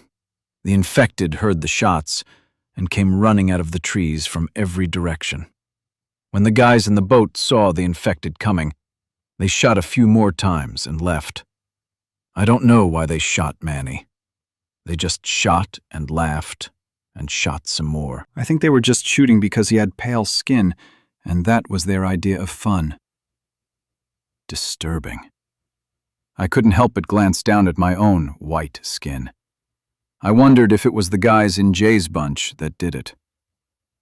And those were the last people you saw before us? Yes. Steve pointed at Angie and the others. I took each of them in when I came across them. How'd you know they weren't like the whites? I asked. That was a point I needed to learn about. Ever since killing that girl outside the walls at Sarah Mansfield's house, I wondered when I killed a white, whether I was actually murdering a slow burn. They didn't behave like the others. They seemed different. I took a chance that they were like me. His process seemed like guessing to me. I said, "Be careful with that, dude." By the time we left, we were getting along with Steve fairly well. Even Angie toned down her anger and was tolerable. We worked out a trade. Steve fed us and gave Dahlhover enough food to feed the others in the boathouse for a couple of meals. In trade for that, and 2 more days of food that would come when we fulfilled our end of the bargain, we'd give Steve an M4 from our stash, along with 1,000 rounds of ammunition. Since we had a dozen weapons and thousands upon thousands of rounds back in the Humvee that Murphy and I had acquired from the dead snipers, it seemed like a reasonable trade. After we ate, Murphy and I escorted Dahlhover down to the cove, saw that he got into the boat with no problems, and said our goodbyes. He had his tasks, we had ours. Murphy and I were back on foot and headed toward the dam. We crossed between the houses, got to the road, and started to follow it away from the lake. "What time is it?" I asked. "Late," Murphy told me. "Dude, you've got that big Superfly watch, just tell me." 2 a.m., he said. I looked at the trees on both sides of the road. I listened. I'm thinking it's a 2 or 3 mile walk to get to the dam. Or 4 or 5, Murphy grunted. Maybe. When did you turn pessimist? Hanging with you, he said without any humor. I pointed through the trees to our left. That group of naked bald ones that had Rachel trapped in the cove was off that way somewhere. I don't hear anything. They were rowdy because they had Rachel and the others trapped in that marina. Murphy rolled his eyes. It was like 2 days ago, I remember. I'm just saying I don't hear anything now. Either they're all napping in the trees around here, or they aren't hassling anyone right now. Dude, what's up your ass? Murphy didn't say anything. He just kept walking. After a while, I said, I think we'll probably make better time if we just stay on the road. What do you think? It doesn't matter. I asked, are you in a bad mood about something that I don't know about? Murphy ignored my comment. If we stay on the road, it'll be easier to see where we're going, and it'll be easier for whites to see us. If we go through the woods, we'll make more noise, and we'll be easier to hear. There are pros and cons both ways. In the end, it doesn't matter. Either we'll run into whites or we won't. You never know where those dudes are going to turn up, except it'll be exactly where you don't want them. I nodded. You're right about that. We walked by moonlight for several silent hours, watching the dark shadows in the trees and by the houses. We didn't hear or see a single white. We didn't see evidence that anything was still alive. We saw broken windows and abandoned cars. We passed ransacked houses, businesses with furnishings on the lawns, desks and chairs upside down in parking lots. Trash bins were spilled, empty boxes tumbled with the breeze. The smell of rot floated on the wind. It felt like we were walking across the corpse of the world, and the deadness wore on me more and more every time I stepped over the bones of someone not as lucky as myself. We reached a tall hill just south of the river, with a view of Mansfield Dam's tall face just off to our left, and a view of the river snaking off to the southeast, forming the upstream end of Lake Austin. We sat down and rested, with only another hour of darkness left to keep us hidden. After taking a long drink from my water bottle, I said, I wonder if, when the naked ones come through an area, they pick up all of the whites and make them tag along. Or kill them and eat them. Yeah, I suppose that could be true. I wonder if that's why some parts of town seem to be free of them or anything else. Murphy stood up and stretched. So maybe instead of going out to hunt them, you need to be thinking about letting them kill each other off, like that dude said they would. Maybe you should just let them do their business without your help. Is that what they did for you when they climbed all over the riverboat and... The look on Murphy's face told me I'd said enough. He put his water bottle in his bag, very pointedly not saying a word to me, and started hiking down the slope. We weren't going to cross over the dam as we'd done on the first night. Neither were we going to cross the tall 620 bridge behind the dam. That would leave us too exposed for too long. We were going down the steep mountain all the way to the old concrete bridge that stood just a few feet above the river's surface below. We'd cross that. On the other side was the crumbled boat ramp where we'd tied our ski boat to an old piling. We didn't speak as we made our way down the steep slope between the trees, slipping on the loose limestone enough times to scrape our elbows and knees. Murphy even banged his head once, but kept pounding out a brisk pace as though nothing had happened. It wasn't until we were crossing the low bridge with our boat in sight that I said, I'm sorry. I know. You're bleeding on the back of your head, I said. Murphy reached up, touched the wound, and looked at his hand. I know. You're probably going to need stitches. I know. This isn't like you, I said. Stop saying I know. We were halfway across the bridge, as visible as we could possibly be, and Murphy turned toward me and stopped. I said I was sorry, I told him. Sometimes you say shit, and you don't stop to think how it affects other people. I'm sorry about the riverboat thing. I know you had a hard time with it. I did. I need to move forward. I don't need you blindsiding me with your snarky shit little comments just so you can be right about some stupid-ass thing that nobody cares about. You got me? Murphy turned and stomped off. I didn't follow. I'm not sure if I was being obstinate and getting myself ready for an argument, or whether I was concerned enough that I needed to get Murphy to talk about what was going on in that big white head of his. After a dozen steps, Murphy spun and said, "You gonna stand there, or are you just being a dick?" "Is that it?" I asked. "Is it me who's being the dick here?" Stomping again, Murphy came up to me, raised his fist, and though I saw it coming from 10 steps away, I didn't do anything to avoid it. He punched me in the face so hard that I didn't even feel it. When I opened my eyes, all I saw were stars, not the little ones that float in front of your eyes after you've been bonked in the head, but actual stars in the night sky. I was lying on my back on the bridge. As I sat up, I saw Murphy sitting on the edge of the bridge, where a railing would have been on a modern bridge. I sniffled and realized that my nose was bleeding. I touched my face and saw the blood on my hand. I spit it out of my mouth. Oddly, I wasn't angry.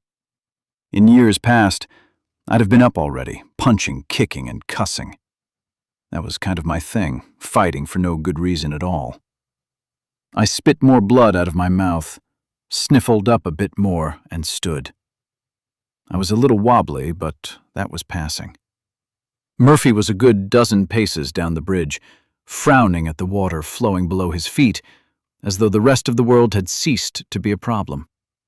When I walked up and got close, he said, "If you need to hit me back, you go ahead and do what you need to do. I won't punch you again." Instead, I laughed and sat down beside him. I spit out another gob of clotting blood. "You know, you told me about 100 times you were going to punch me in the face. I thought you were joking." With sad eyes, Murphy smiled and looked at me. "That's true, but I was kidding. I'm sorry about that, man." "What are friends for?" "Not for that." I shrugged. "Maybe sometimes." Why don't you tell me what's going on?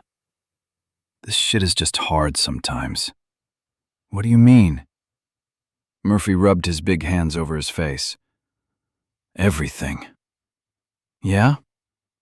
The water below our dangling feet was gurgling, and the sound seemed to have Murphy's full attention. "Where do I start?"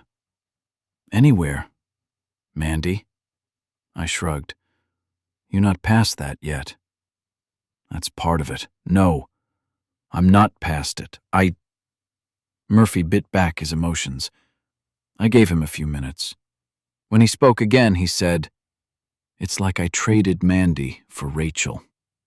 I know one has nothing to do with the other, but it feels like that, like I pissed God off so much about something that now he doesn't want me to be all the way happy, just kind of part of the way there." "You know that's not true." "No, I don't." Murphy exhaled a long breath, as though blowing out all the stale air trapped in his lungs might take his troubles with it. "All the killing is wearing on me." "The infected, you mean?" I asked. "It doesn't bother you?" Murphy asked. Sometimes. Less now than before. "I kind of figured you were some kind of black-hearted zombie killer and didn't care much about them." "You know that's not true," I said. Murphy shrugged and looked around for a bit. "It doesn't bother me that much when we're in the shit, you know, and they're coming at us and it's us or them. But sometimes, It's kind of a rush. I'm getting addicted to the excitement, I think. I nodded. I knew all about that. So when you drag me off to go do some crazy shit, part of me wants to say, fuck you. Part of me doesn't want any part of the killing. 'Cause every time we head out, somebody's gonna get killed. Seems like that sometimes. And it did. Part of me wants to go out and get that rush, said Murphy. It's addicting. But part of me wants to go out and just kill those fuckers because I've got this anger about what happened and all, and I just want to kill as many of them as I can. I was definitely with Murphy on that one. He said, like that day when we were up there on the ridge testing out those suppressors, we didn't need to stay out there and kill all of those whites. They used to be people just like us, but once I started shooting, I wanted to kill every single one of them. I wanted more of them to come running up the block. I don't think that's unnatural, I said. Given the circumstances, I think that's normal. But that's what you don't get. What's that? I asked. You don't have a problem being a black-hearted killer. You're different. Murphy looked over at me, and his eyes looked sadder than when he started. It's like there's some black hole in you that's full of crazy shit, and it doesn't matter how many dead whites you throw in there, it'll never be enough. So when you want to go off on a killing rampage, I think you should. It might be the only thing that ever fills all that up. It might be the only way you're ever going to get past whatever all that anger shit is that you're carrying around. Murphy's guesses were hitting so close to home that I couldn't come up with a smart aleck response to deflect the conversation. But I can't do that, he said. I mean, I'll go. I'll watch your back. I'll go all the way down into your black hole with you, if that's what you want. But for me, killing those 3 dumbasses behind that 7-Eleven was enough for me. I got all of my hate out of my system then. I figured that out. I told you that. But now, it's like every time I kill a white, especially now, I know I'm not doing it to survive.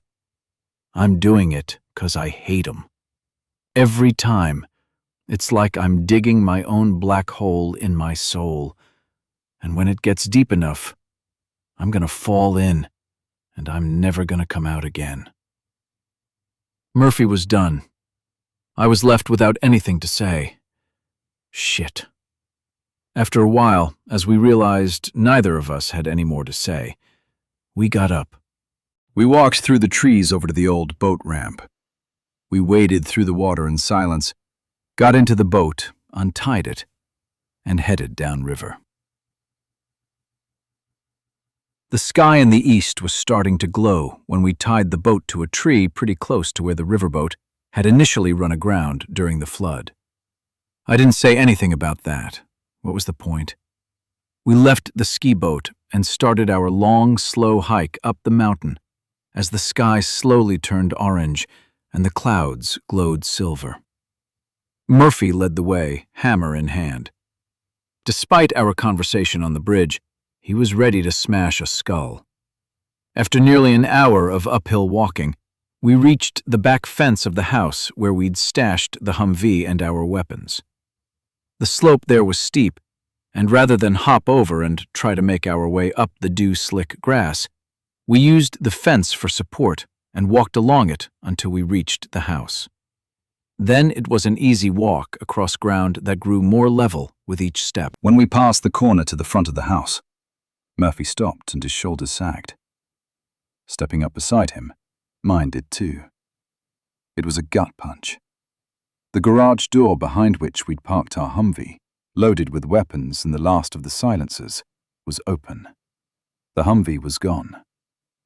All of the black-hearted rage that Murphy talked about, all of that darkness that at the time seemed like something that needed to be sloughed off for the sake of happiness, came screaming to a head as I ran out into the center of the courtyard, swinging my machete at nothing, cursing, yelling and stomping.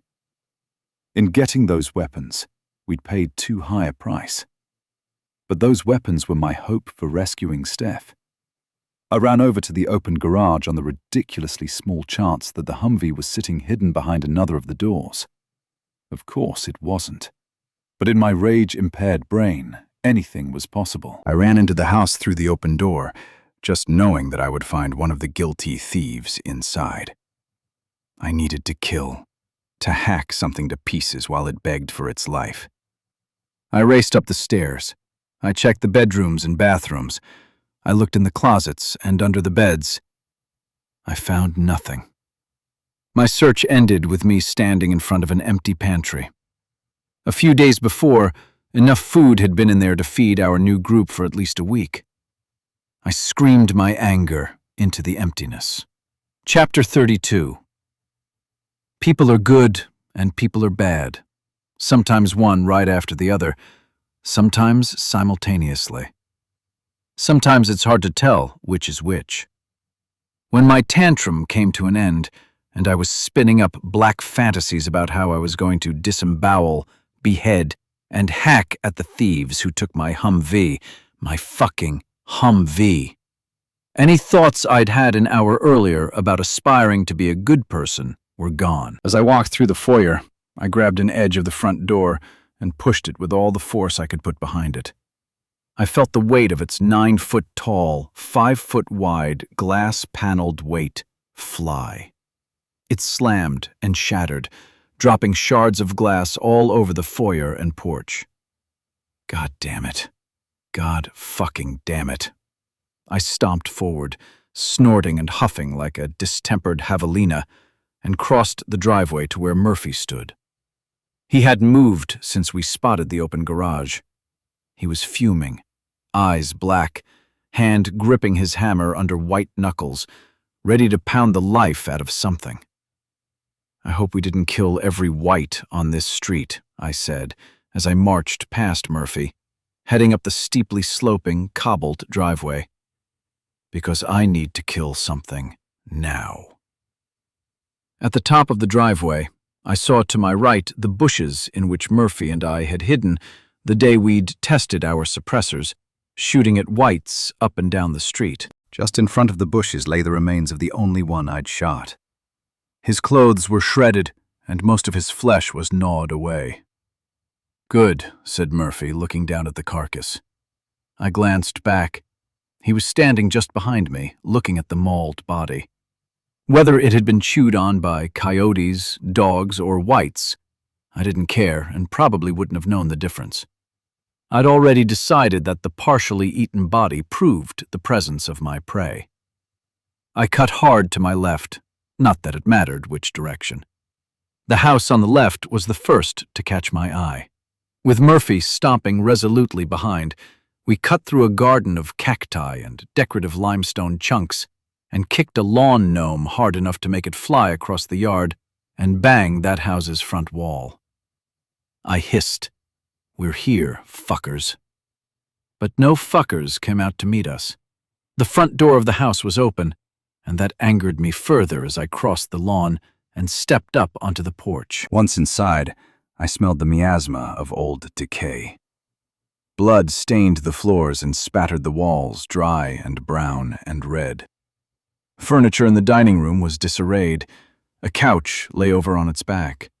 Rats, maggots, and flies crawled over the dead, uncountable in the scattered mess of their bones, except that 3 skulls were on the floor. "Hey!" I shouted into the house. No sound came back to me. The house was empty.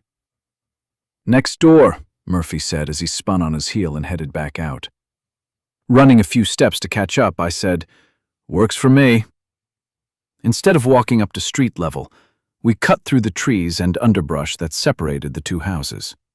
Murphy pushed through, blazing the trail, and I followed.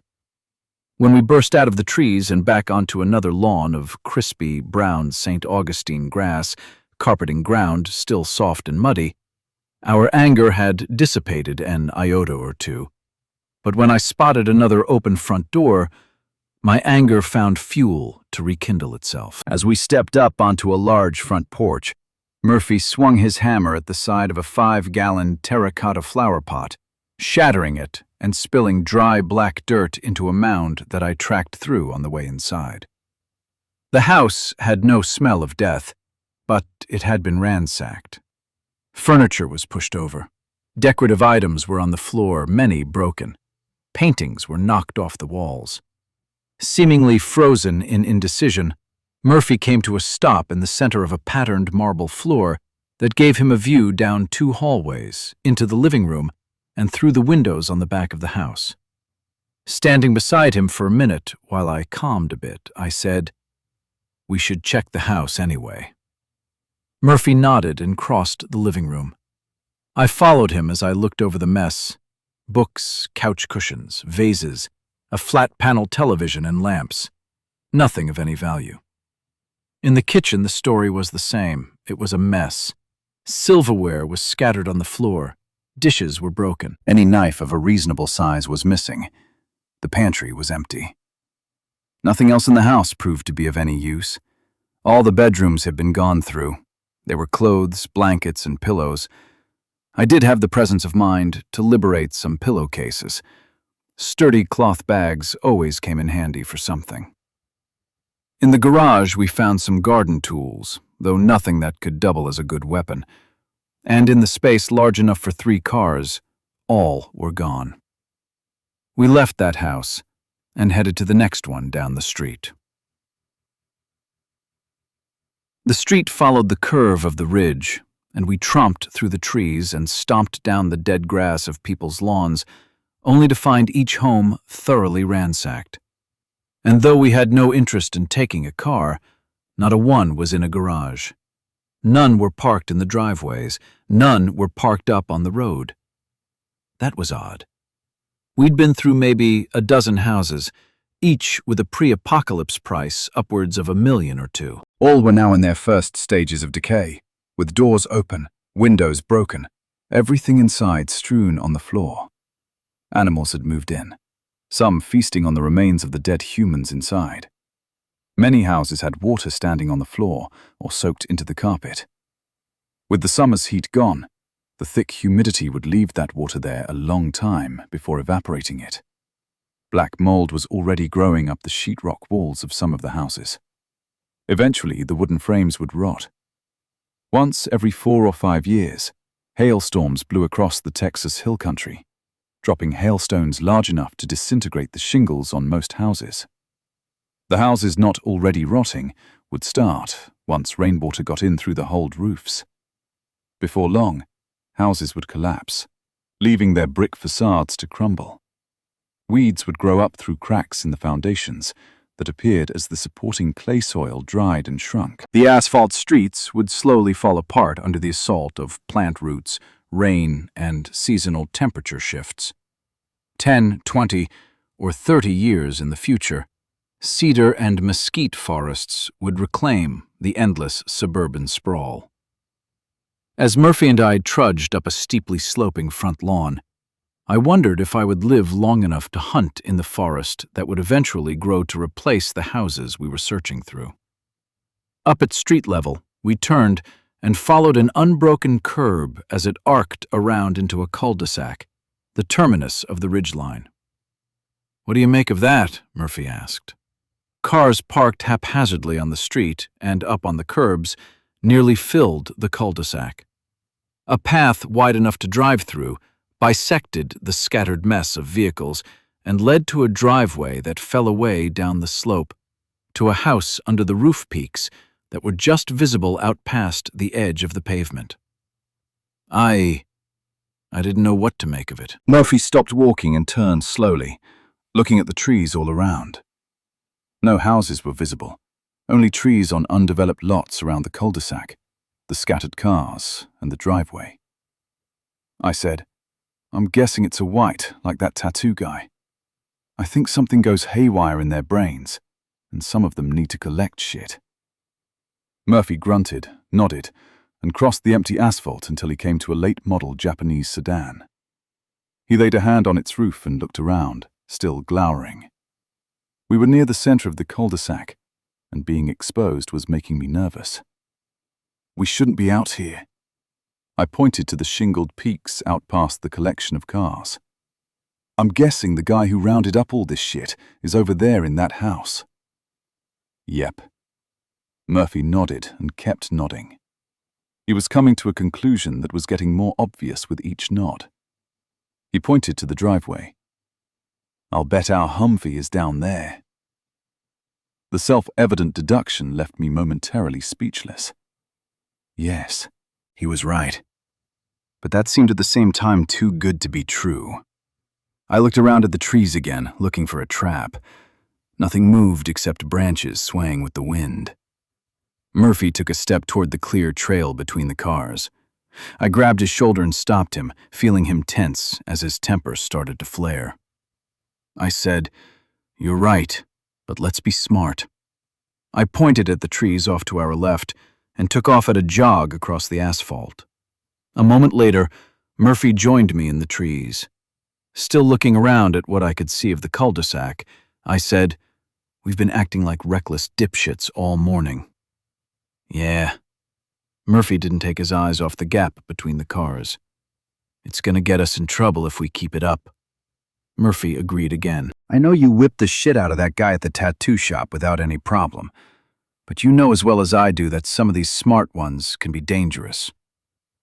Murphy drew a long, patient breath and looked down at his hammer, obviously thinking about applying it to some smart one's skull. He asked, "What are you thinking?" I thumbed over my shoulder at the trees behind me. "We go down the hill a bit and work our way around that house and see what we can see. Then decide what to do." "All right," Murphy said. "I say we stick pretty close to the road and see if we can get a look at what's down that driveway." "You want to make sure the Humvee is there first?" I asked. "Yep." Murphy started through the trees and I followed. We moved away from the pavement as we went, using the curve and slope of the ridge as our guide. Murphy hefted his hammer as he gingerly stepped between cedars. I held my machete in a comfortable, familiar grip, telling myself to proceed cautiously, but wanting to hack a white. I was trying to get a glimpse through the trees ahead for anything that looked like a limestone wall or a shingled roof, when Murphy threw up a hand, a gesture to stop. I froze in place. My heartbeat spiked, and I slowly raised my machete, ready to fight as I looked left and right, listening. But nothing was around us that I could see. When I looked back at Murphy, he was pointing at something on the ground. I looked down, but couldn't see it. I mouthed, "What?" Murphy, with one hand still raised to hold me in position, bent his knees and lowered himself slowly until his pointing finger touched a thin wire running at shin height above the ground. Holy shit.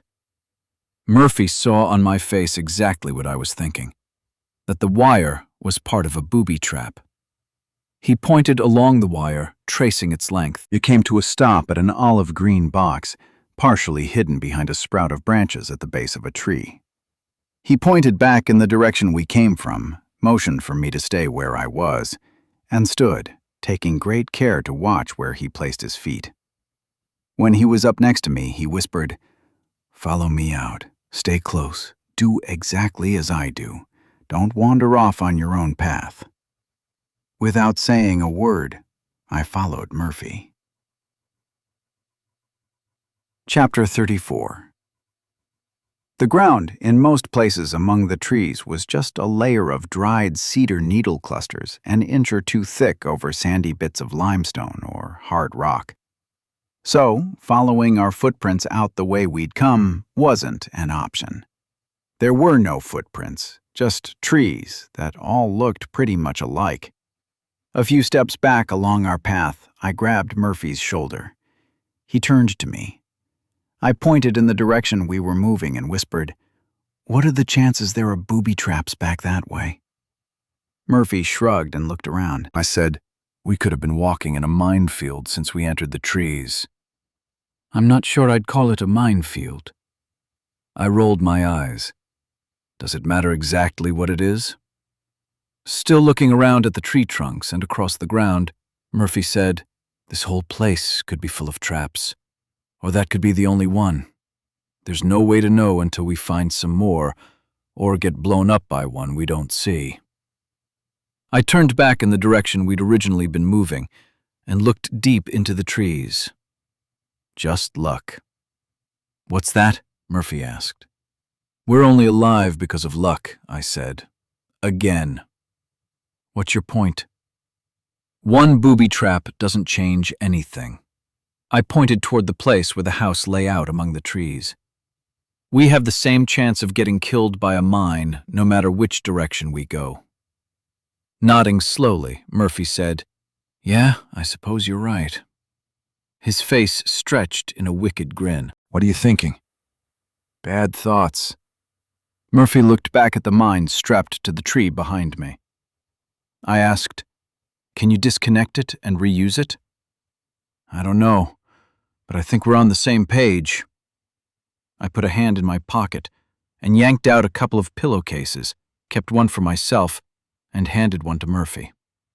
He shook his head. "If I can disconnect them, you'll have to carry 'em. I'll need both hands to keep from getting blown up." Murphy pointed to a pair of tree trunks that looked to be competing for the same spot in the ground. "Go stand behind those while I do this." "But besides getting blown up, what are you going to do to help?" "Go over there where you won't get hurt." Sulking, I walked over and put the double trunks between me and the booby trap. Murphy knelt down by the mine and leaned in close. With his back to me, I couldn't see exactly what he was doing.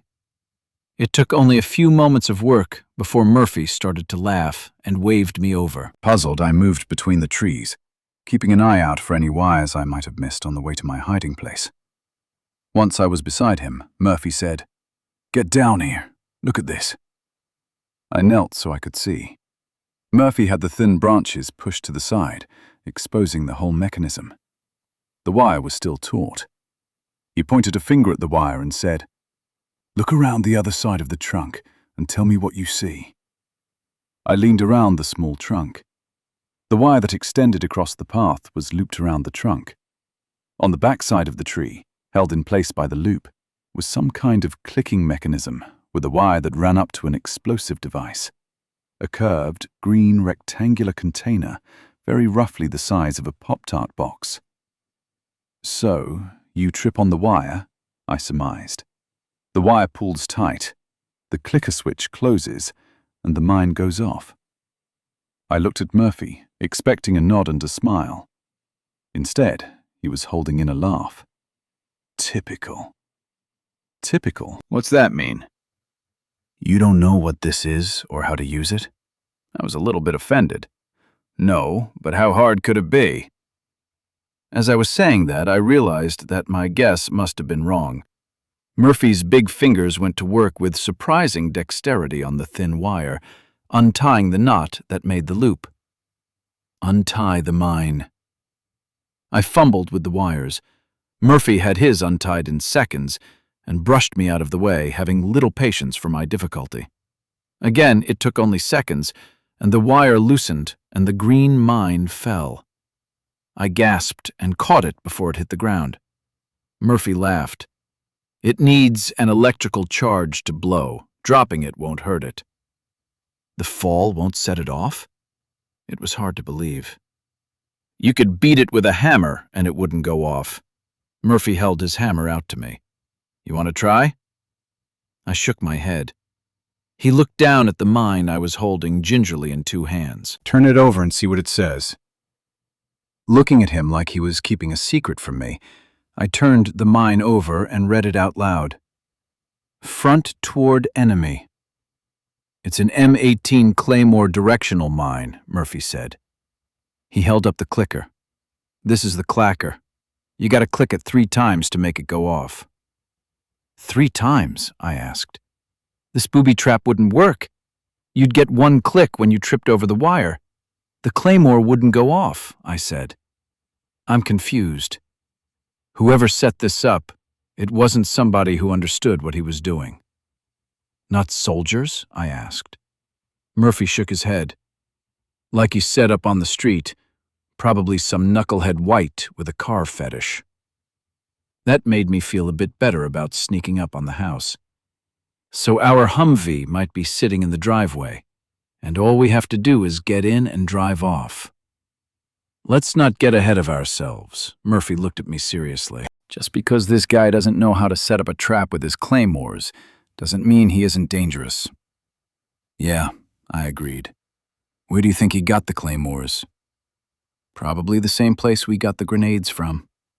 The munitions bunkers at Camp Mabry? I asked. Murphy raised his eyebrows. Where else? I hope he had as much difficulty with it. I put the claymore, its wires, and clacker in my bag. Let me disconnect those clacker wires from the mine first, said Murphy. Don't want you blowing us up when we're traipsing through the woods. I held the pillowcase open and Murphy reached in. We collected 2 more claymores while working our way through the trees on the way to a black metal fence that bordered an expansive property. Whether natural or excavated, the front yard was a half-acre of mowed, now dead, grass and flower beds, laid out in front of a ranch-style house that might have covered a half-acre all by itself. Across the front lawn, snaking between the flower gardens, a driveway was covered with cars. Some parked neatly, others halfway in the grass. By the front door sat 2 Humvees. Neither had a machine gun mounted on the roof. Out across the yard, halfway to the fence and visible from every window on the front of the house, sat another Humvee. Our Humvee. The machine gun mounted on the roof was all the proof I needed. I can jump this fence and be inside in like 20 seconds, I said. You run back up through the trees and I'll pick you up in the cul-de-sac. I looked over at Murphy for agreement. He was shaking his head. I looked over at the house's dark windows. Unless there's some kind of super sniper in there, he's not going to be able to hit me as fast as I'll be running across the lawn. Once I'm inside, I'm home free. Murphy's brow furrowed as he looked at the house and back at the Humvee. Any decent shot will get you before you get halfway across. I huffed and looked back and forth across the lawn. I'll be halfway there before anyone even sees me. Maybe. Murphy scooted further back into the trees. You want to take that chance? Yes. Some days I felt invincible, though I had to constantly remind myself that my delusions of invincibility were driven primarily by anger and stupidity. Reluctantly, I asked, "What do you think?" No point in chancing it.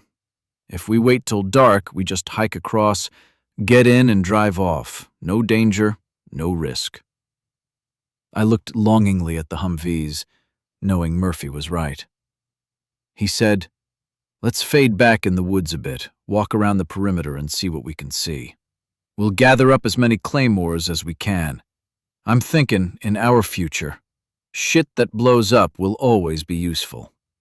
At dusk, that'll be the hardest time to be seen running across the lawn." Depending on what we learn when we're checking this place out, that's when we'll steal our Humvee back. Chapter 35.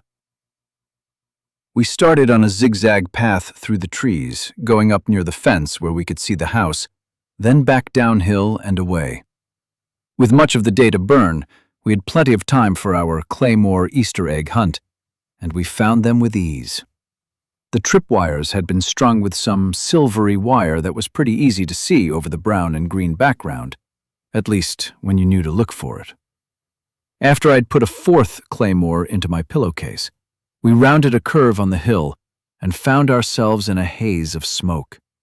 Murphy stopped and sniffed the air, looking in the direction of the house.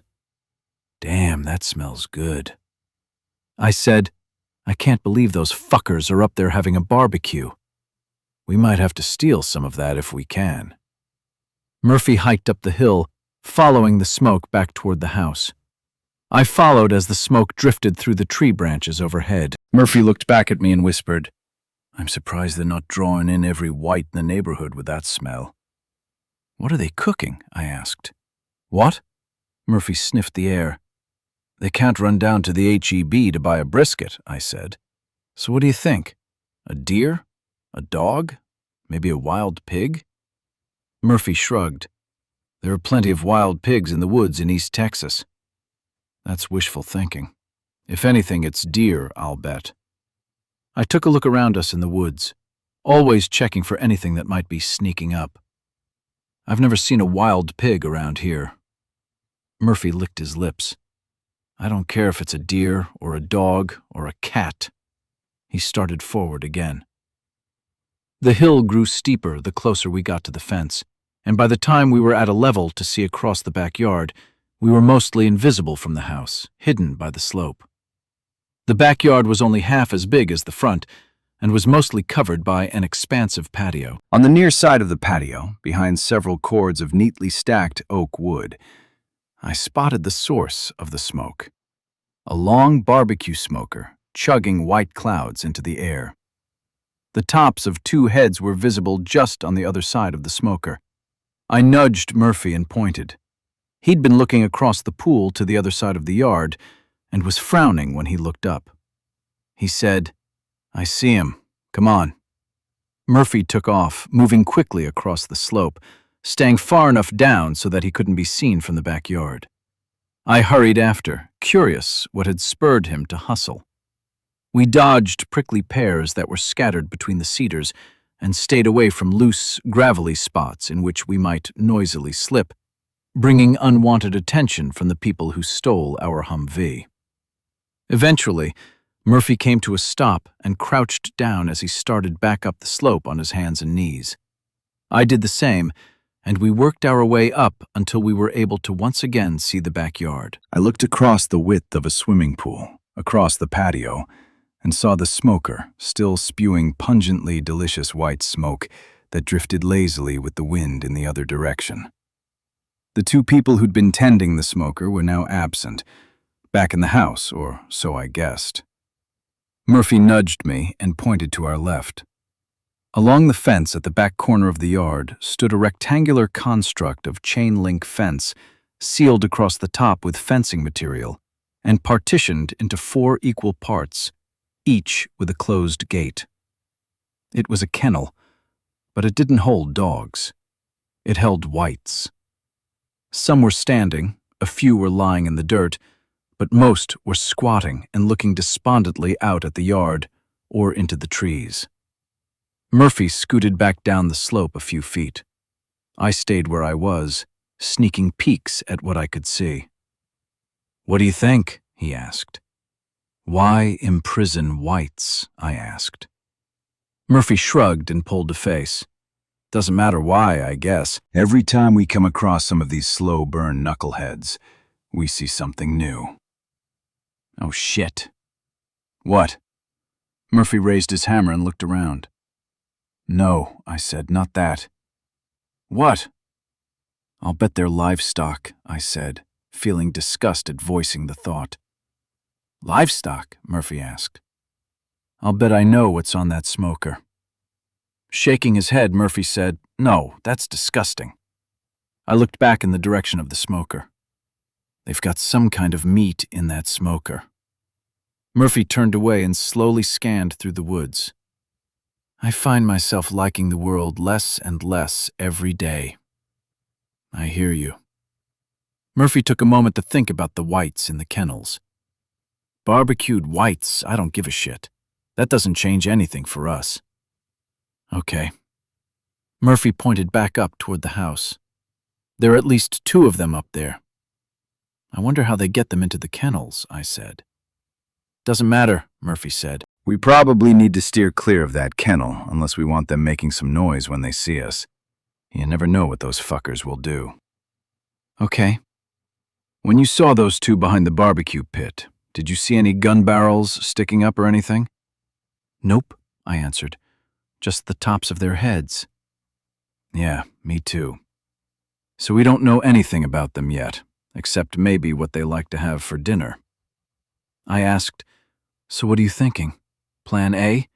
Go out front and wait till dusk, then steal our Humvee back? Or we get out of here. Murphy rubbed a hand over his bald head. We don't know anything about how many are in there, what they're up to, or what they're capable of. Is that what you want to do? I was looking at the kennels when I asked the question. and I realized there was something odd about the occupants of one section. Oh, shit. Murphy was immediately ready to fight again. "What do you see?" I waved Murphy back up. "Come take a look at this." Murphy was beside me. "What?" "Those whites in the far section of the kennel," I pointed. Murphy squinted. "It's hard to make 'em out with the whites in the other cages in the way." "Yeah." I turned and sat down on a flat piece of limestone. "Keep looking and tell me what you see." "What am I supposed to see?" Murphy asked. After a moment he said, "Wait." "Yeah, that's what I thought. I don't think those ones are whites." I got up off my comfortable, flat piece of stone, and together Murphy and I worked our way around the curve of the fence to a place that would give us an unobstructed view of the end of the kennel in question. It was only 20 or 30 feet away from us when we peeked up over the sloping edge of the backyard. Shaking his head, Murphy lowered himself back out of sight. He took a deep, frustrated breath. I knelt down beside him. "Looks like half a dozen naked girls with normal skin color." "Of course," Murphy said, disgusted. "If you're gonna have a rape kennel, you gotta have 'em naked." He pounded his hammer into the dirt a few times. "A rape kennel?" I asked. "You think that's what it is?" Shaking his head again, Murphy said, "I don't know. Does it matter? They're people, normal people, girls in that cage. This place is just as fucked as that tattoo parlor. Maybe more fucked." I was as disgusted as Murphy. "You know what I'm thinking. Null spot?" I nodded. There was no point in pretending that I wasn't. "Me too," Murphy offered. "I want to smash somebody's head with my hammer right now." I hefted my machete and agreed. We continued to work our way around the fence, keeping hidden in the trees, and just down the slope until we came across a section of the property that was covered with oaks and barely visible from the house. Murphy looked at me and said, "This is the place." "You sure you want to do this?" Stupid question, Murphy. I scrambled quickly up the hill, made short work of climbing the fence, and took up a position behind a thick oak tree while I waited for Murphy to catch up. I peeked around the trunk and saw a window on the side of the house. It was open.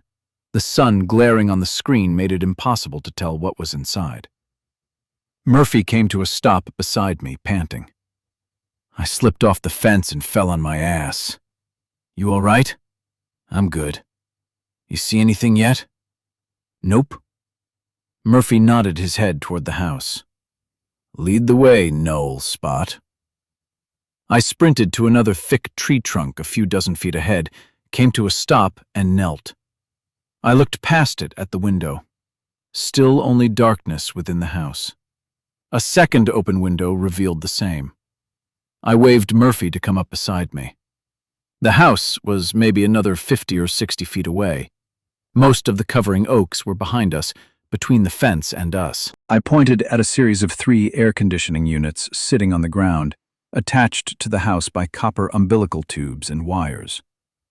Knowing it was just as dangerous crossing open ground on this side of the house as it was in front, did nothing to quell my angry, fuck it attitude. I took off at a crouching sprint, trying to keep the bulk of my body below the line of sight of anyone sitting inside one of those dark windows and casually gazing out.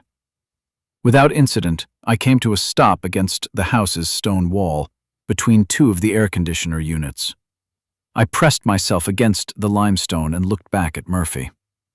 If someone inside either window noticed me, Murphy would see a reaction before I would. He looked from window to window a couple of times before giving me a thumbs up.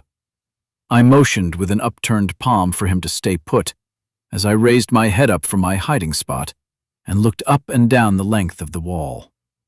I listened, but heard nothing. I pointed at the window to my left, and Murphy gave me a nod. Off I went, creeping along the wall, careful and slow as I stepped through dry mulch, avoiding sprigs of crisp brown flowers and crackly brown leaves fallen off the shrubs. Once I was below the window, I came to a stop and listened. I heard breathing. Someone was breathing, heavily and slowly. The faint sound of a big man sleeping is what I heard. Looking first left, then right, and seeing no dangers, I chanced a peek in the window, quick up and then back down. A big man, with pale white skin just like mine, was asleep on the bed, on his belly, head turned facing the other wall. But at the foot of the bed, I took another peek in the window, longer than before. Coming back down, I was shaking my head.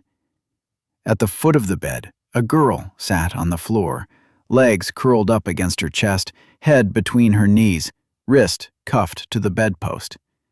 Her skin color assured me she was normal. That made 3 bad guys, at least. 2 were up barbecuing. 1 was sleeping late or taking a nap after his morning rape session. The world had truly turned into a fucked up place.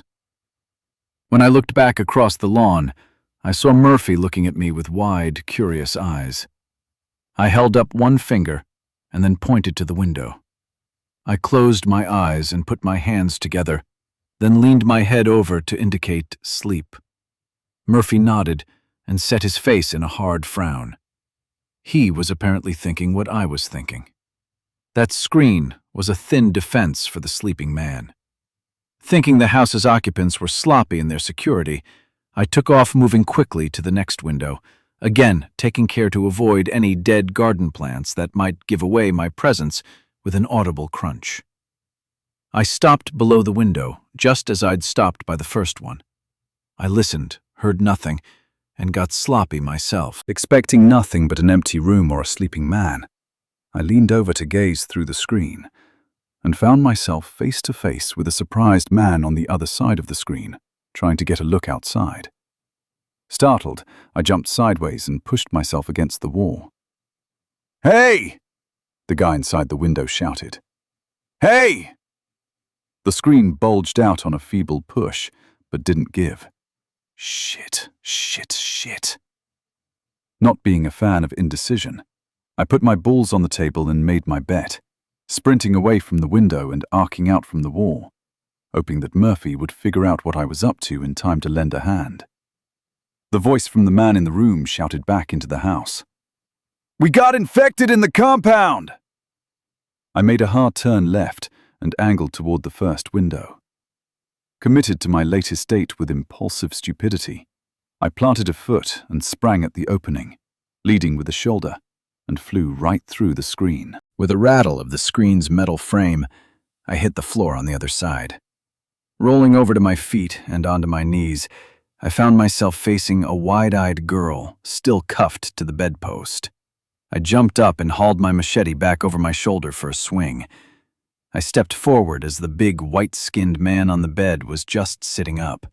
The last thing his bleary eyes saw was the backhand swing of my machete, splitting his skull horizontally across the cheekbones.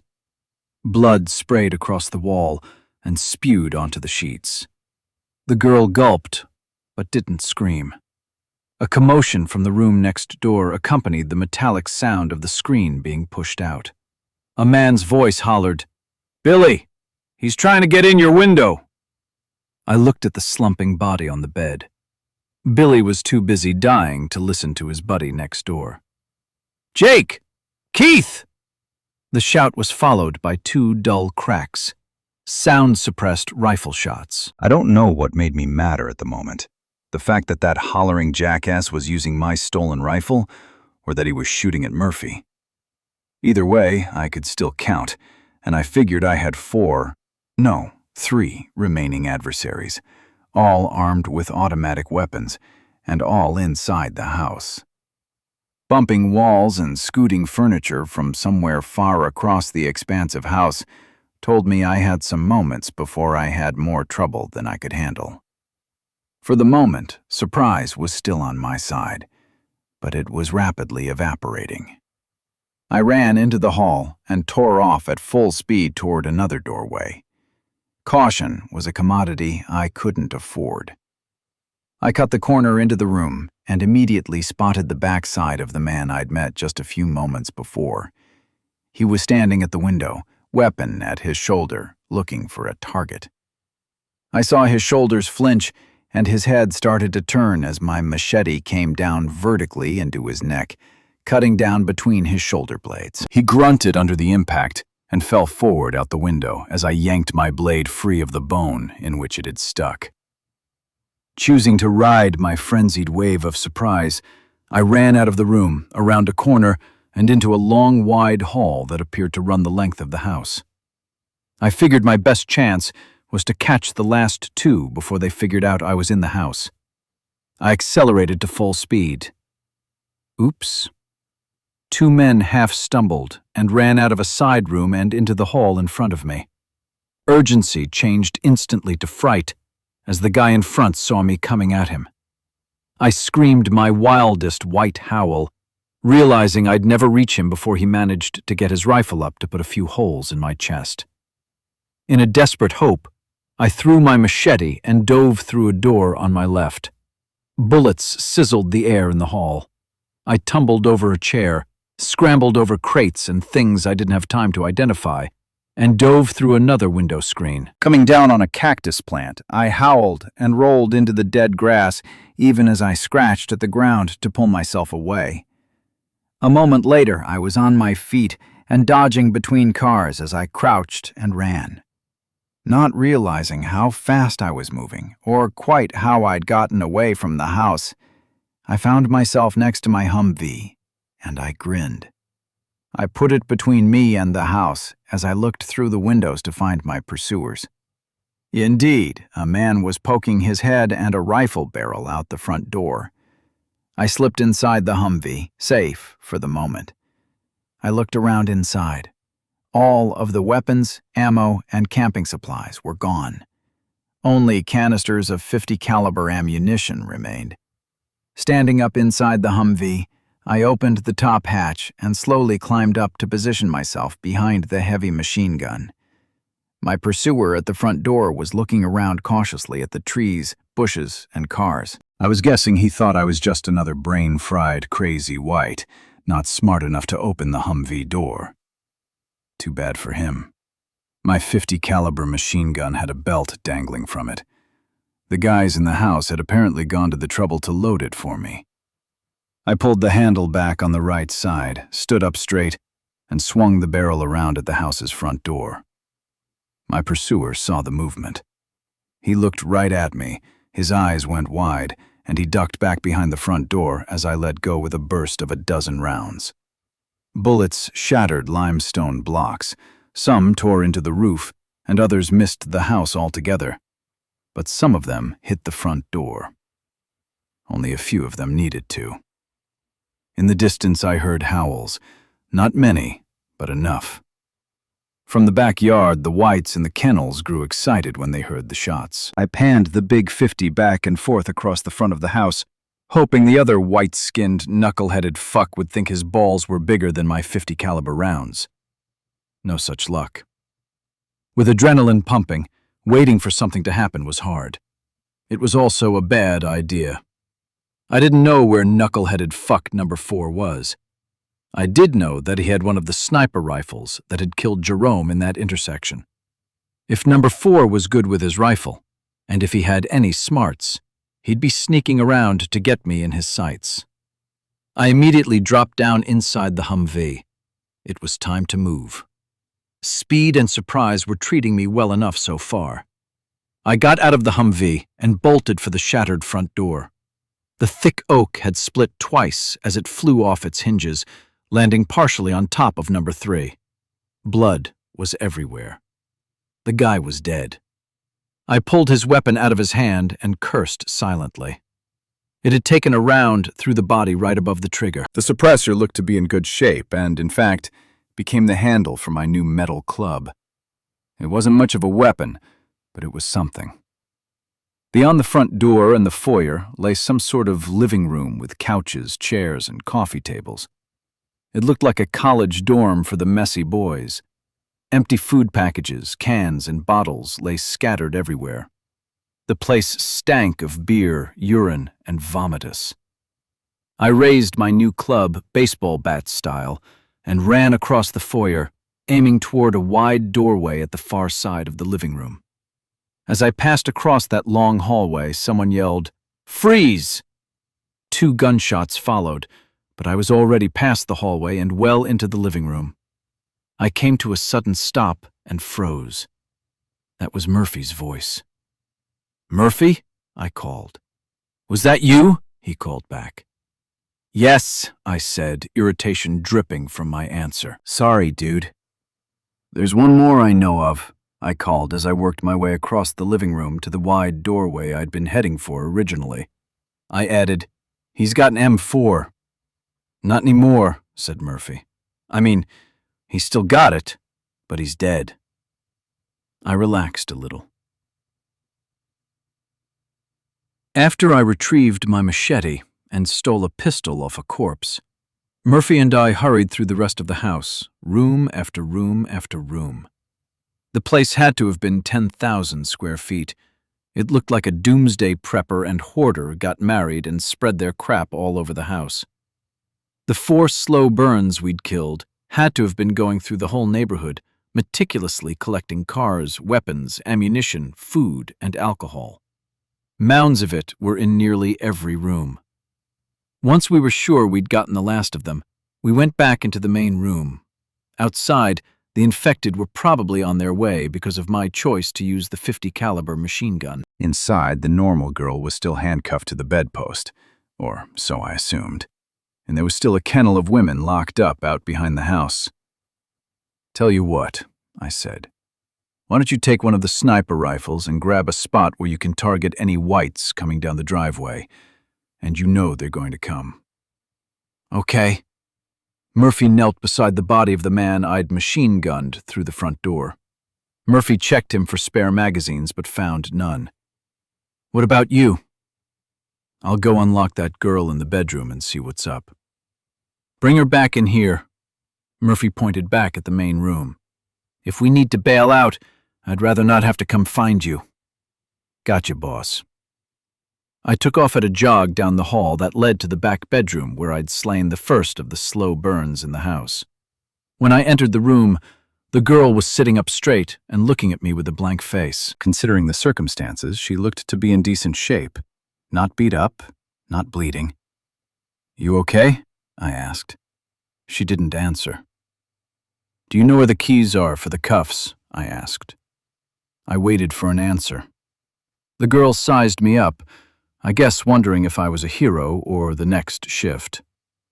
She looked beside the bed and toward a nightstand. "In the drawer, I think." I stepped over to the nightstand and yanked the drawer open. Junk inside slid across the wood. Indeed, the handcuff keys were right there.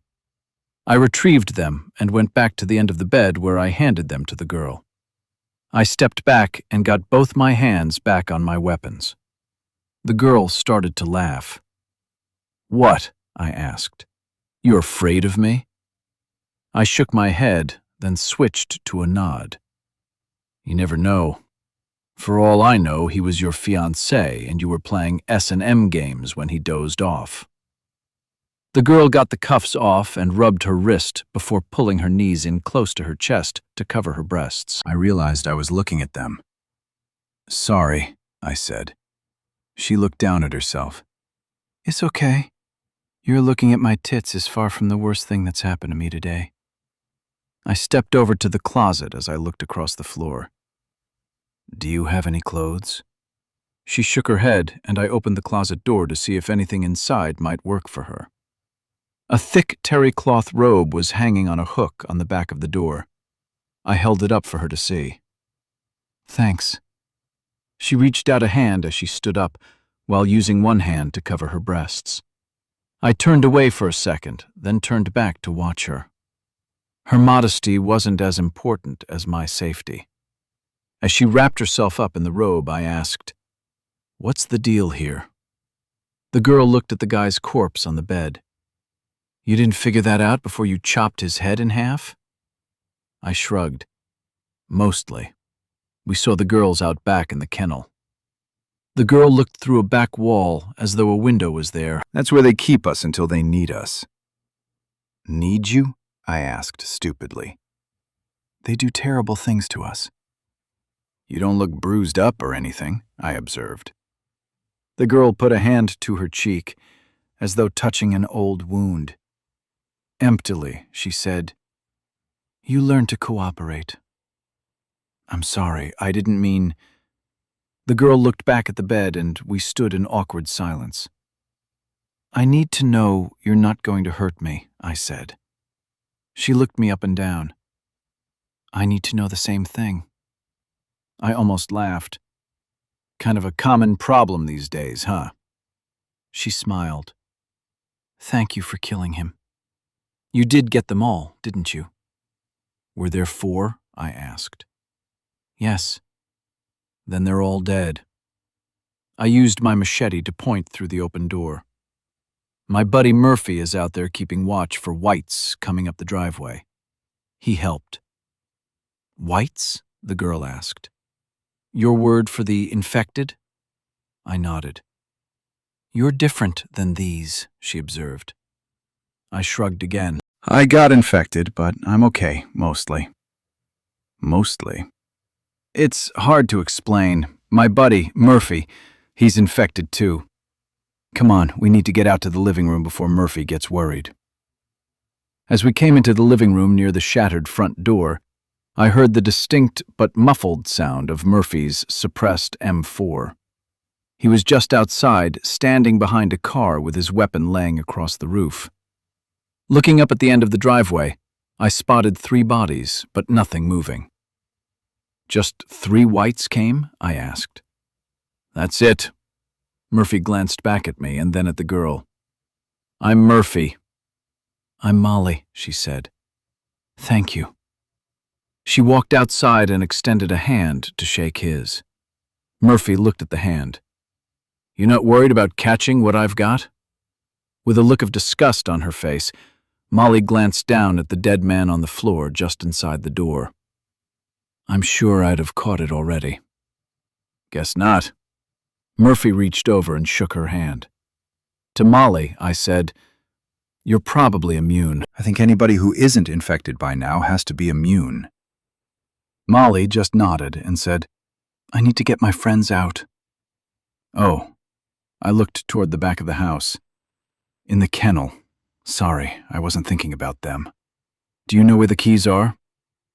Nodding, Molly knelt down and felt at the pockets of the prone man. He's probably got them. She pulled a jingling key ring out and lifted it for me to see. You want me to tag along? I asked. The girl looked at me, deciding how to answer.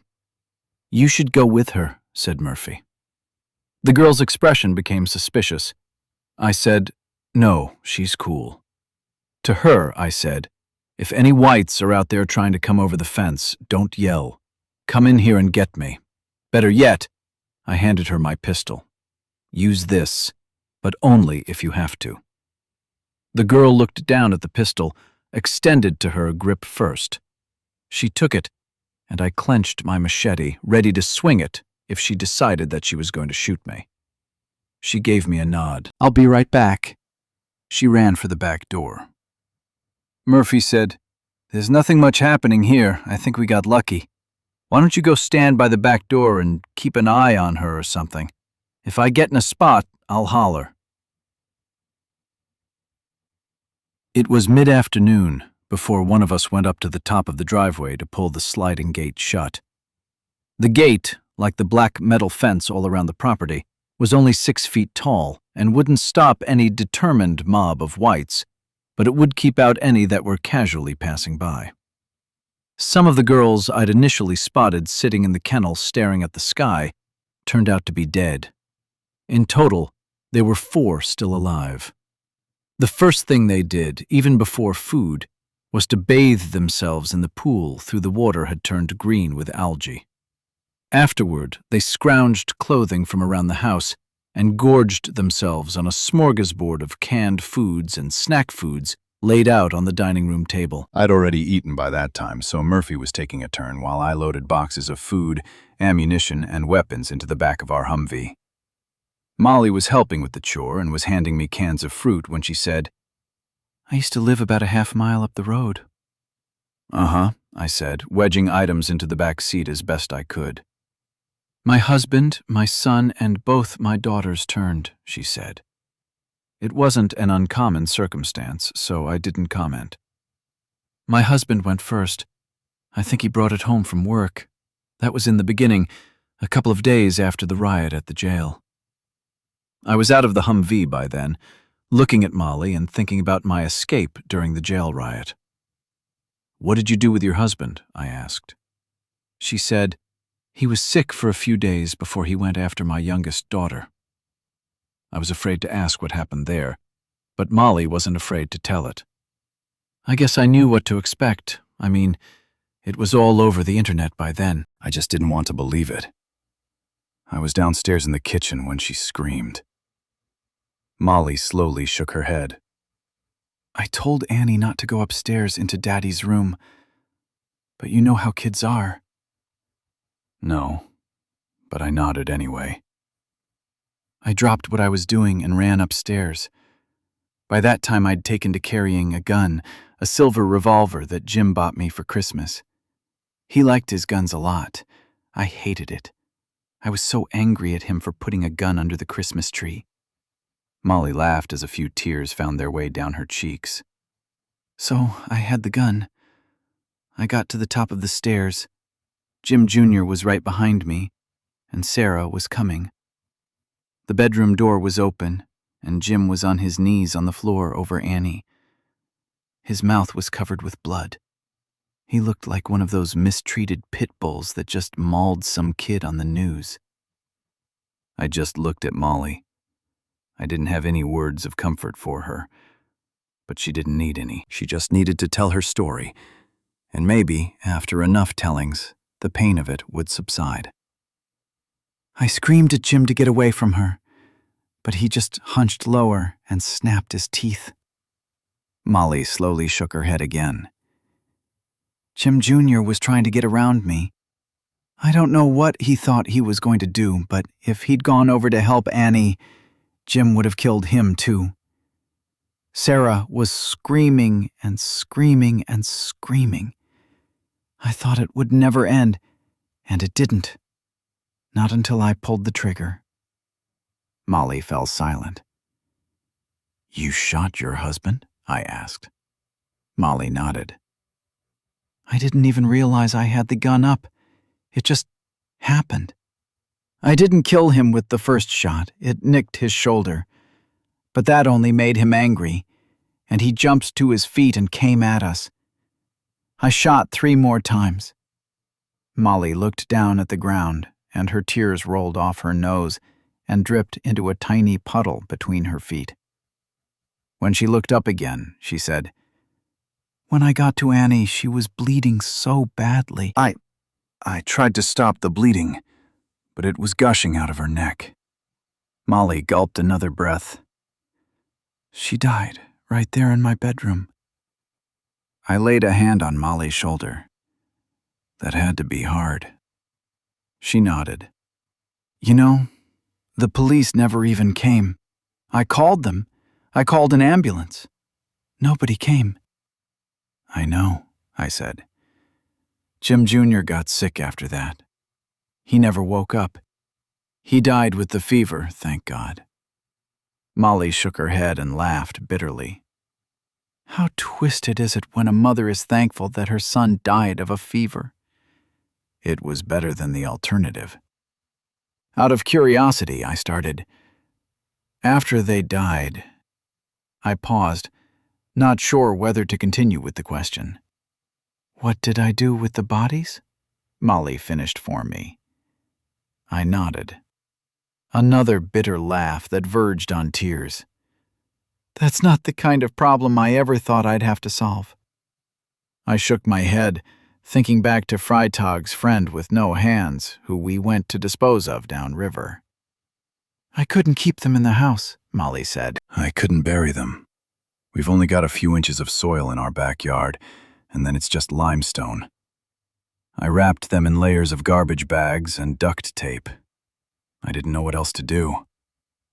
I left them by the back fence under some blankets. I took some rocks that bordered the garden and put them on the blankets to keep them from blowing away. Given the constraints, that seemed like a pretty good solution to me. A week or so later, they disappeared. At first, that surprised me, until I realized the bodies had probably been dragged off by hungry whites. Was the fence knocked down? Molly nodded. For a while, it was only me and Sarah. We did okay, considering. We were getting low on food, and I knew I needed to go see what I could find in the neighbors' houses. I didn't know whether it was more dangerous to leave her at home or bring her with me, but she was too frightened to stay by herself. She convinced me, and I brought her along. I told myself I had plenty of ammunition, and we'd be okay. Molly shook her head again as she relived her choices. We weren't. It happened next door at the Buckley's house. Molly took another moment to collect herself, and I waited patiently while she did. The front door was locked, and I didn't think I could break it in. I looked Molly up and down. She weighed all of 110 pounds. She was probably right. We went around to the backyard. I opened the gate. I was so stupid. I should have checked first if anything was back there. They were. They rushed out at us, 3 of them, like they'd been waiting there for us all along. Some of them can be pretty efficient predators, I said. They may have heard you coming and chose to be quiet and wait, hoping you'd open the gate and come in. Molly shrugged. It all happened so fast. I had the gun in my hand, and I was shooting even as I was falling. The infected were clawing and snapping. I killed the one that came down on top of me, and while I was laying there with that thing bleeding on me, I shot the other 2 who were attacking Sarah. But Molly buried her face in her hands and sobbed loudly. I wrapped my arms around her and lied to her that it was okay. Everything was okay. It took a long while for Molly to cry herself out. When she did, she stood up straight and looked at me with red eyes. I shot her. I shot Sarah. I guess when I was falling. The bullet hit her in the neck. It went straight through. She was bleeding badly, so badly. I knew she was going to die, but I put my hand over her throat and I tried to stop the bleeding. Molly shrugged as if to ask what else she could have done. Sarah looked at me. She didn't scream or cry. She just tried to breathe. She didn't move. That's when I heard the infected screaming. They were close and coming. Whites, I muttered. Molly nodded. I checked my revolver. I only had 1 bullet left. There were 4 or 5 coming, maybe more. Molly closed her eyes and put her hand over them as she turned away. In a hoarse whisper, she said, I put the last bullet in Sarah's head, and I ran. More sobs followed. When the sobs came to a stop, I said, It wasn't your fault. What you did for Sarah might be the bravest thing I've heard. I don't know if I could have done it. Molly looked back at me and nodded as her lip quivered. I feel like a coward. I keep telling myself I should have stayed with her or maybe used the bullet on myself. I looked at the house. That's why you weren't beat up when they raped you. Molly nodded, and after gulping another breath, she said, I thought I deserved what those men were doing to me, for what I let happen to my kids. I let them do. She cried some more. The world is a fucked up place now, I told her after a bit. Molly looked back at the house and laughed bitterly. I shook my head and pointed at the house. You lived through that and all the other stuff. You're strong. Aren't you just the Mr. Positive Dr. Phil? I'm just trying to make it through the day, I told her. carrying some kind of tan-colored goggle things in one hand and his M4 in the other. Murphy walked across the driveway to where Molly and I were just finishing up by the Humvee. "What's the plan, Batman?" he said, grinning. I looked into the Humvee. "We've got about as much stuff in here as we're going to get." "You got all the 50 cal ammo?" Murphy asked. I nodded. 11 cans, all I could find. Murphy looked back at the house. "There's a lot of shit in there." I shrugged. That was plainly true. "You guys are just going to leave then?" Molly asked. "We are loading up the Humvee." I pointed to the stuff piled in the back of our truck. "What exactly are you asking?" Molly crinkled her brow. "Things are happening pretty fast." I haven't thought about it. Murphy looked at me. "Before you go all null spot, dude, these chicks got everything they need here. Maybe enough food for, 4 or 5 months, and more guns and ammo than they're likely to need. Shit like this." He held up the goggle things. I looked at them, but didn't have a guess what they were. "Night vision goggles," he said. No shit. That pleased me greatly. "They don't look like what I've seen on TV. Murphy shook his head. "There are lots of different kinds." I reached out and Murphy handed me the goggles. I started to examine them. "Do they work?" "Yep." "Do they take batteries?" I asked. "Yep." "And the batteries are still good?" "These still work." As I slipped them over my head, I asked, "How many sets of these did you find?" "Just the one so far," he said. Molly pointed toward one end of the house. "There's 7 more inside." "7?" I asked. "How do you know that?" Molly looked down at her feet. They didn't always have me locked up. I earned their trust at least a little bit. The goggles are in the rec room in that pile of stuff behind the pool table. Shaking his head and shrugging, Murphy said, "I didn't really go through that stuff." Molly looked at me and went into sales mode. "I saw most of what they brought in. I think I know what they've got." "Had," I corrected. "It's your stuff now." "Or our stuff," she suggested. I looked at Murphy with the silent question on my face. "What do we do about the girls?" Ignoring Molly, he said, "Man, you know what we gotta do." "I can help," she said. "We can all help." "This isn't your fight," I told Molly. She replied, "Let's team up. We'll all be better off together than alone. You can see that, right?" Shaking my head, I said, "Not necessarily."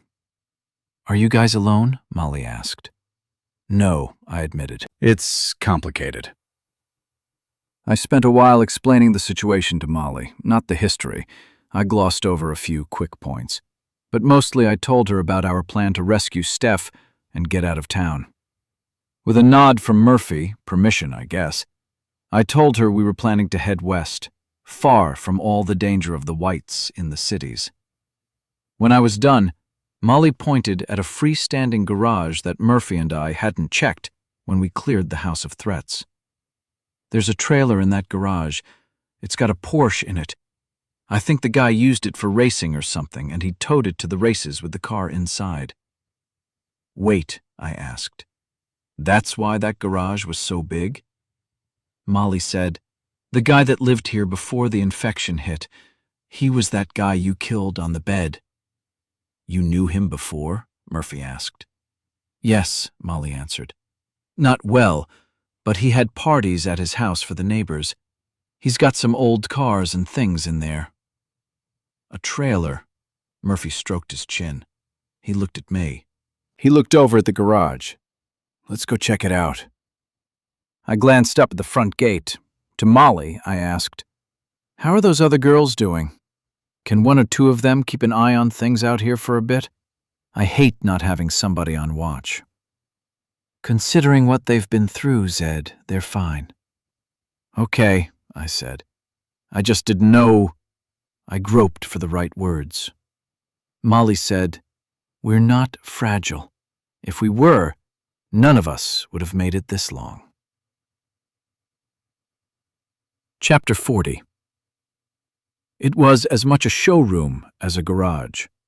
The guy owned 7 cars, all old, all expensive, arrayed for display across a gleaming epoxy-coated floor. The walls were hung with neon signs and old metal car product signs. A row of red toolboxes lined one section of wall, filled with more tools than I'd ever need, likely more than I could identify. The trailer, parked along one wall just inside one of the garage doors, was fully enclosed. Inside, the front 8 feet were set up as a small overnight camper. The back held toolboxes, racks for tires, and a Porsche painted in red, white, and blue racing stripes and numbers. Inside was also mounted a fuel tank for storing a few hundred gallons of custom race fuel for the Porsche. "If we ditch the Porsche," I said, as though that was a decision we'd have to spend some time thinking about, "there's a ton of room. We could haul off most, if not all, of the food and weapons these guys collected." Nodding, Murphy said, "And we'll be set when we get to Balmorhea." "That's what I'm thinking." Murphy walked around the front of the trailer. "We just need to figure out how to make the trailer hitch work with the one on the back of the Humvee." Pointing around the room, I said, "I think there are enough tools here that we can make anything work." Murphy looked at the tool cabinets and nodded. I looked at Molly. "You talk to the girls and make sure they're on board. If so, we need to get to work." To Murphy, I said, "In the 3 Humvees, we'll have room for 12, but we'll have 14 people. What do you think?" "Instead of hooking the trailer up to a Humvee," said Molly, "why not use that crew cab F350 to haul it? Then you've got room for at least 5 comfortably, and more if you need to squeeze them in."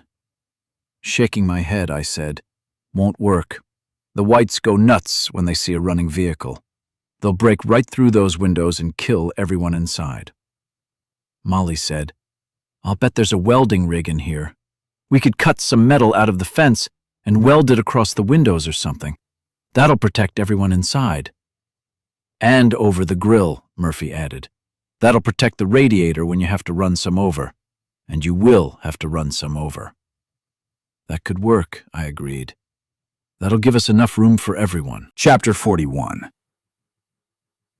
While Murphy spent the afternoon in a shaded spot on the roof, keeping an eye on our perimeter, 2 of the girls, one who'd had some experience welding, went to work with an acetylene torch, cutting sections of fence and welding them over the grill and windows on the Ford pickup.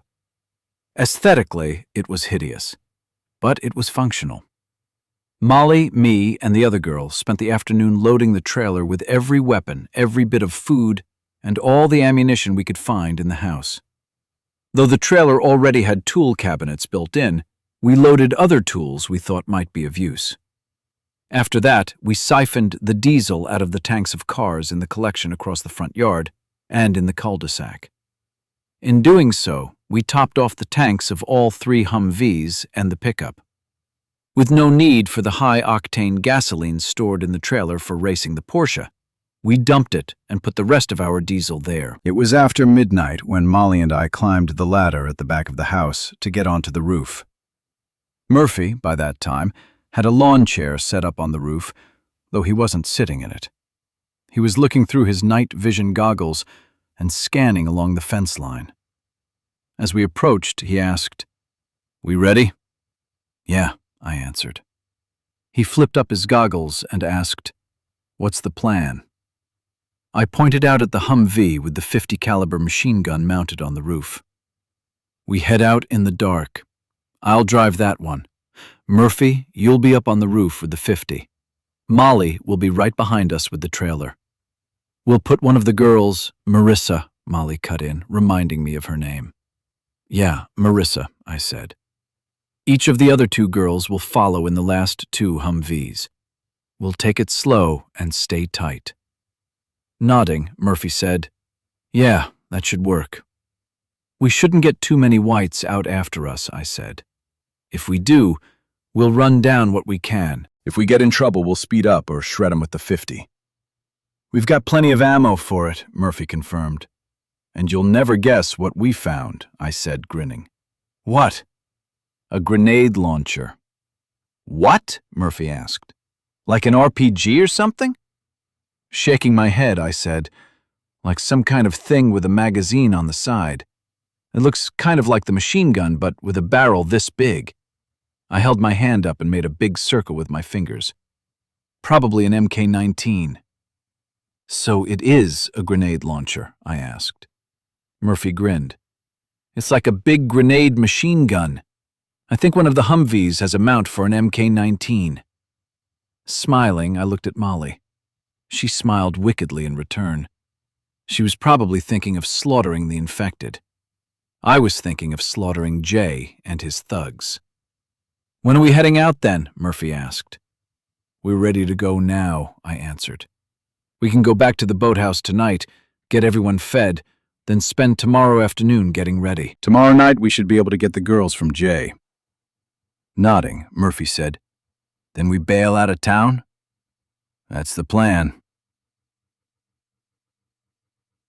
Chapter 42. My experience in the post-apocalyptic world put me in a state of mind such that I was always surprised when things went as planned. And so, I was surprised when our little convoy drove an hour without incident to a residential street that ran along the side of a hill above the cove where our friends were hiding in the boathouse. Without seeing a single white after we parked, we offloaded some food and enough weapons for our task. The rest of the night and the next day we spent planning, preparing, and of course, getting some sleep. At least, that's what Murphy and I needed most.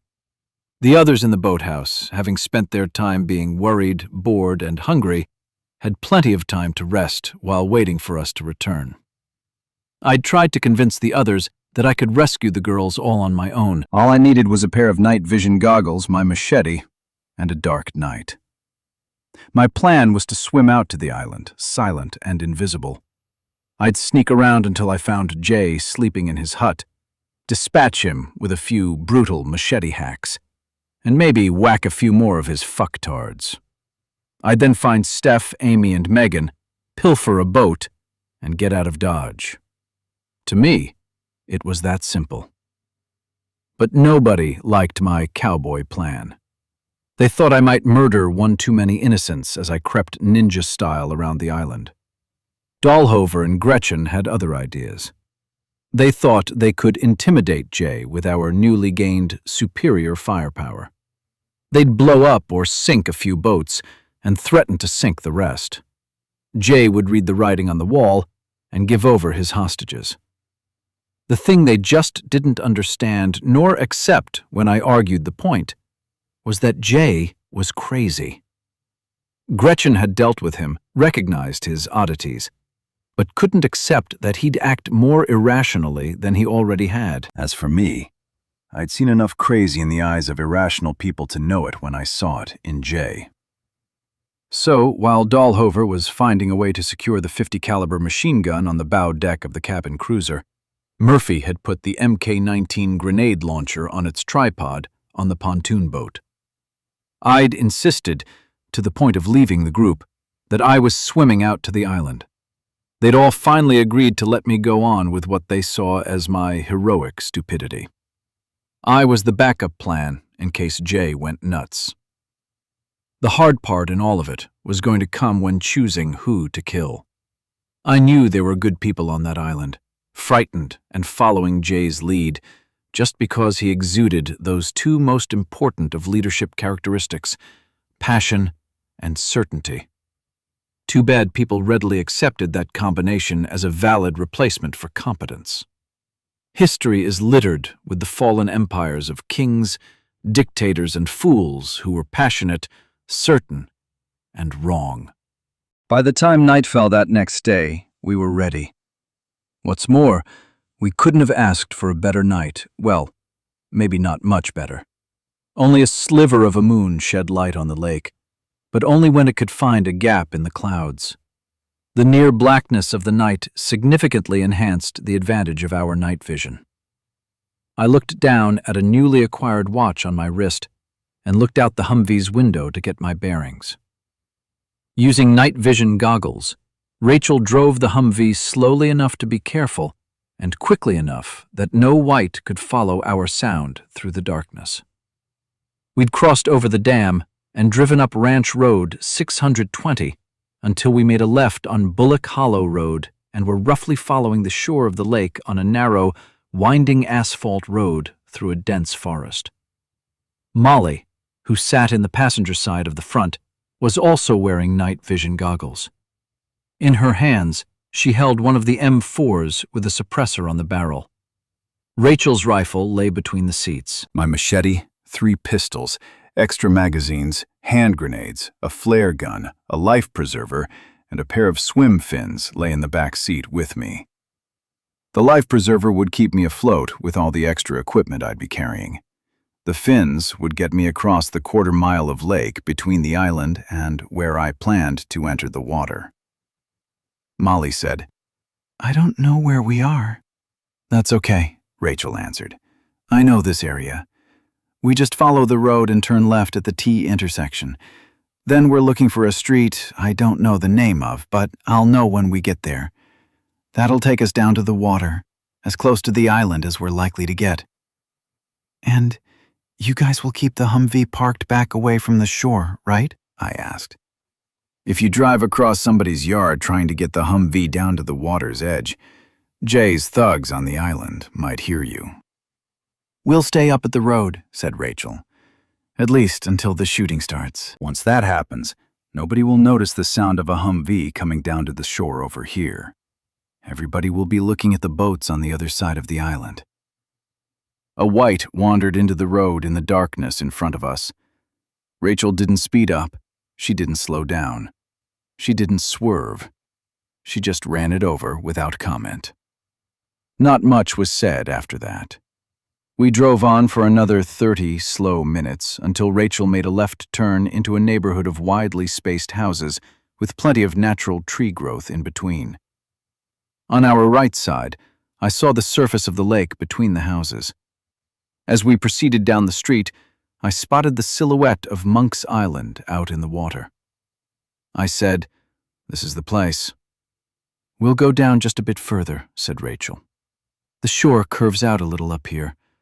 It'll be a shorter swim for you." "Cool." I watched the island as we passed each gap. "You guys be sure and stay in the vehicle, okay?" "Yes, Dad." It was Molly. I huffed. "Whatever." "It's just up here," said Rachel as she slowed the Humvee. 2 more houses passed, and she pulled into a driveway and killed the engine. On the front porch of the house next door, 5 or 6 whites stood up and looked into the darkness. They'd heard the sound of the engine, but couldn't see anything. I tapped Rachel on the shoulder. I said, "Over there." Rachel patted her rifle. "We can take care of them if we have to." "Okay." I looked out the other side of the Humvee. "You see anything out there, Molly?" "Nothing close enough to worry about," she answered. I took a deep breath and looked at my watch. We've made good time getting over here. I've still got an hour before the party starts. "Are you going to wait before you head out?" Rachel asked. "Nope," I answered. "It'll be better if I get going, just in case." "Just in case is what worries me," she said. "Me too. I haven't had to run for my life in over 24 hours. I grinned and swung my door open. I got out, looked around again, and gathered up my equipment. It took only a few moments before I gave the girls a nod and headed down past a house with a machete in one hand, a pistol in the other, a life preserver hanging around my neck, a backpack full of goodies, and a pair of fins tucked into the back of my waistband. Chapter 43. I found myself standing by some oaks near the edge of the water, looking at a dock that extended 30 feet out into the lake. No boats were tied to it. Anything of use had apparently been scavenged by the people of Monk's Island. The dock was just a row of bare planks with 3 whites squatting near the end, staring out into the lake. Off to my right, the shore curved into a cove. A few floating marina docks had come loose in the flooding and drifted. To my left, each of the neighbors had a boathouse or dock, each with whites sleeping or looking around into the darkness. The closest of the structures was a boathouse with at least a dozen whites on the roof, some sitting, some standing, and looking in the direction of noises they couldn't see. Most of them were looking in my direction, but I was wearing night vision goggles. They weren't. None of the whites I saw were naked, though their clothes were tattered and soiled. I wondered if these, like the ones that had come after us in the cove where we stole the big speedboat, were swimmers. I'd need to be careful even as I got into the water. Too much noise might draw them to me. The island lay 400 or 500 feet offshore. The backside of the old Spanish mission faced me. From where the water lapped on the limestone shore, it would be a steep climb on my hands and knees up to the mission's back wall. Halfway along the length of the back wall, it jumped to a height of 20 feet or so. That section was actually the back wall of the mission's chapel building. On a front corner of the chapel, a bell tower stood another 20 feet above the chapel's flat roof. The bell had long since been salvaged for its brass, leaving the tower with only a single purpose, that of an observation post from where everything on this part of the lake could be seen, except for the blind spots behind the back wall. The islanders had bet their security on being able to see any threats far out in the water, and that bet depended on sufficient light.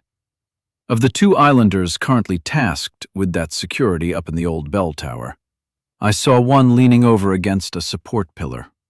He wasn't moving, and I guessed that guard was sleeping.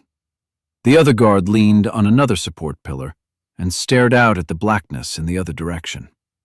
Both had hunting rifles of some sort, definitely not of a military style. My chances of getting to the back wall unseen were more than excellent, as long as I didn't arouse the curiosity of too many whites while I was getting into the lake. I examined the shore for a spot to make my landing, and decided I'd observed as much as I was going to be able to observe given the distance. It was time to proceed. I took off my boots, tied the laces around my belt, and waded into the lake, careful not to splash. When I was up to mid-thigh, I sat down in the water and awkwardly put my fins on. Awkward is the only way to get that done, especially when dealing with a body's natural buoyancy. I then put my life preserver in the water and lay on top of it. I kicked my way as quietly as possible toward Monk's Island. I looked around at the world of greenish sparkles through my night vision goggles. I looked across the lake.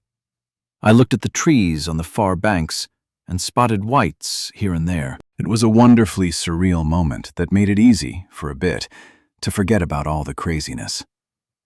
When I looked up at the tower, growing more ominous as I approached, the 2 guards up there had changed position. They were both standing alert, looking, it appeared, in my direction.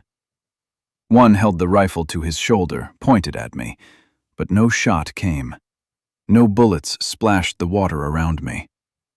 The more I swam, the more I worried about the guards, but nothing happened, and I started to wonder if the night vision goggles were playing tricks with what I thought I saw.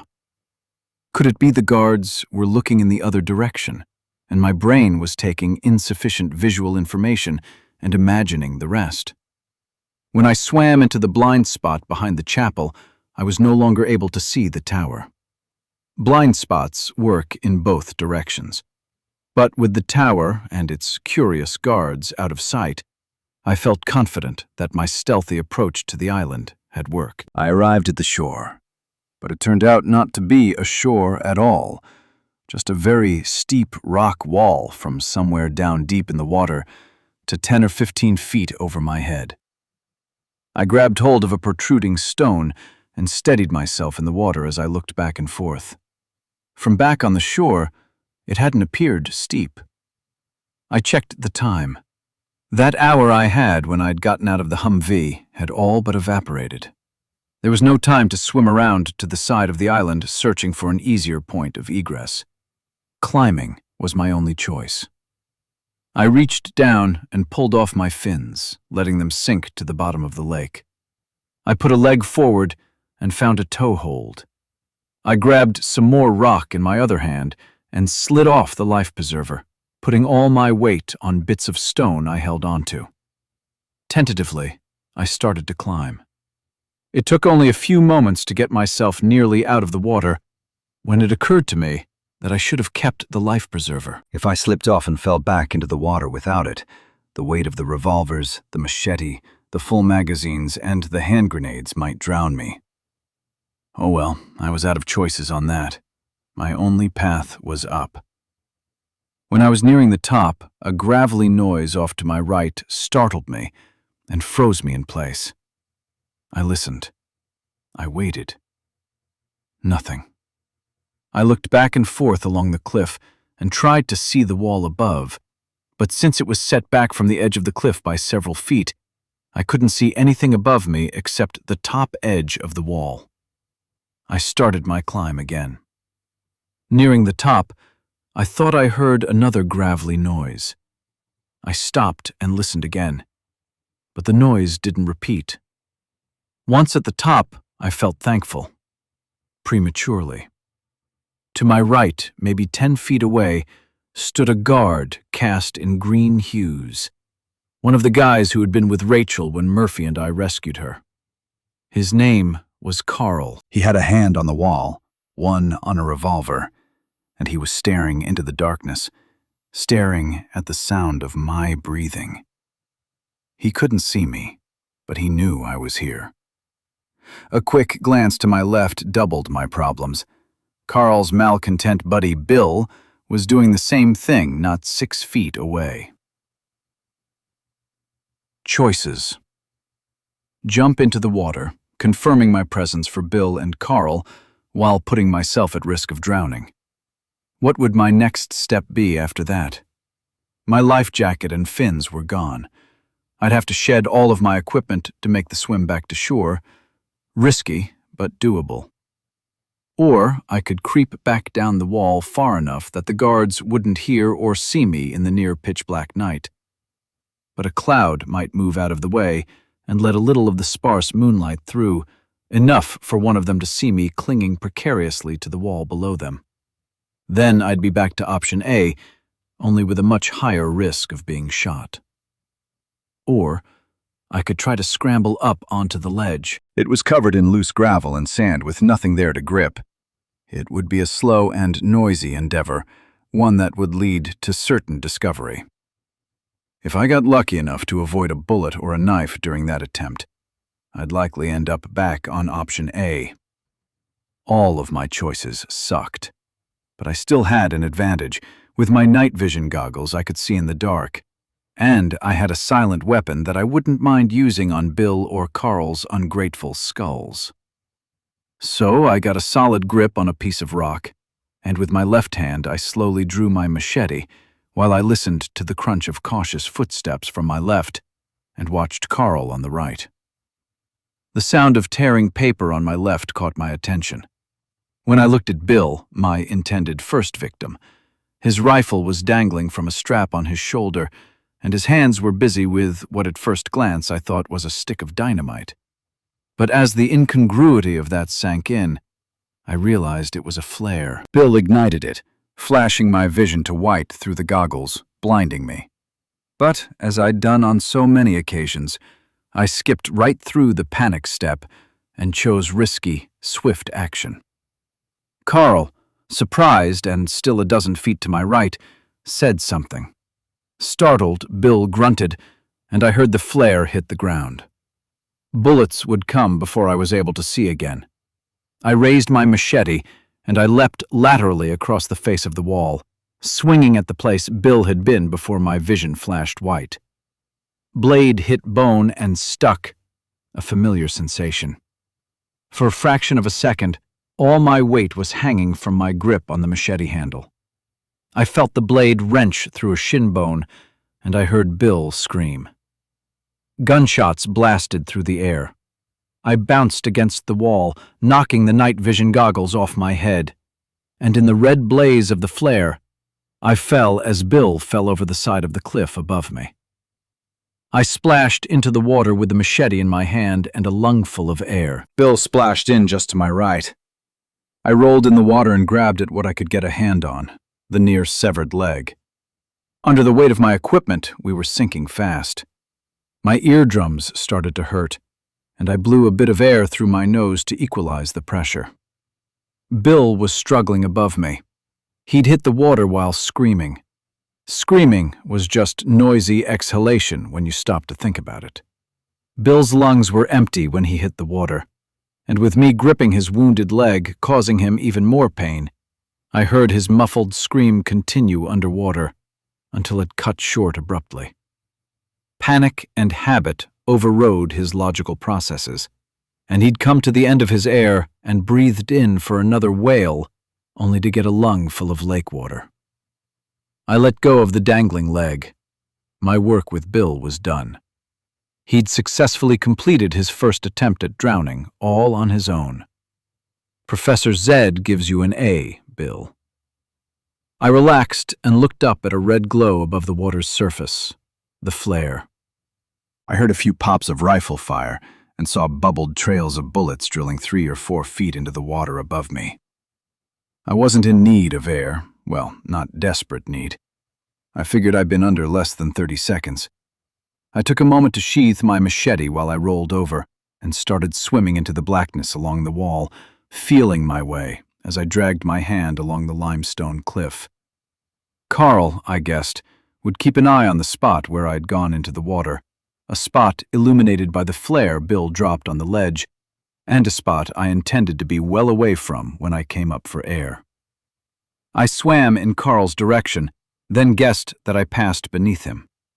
Pressure on my ears told me that I was getting deeper, not something I wanted. I was already well deep enough to avoid bullets. I kicked a few more times and came to the point where I was running short on air myself. I reached out for the wall and started an underwater climb upwards, patient and slow at first. I moved faster and faster as my lungs cried out to breathe. The blackness above glowed into a brightening red. I saw the underside of the wavy surface, and my head broke through. I inhaled. Looking up, and with my night vision goggles somewhere on the bottom of the lake, I couldn't see Carl on the ledge above. The red glow of the flare was far to my left. A few men shouted angrily from somewhere. All along the lake shore, 500 feet behind me across the water, whites howled. The flare and gunfire had piqued their interest. I pulled a deep breath, let the weight of my equipment pull me under, and swam along the wall in the direction I'd already been going. Getting as much distance from my last known position would only work in my favor. When I came up for the second breath, I felt almost safe, at least from Carl, who I assumed was still up on the ledge looking in the other direction for me. An explosion rumbled on the other side of the island. I was out of time. Chapter 45. Feet ran by on the ledge at the top of the cliff. Carl. Far to my left, the flare still spewed red fire and smoke. A .50 caliber machine gun was peeling off volleys on the far side of the island, followed by another explosion from the grenade launcher. Dahlhover and Murphy were busy, and probably both grinning like 12-year-old boys with their first BB guns. Knowing I had to hurry, and having lost my fear of drowning under the weight of my weapons, I abandoned any thought of caution and started up the slanting cliff face as fast as I could move. I reached the top in what felt like seconds. The adrenaline was pumping, and I was surfing on a wave of confident invincibility. In the glow of the flare, I was able to see up and down the length of the wall. I was alone. Out on the other side of the island, the shooting came to a stop. At least, the shooting from the grenade launcher and the .50 caliber had. A few other small arms popped off shots. Our plan had been to fire the Mk-19 and the .50 caliber machine gun from boats out in the darkness, and then to reposition before any bullets came back their way. Of course, as it was explained to me, the range on both weapons was beyond the effective range of nearly every rifle on the island. Moving was more a precaution than a necessity. The goal of the whole exercise was to sink a few of the houseboats in dramatic fashion in hopes of intimidating Jay with our firepower. From the cloaking safety of the darkness, Gretchen would then use a bullhorn to dictate the terms to Jay. The terms were simple: free Steph, Amy, Megan, and any other islanders that might be disillusioned with Jay's leadership style, give them as many boats as they needed, and let them go. The alternative, Murphy and Dahlhover would systematically sink every boat anchored near the island. After, they would lay siege to the island, basically by floating offshore with their weapons ready, in case anyone decided to make a swim for shore. Oh, and by the way, she'd tell him about the night vision goggles. Jay had no cards to play. He'd give up the girls. He'd give up anyone who wanted to leave. At least, that's how it was all going to work out, according to the consensus among the boathouse gang. Unfortunately, reasonable people often have difficulty anticipating irrationality from unreasonable people. I heard the sound of Gretchen's voice, amplified by the bullhorn and carrying across the water. I couldn't make out what she was saying, but I already knew the content, so it didn't matter. With Gretchen's voice booming, all eyes on the island would be looking into the darkness on the other side, and nobody was likely to be looking my way, depending on how disciplined Jay's thugs were. Of course, Carl would be inside the wall by now, telling anyone who would listen about Bill and what? What would he tell them? A white attacked? A commando attacked? He didn't know. He might come back with reinforcements if they suspected they were being attacked from the rear while Gretchen held their attention on the other side. I scanned up and down the length of the wall. It was rough in spots and looked... What was that sound? I looked out toward the lakeshore. All I saw was black, but I heard the splash of a few hundred hands clapping the water. The whites were swimming toward the island. The gunfire, the flare, the fire from a houseboat burning on the other side of the island was drawing them in. That was a kink in the plan that nobody had anticipated. I decided that the best place to make my entrance into Jay's compound was through a window on the back of the chapel, roughly 10 feet up. The wall below the window was in rough shape, with plenty of places to hold while climbing up. So I ran down to the chapel wall and went to work as the sound of splashing in the water drew closer. I slipped a few times when stones gave way and came loose, but I didn't fall. I got a hand to the edge of the window, got another hand up, and pulled myself up to the opening. A few candles burned inside the chapel. I saw the places where residents had made their beds on the floor, stacks of supplies, but no people. The old oaken double doors on the front of the chapel were swung open. The light from blazing houseboats poured in, dappled by the shadows of people moving around in the courtyard. A rifle cracked from somewhere relatively close by, up in the bell tower. But what could he be shooting at? Gretchen, of course, but why shoot randomly into the darkness? Another shot followed. It didn't seem like a random shot at all. I guessed aimed patience. And that immediately led me to a guess as to why Bill and Carl were waiting for me at the wall. I'd been spotted.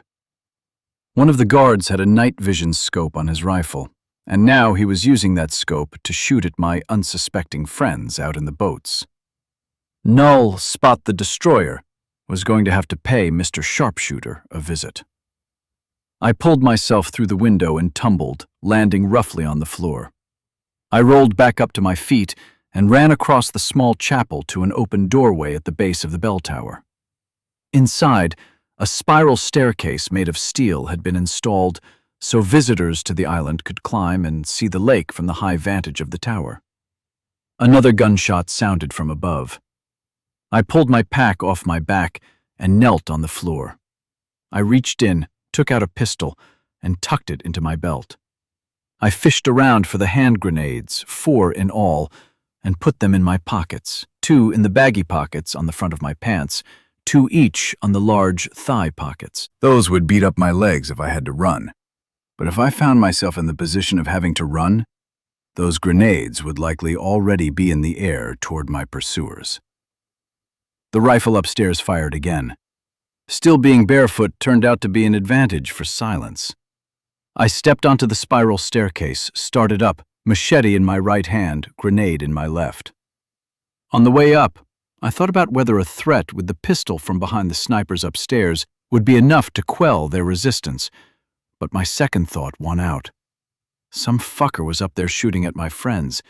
Some fucker who knew Gretchen's voice, who had survived on the island with her and Paul through all those weeks since the plague hit Austin.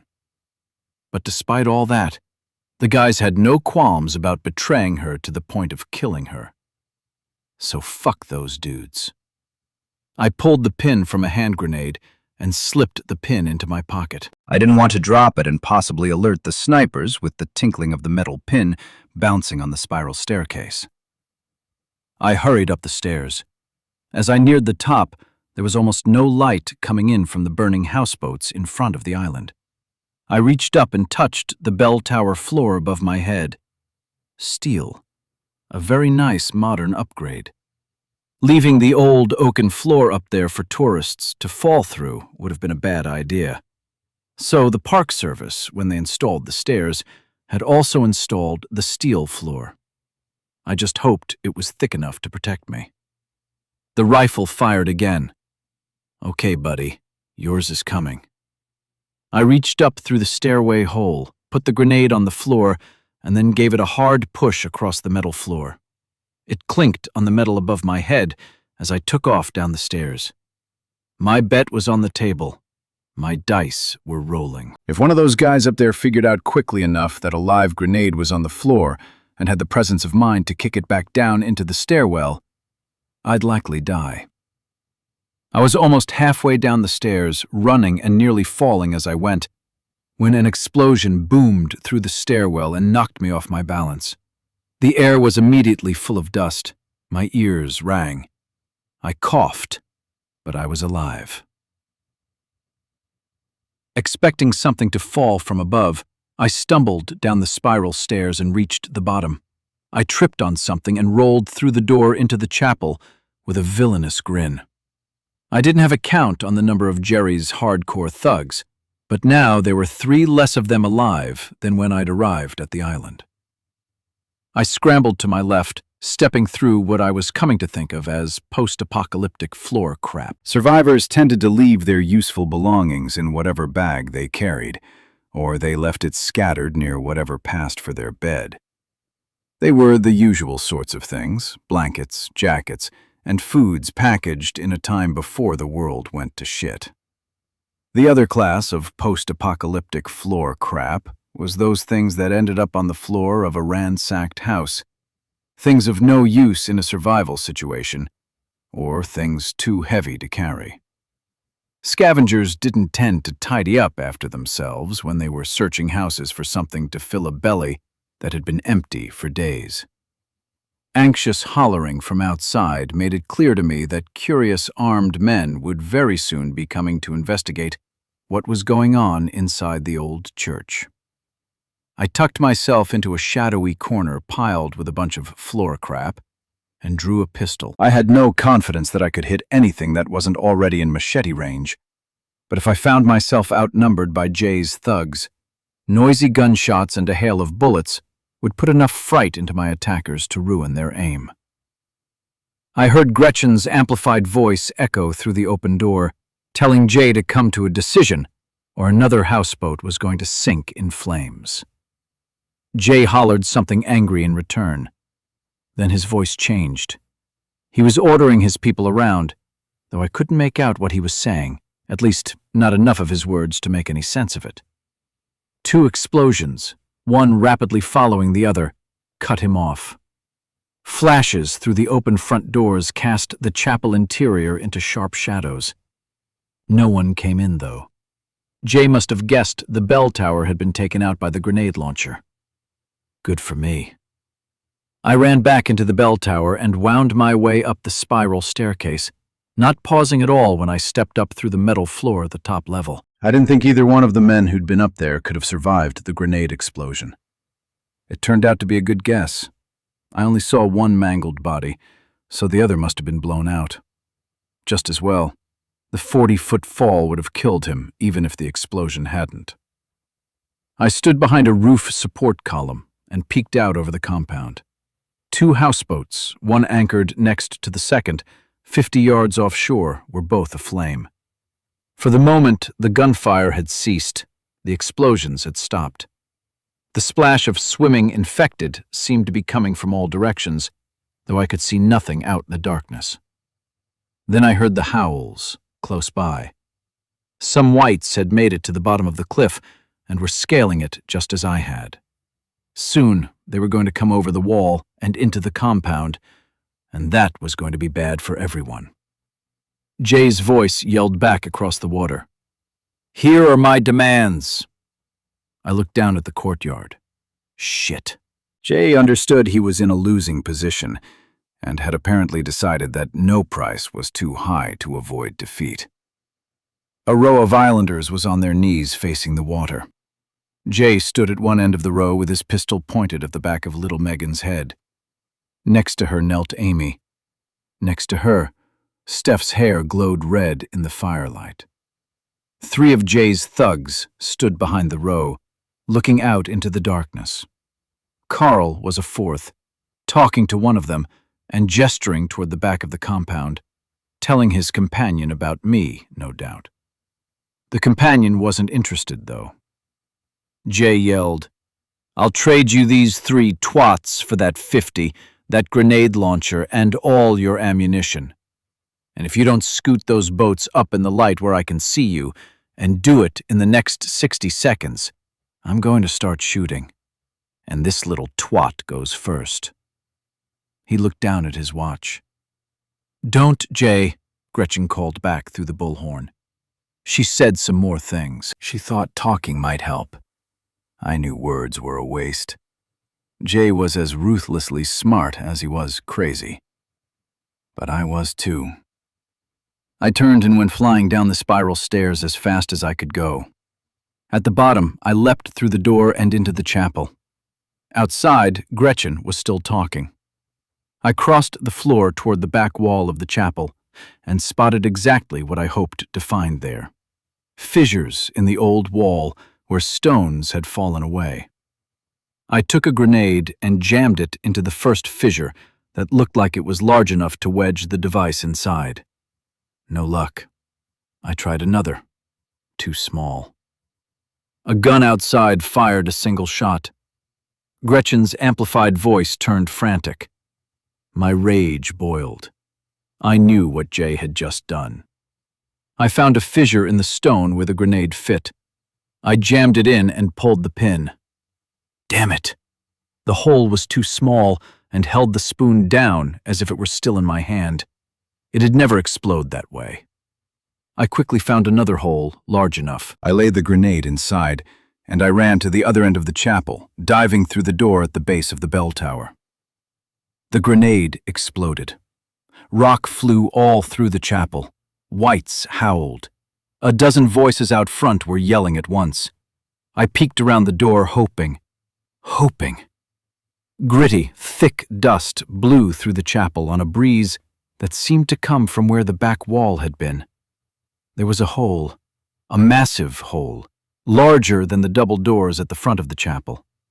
Through the hole, all I saw was black. Come on, whites.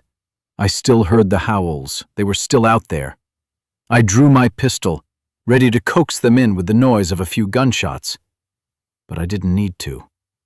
They started to pour through the hole in the wall, running toward the light they saw through the open double door, running toward the people outside. Nothing happened for a long, frozen moment. Everyone was still trying to process the sound of the explosion and the screams of the oncoming whites. They were all a tad slow in realizing just how fucked they were. Then the gunfire started. The screaming followed. Someone shrieked, and I ran out of the bell tower enclosure and joined a line of whites running out of the chapel. 7 or 8 whites lay dead or wounded just outside the chapel doors. Others were on their knees around the dead, satisfying their hunger. More whites were pouring through the chaos, and running at the gunmen who were defending themselves as they retreated toward the boats anchored offshore. With their gunfire, they were unwittingly drawing the attention of most of the whites in the compound. The price of ignorance is high. I scanned quickly around for Steph's blazing red hair. I looked for Jay. The islanders who had been on their knees were up and running. Many of them were in the lake, racing clumsily through the deepening water toward one of the boats anchored offshore. A white tackled a man in knee-deep water. Another white jumped on, and there was Jay with a handful of Steph's hair, dragging her toward a boat behind the cover fire of his thugs. A man was already at the helm, working on starting the boat. Jay waded toward the stern, and in water just up to his thigh, he raised his pistol and shot the man in the back. He threw himself over the transom, without letting go of Steph's hair. He apparently valued her as a bargaining chip, and he wasn't about to let her go. Just as well, that made my job easier. My two objectives were in the same place. Jay's thugs were backing into the water close to the boat Jay had just commandeered. People were swimming. Not a single normal person was left on dry land. The whites were pursuing them into the water. I ran across the courtyard, intent on making a flanking move at Jay's men, and then thought better of it. I still had 2 grenades. I stopped, pulled the pin, and heaved one over the heads of the whites who were attacking the last of Jay's thugs. My aim wasn't perfect, but close is good enough with a hand grenade. It bounced on shore just a few paces distance in front of the gunman. I saw one's eyes go wide as I jumped to lay belly flat on the ground. The grenade exploded, and I sprang back to my feet. All 3 gunmen were down, along with a dozen whites who'd been closing in on them. I looked up in time to see Jay still flinching from the explosion. He shoved Steph into the seat beside his at the helm, and I saw the water at the stern boil as the propeller started to spin. I ran at top speed and hit the water with a huge splash, raising my knees high to keep from tripping. But Jay's ski boat was already starting to move as the engine revved loudly. I wasn't going to make it.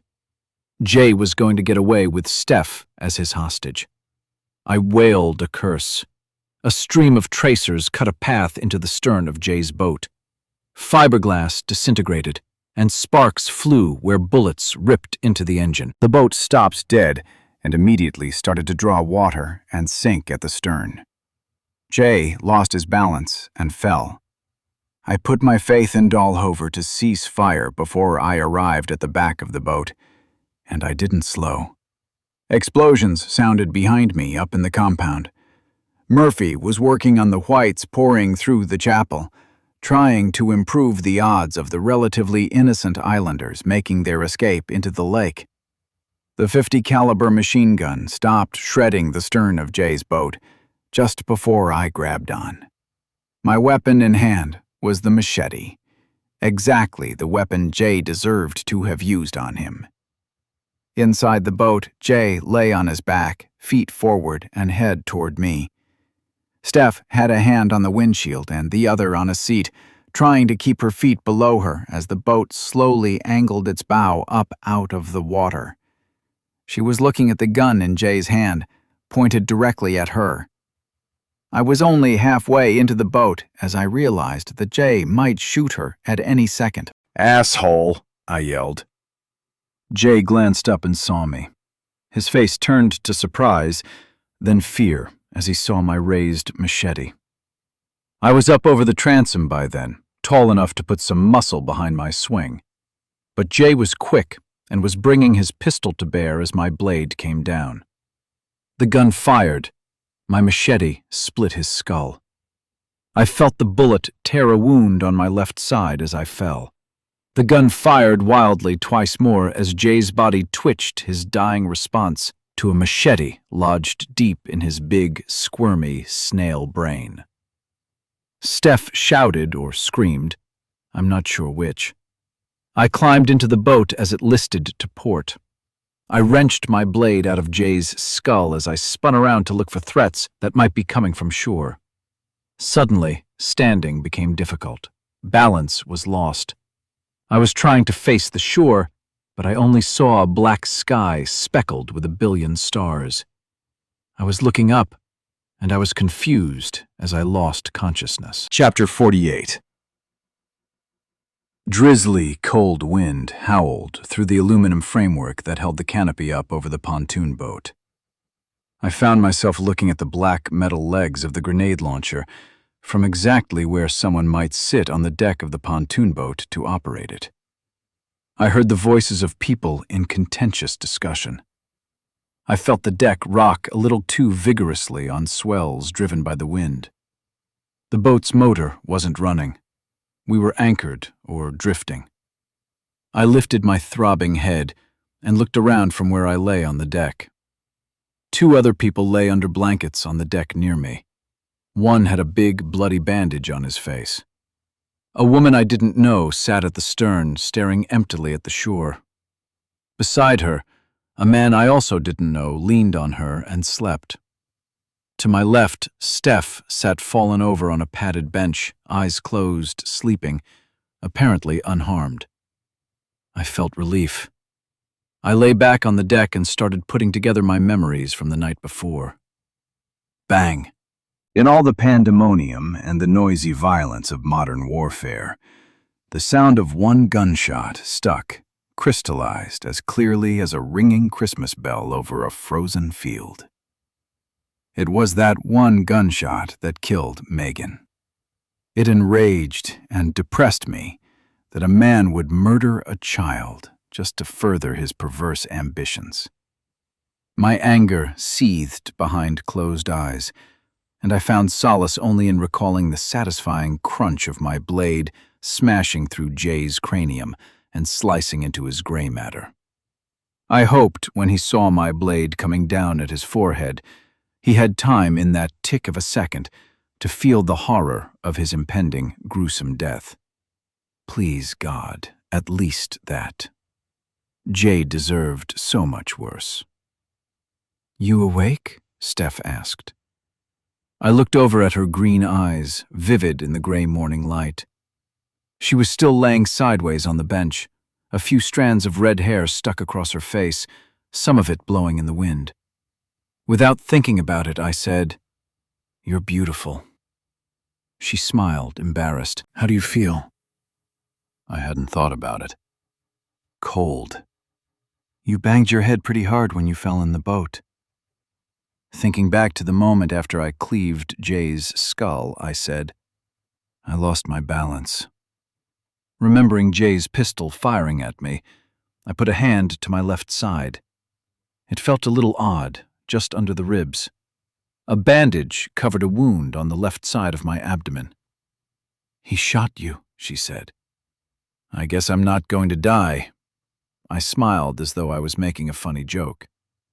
"A few inches to the right, and it would have hit the bottom of your lung." Steph sat up.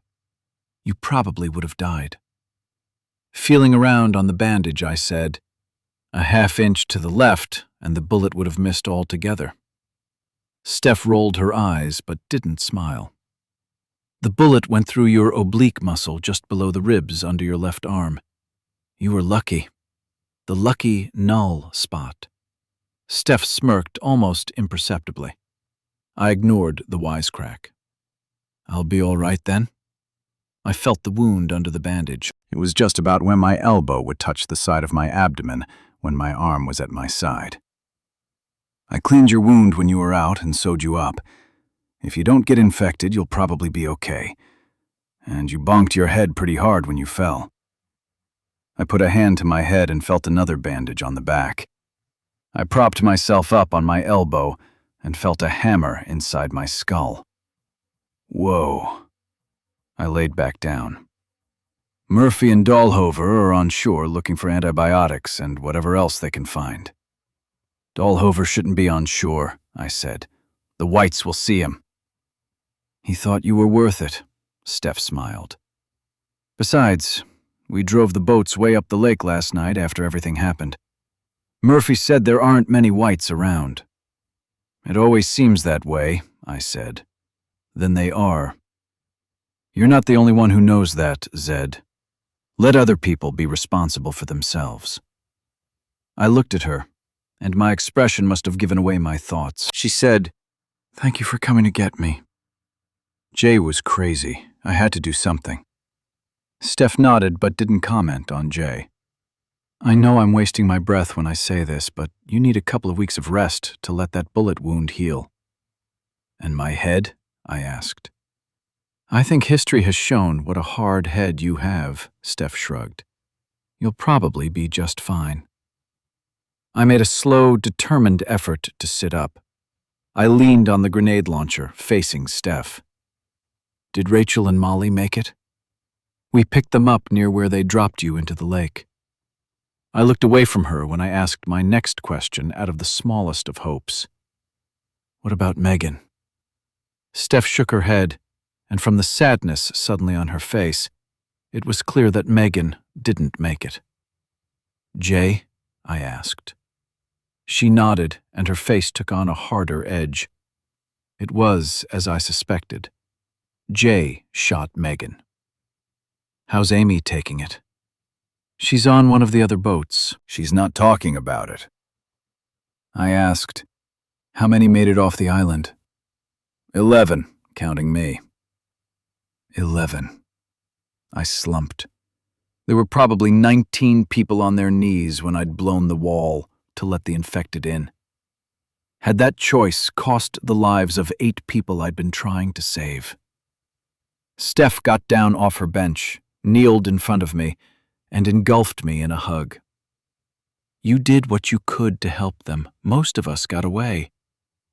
"And Jay's men?" I asked, feeling a frog in my throat for the dead and second-guessing my choices. "Dead, as far as anybody knows." I wrapped my arms around Steph. "At least there's that." I slept through most of the day. Had it not been for haunting thoughts of dying faces and guilt, it would have felt good to do nothing. As it was, all I had was the peace of having no urgent expectations of me. When I woke from an afternoon nap, Murphy and Steph were sitting next to one another. Murphy had my backpack in his hands, stuffing things into it. Steph was reading the label on a plastic prescription bottle. She looked up. "You sleep a lot after you've been injured." Murphy laughed. Not his big laugh, not the one he had before that day when we'd watched Mandy die. Zed doesn't know how to slow down until he's exhausted. Murphy was right about that. Steph popped the cap off the pill bottle and handed me a couple of small white tablets. She reached out with a plastic water bottle and said, "Take these." "Antibiotics?" I asked. She nodded. "Murphy's also got some pills for the pain." I stretched my left arm up over my head and felt my wound protest. "I don't need the pain pills." "Don't move your arm," Steph scolded. "It'll take longer to heal." Murphy took the pill bottles from Steph and put them in my bag. I noticed my machete and an M4 with a suppressor attached to the barrel were leaning on the bench next to him. He caught my look and said, "These are yours." Shaking my head emphatically, I said, "You know I can't." "These are yours," Murphy insisted. He leaned over and in a soft voice said, "Trouble in paradise." I sighed. "Already?" In a calm, adult voice, Steph said, "People are afraid. Last night rattled them. Their friends died. They're confused." Understandable. I looked back at Murphy for the straight scoop. He said, "Amy says..." He thought about how to say what it was he wanted to convey. "Man, I like Amy, but she wants nothing to do with us." He pointed a long finger at my chest. "You and me." "What?" I didn't want to believe it. Murphy leaned back. "She wants nothing to do with you especially. She says you're a train wreck. Everywhere you go, everything goes to shit." My mouth fell open as I shook my head to disagree. Steph said, "Don't listen to that." "It's true," Murphy argued. "I'm not contradicting you," Steph told him. I wanted to say something in my defense, but what could I say? Both of Amy's companions, Megan and Brittany, were dead. Was that my fault? Everybody from the hospital was dead except Dahlhover. Russell and Mandy were dead. I looked away from Murphy and Steph. Could it all be my fault? She says you're a trouble magnet, Murphy finished. That's enough, Murphy. Steph was in Captain Leonard mode. Murphy shrugged. She does like you, Zed. That's what she told everyone. She just says it's not healthy to be around you. Well, fuck these people. I stood up as Steph protested. I reached my right arm out for my bag. Murphy handed it to me. As I took it, I felt a little lightheaded, but I held my balance, determined and pissed. Murphy said, "Keep the M4. I loaded you up with some ammo, some grenades, and another set of night vision goggles. I don't know how all this is going to shake out, but we're not going to be empty-handed again." Murphy nodded for emphasis. "Murphy," Steph said, "it's not like that." Murphy held his forearm up next to Steph's, making the contrast of his white skin next to her naturally pale skin obvious. "I'm not going to get brown again. I'll always be white. Zed will too." Steph leaned forward and looked up at me. There's a lot of animosity between the group that stayed on the island and the ones that left with Gretchen. Amy and the others want to go back to the island. "It's not safe there," I said. "Nowhere is safe, Zed." Looking at Steph, thinking about it, I couldn't disagree. She said, "If we leave them a few sets of the night vision goggles, those batteries won't last," argued Murphy. "That's their problem," Steph told Murphy. "They can go find a solar charger or something." She looked back at me. "And if we leave them a couple of M4s with suppressors, they'll be able to defend themselves on the island without attracting more whites from the shores." My feelings were whirling around in confusion and growing angrier. We'd gone out of our way not to hurt those people on the island. Well, except for Jay's thugs. Some of the islanders died as a result. Well, maybe a lot of them died, but Jay would have killed them anyway. Or, the question I had to ask myself was, had we abandoned Steph and the others, would the islanders have lived happily ever after? "Sit down, Zed." Steph took my hand and tugged. "You're getting worked up over this." I didn't sit. I turned and looked at the survivors, sitting, standing, talking, deciding, spread over 5 boats all anchored in the cove. I glared at whoever would look in my direction. I said, "Fuck these people. We've got 3 Humvees and a trailer full of supplies. We've got diesel, fuel, ammunition, food, even blankets and pillows. My vote is we take whoever wants to go, get in our Humvees, and get out of Dodge. The rest of them can do whatever they want. We don't have room for everybody anyway." "Word!" Murphy fist-bumped me. 12 of us left the cove in the 2 boats we had used to attack Jay and his thugs on the island. Of the islanders, only Steph and 1 guy came along. The rest, well, who cares about them? I was pissed. They could all go back to the island and fuck themselves. They hated both me and Murphy. They made that clear when they'd sided with Jay against Gretchen on that first night. Even on their knees with Jay's gun to the backs of their heads, they still thought my white skin was a greater danger. Double fuck them. Murphy was right. Other people's fears would haunt us forever. The islanders took their 3 boats with a few M4s with suppressors, goddamned valuable equipment, and 2 sets of night vision goggles. With a few thousand rounds of ammunition and a little patience, they wouldn't have any trouble clearing their island of the infected. They just had to sit offshore and shoot the whites. If the infected swam after them in numbers too great to handle, they only had to drive their boats up a lake a bit and come back when things settled down. Once they had their island back, there were rifles and handguns left there by Jay's dead thugs. Provisions they'd had would likely be ransacked, but the canned goods they'd collected would still be there. None of the whites we'd come across had yet been able to figure out what to do with canned products. So without guilt for their future, I watched the islanders head back toward their home. Our group turned our boats into our cove late in the afternoon. 2 of our 3 Humvees and the F350 with the enclosed trailer still attached were parked just as we'd left them on a street 100 yards up a hill from the water. They were ready to go. We docked our boats at the floating boathouse where we'd been holed up for the past few days. We didn't see nor hear a single white on shore as we got everyone moved inside. Once there, Dahlhover spoke up. "It'll be dark in a couple of hours. That's when we'll head out. By the time the sun comes up tomorrow, we'll be far enough west of here that most of our troubles will be behind us. We might even be in Balmoral." He looked over to Gretchen and then to Steph. Both nodded. I guessed the pecking order still wasn't clear. I didn't care.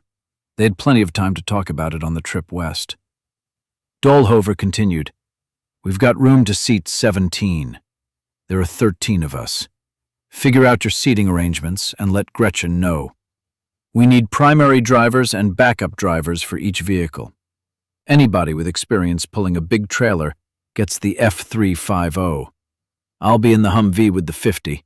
Murphy will be in the one with the grenade launcher. We need backup operators for those as well." Dahlhover looked around for questions. Gretchen stood up. "Murphy, Rachel, and Molly will take a boat across the lake to get the Humvee we left over there last night. As soon as they get back here, if we don't have any whites around, we need to top off the fuel tank as quickly as possible, get loaded into our vehicles, and go. We'll take it slow on the roads since we'll be using the night vision goggles to drive. We'll stay in a tight line with 2 Humvees in front, the trailer third, and a Humvee in back." Dahlhover said, "The main thing is we need to get that Humvee gassed up and go as quickly as possible. We'll be vulnerable at that point, climbing the hill up the lake to the Humvees with no protection." The Islander guy, whose name I didn't catch, said, "But we've got weapons." Dahlhover told him harshly, "Don't shoot unless you have to. Unless you absolutely have to." What you never had the chance to learn on the island is that shooting at the infected never ends well. "Nevertheless," Gretchen interjected, "there are plenty of weapons and ammunition in the trailer. We'll all be armed before we head up the hill tonight. Sergeant Dahlhover and 2 other volunteers will head up there early and mount the machine gun and the grenade launcher. They'll bring back enough weapons so we'll each have a rifle, a sidearm, and a bladed weapon of some sort." "The main thing," Dahlhover said, "is that we do everything quick and quiet. If the infected don't know we're out there, they won't mess with us. If we lollygag and start making noise, things will go bad. If they go bad, run to get into a Humvee as fast as you can. But only if you can make it safely. If you can't, get back to the boat and get away from the shore. We'll work out the rally points at places along the shore up the lake. If we get separated, don't panic. We'll meet up at the rally points. We'll get everybody loaded, and then we'll head west together. Everybody good?" People nodded. Nobody had any questions. I was convalescing again while others busied themselves. They scoured the boathouse for anything that might be of value. Screwdrivers, rope, empty gas cans, anything. The trailer still had room, so why not pack it with anything that might have any potential use at all? Twilight was fading to full dark. The 50 caliber machine gun and the grenade launcher had been mounted. Everyone had his or her weapons. Lookouts were standing on top of the boathouse, wearing night vision goggles. 2 were up at the Humvees, with one standing behind the machine gun, using the height as a vantage point to see up and down the road. But not a single white had been seen or heard while preparations were underway. I was lying on an empty work table using a life preserver for a pillow. I'd told Steph at least a dozen times that I felt fine sitting up. Sitting in a folding chair beside my table, she insisted that I remain on my back. It was hard not to bow to her insistence. Somewhere over the hour or so that I'd been laying there talking with her, her hands came to be cradling one of mine. a situation neither of us was going to comment on, but neither of us was going to change either. It made me feel optimistic about our impending ride off into the sunset. We talked a bit about nothing. We talked about what life might be like for the next few years out in the middle of nowhere. We talked about when we might one day come back to Austin. We speculated about the state of the rest of the world and what life would be like in a world where humans had a second chance to try to get it right. And that was the thing about that conversation that struck me as the strangest of all.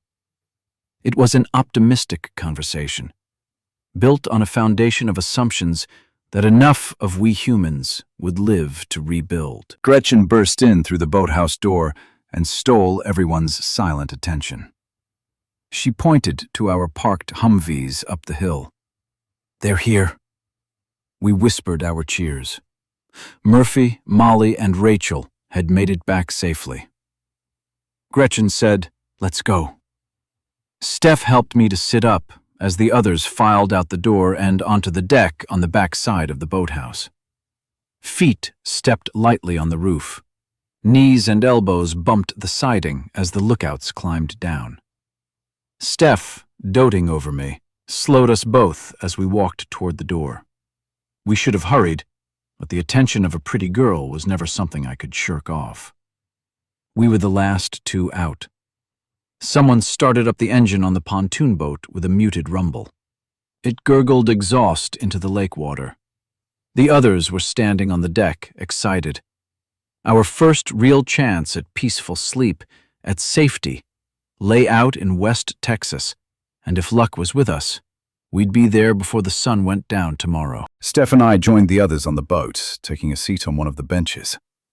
Out of habit, I adjusted my M4 in its sling, ready to shoot from the hip as Murphy had shown me days before. My machete was in its sheath across my back. My pistol was in a holster on my left. I opened my bag and reached in for extra magazines. I wasn't wearing a molly vest, a shortcoming I'd need to correct. But I did have pockets that could hold 4 magazines. Along with the one in my rifle, that meant I'd have 150 bullets all ready to fly if I needed them. Steph put a hand on my wrist and shook her head. She said, "Don't worry about those. You've done your part. Just get yourself into the Humvee. That's all you need to do." My hands lingered on the magazines. "But, no buts, Zed. Just get yourself into the Humvee. Let the others do their part." She smiled. I let go of the magazines. "Yes, boss." I smiled and zipped up my bag. Chapter 52. With the pontoon boat's shallow draft, we ran it aground pretty close to shore, with a grind of limestone on its double aluminum pontoons. The passengers each jumped off the flat deck at the bow and waded across a dozen feet of shallow water. Once they were out of the water, they walked quickly or jogged up the hill toward the Humvees. "Don't run," Steph told me as I started to follow. "You'll open your wound." Just as well, I thought. The effort of getting out of the boat and through the water was more taxing than expected. With Steph on one side of me and Gretchen unexpectedly on the other, we started up the slope. At the top of the hill, Dahlhover was standing up through the top of a Humvee behind the .50 caliber machine gun looking around. Murphy, Rachel, and Molly were out of their Humvee, which they'd left idling loudly behind them.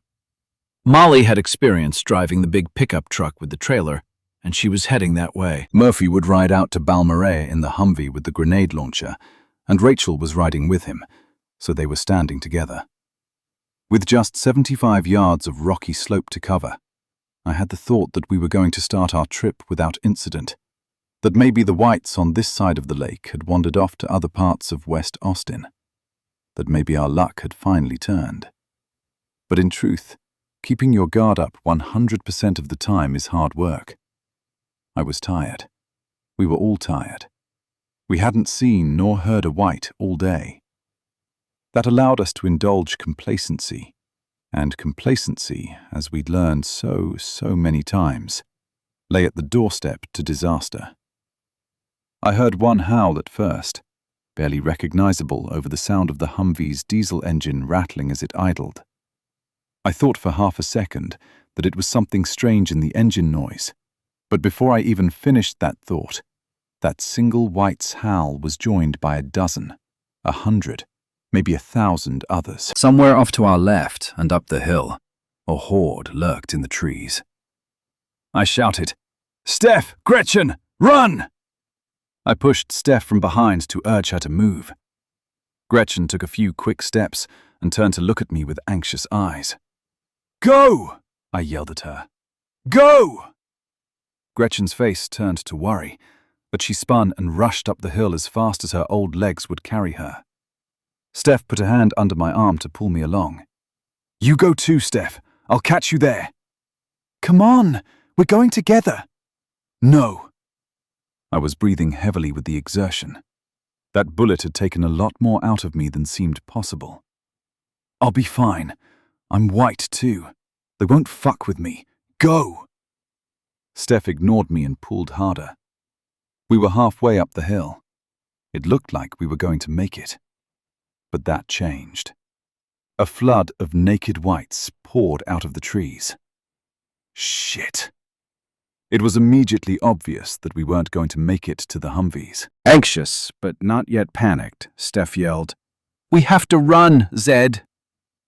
I tried to run, but I instead lumbered on molasses-slow feet. All the others were in their Humvees already. The engines rapidly fired up one by one. Dahlhover's 50 caliber machine gun thundered, and whites fell all across the hill. Steph figured out at that moment that we weren't going to make it up the hill. She pulled me to a stop and yelled, "Back to the boat!" Whites were among the Humvees up on the road.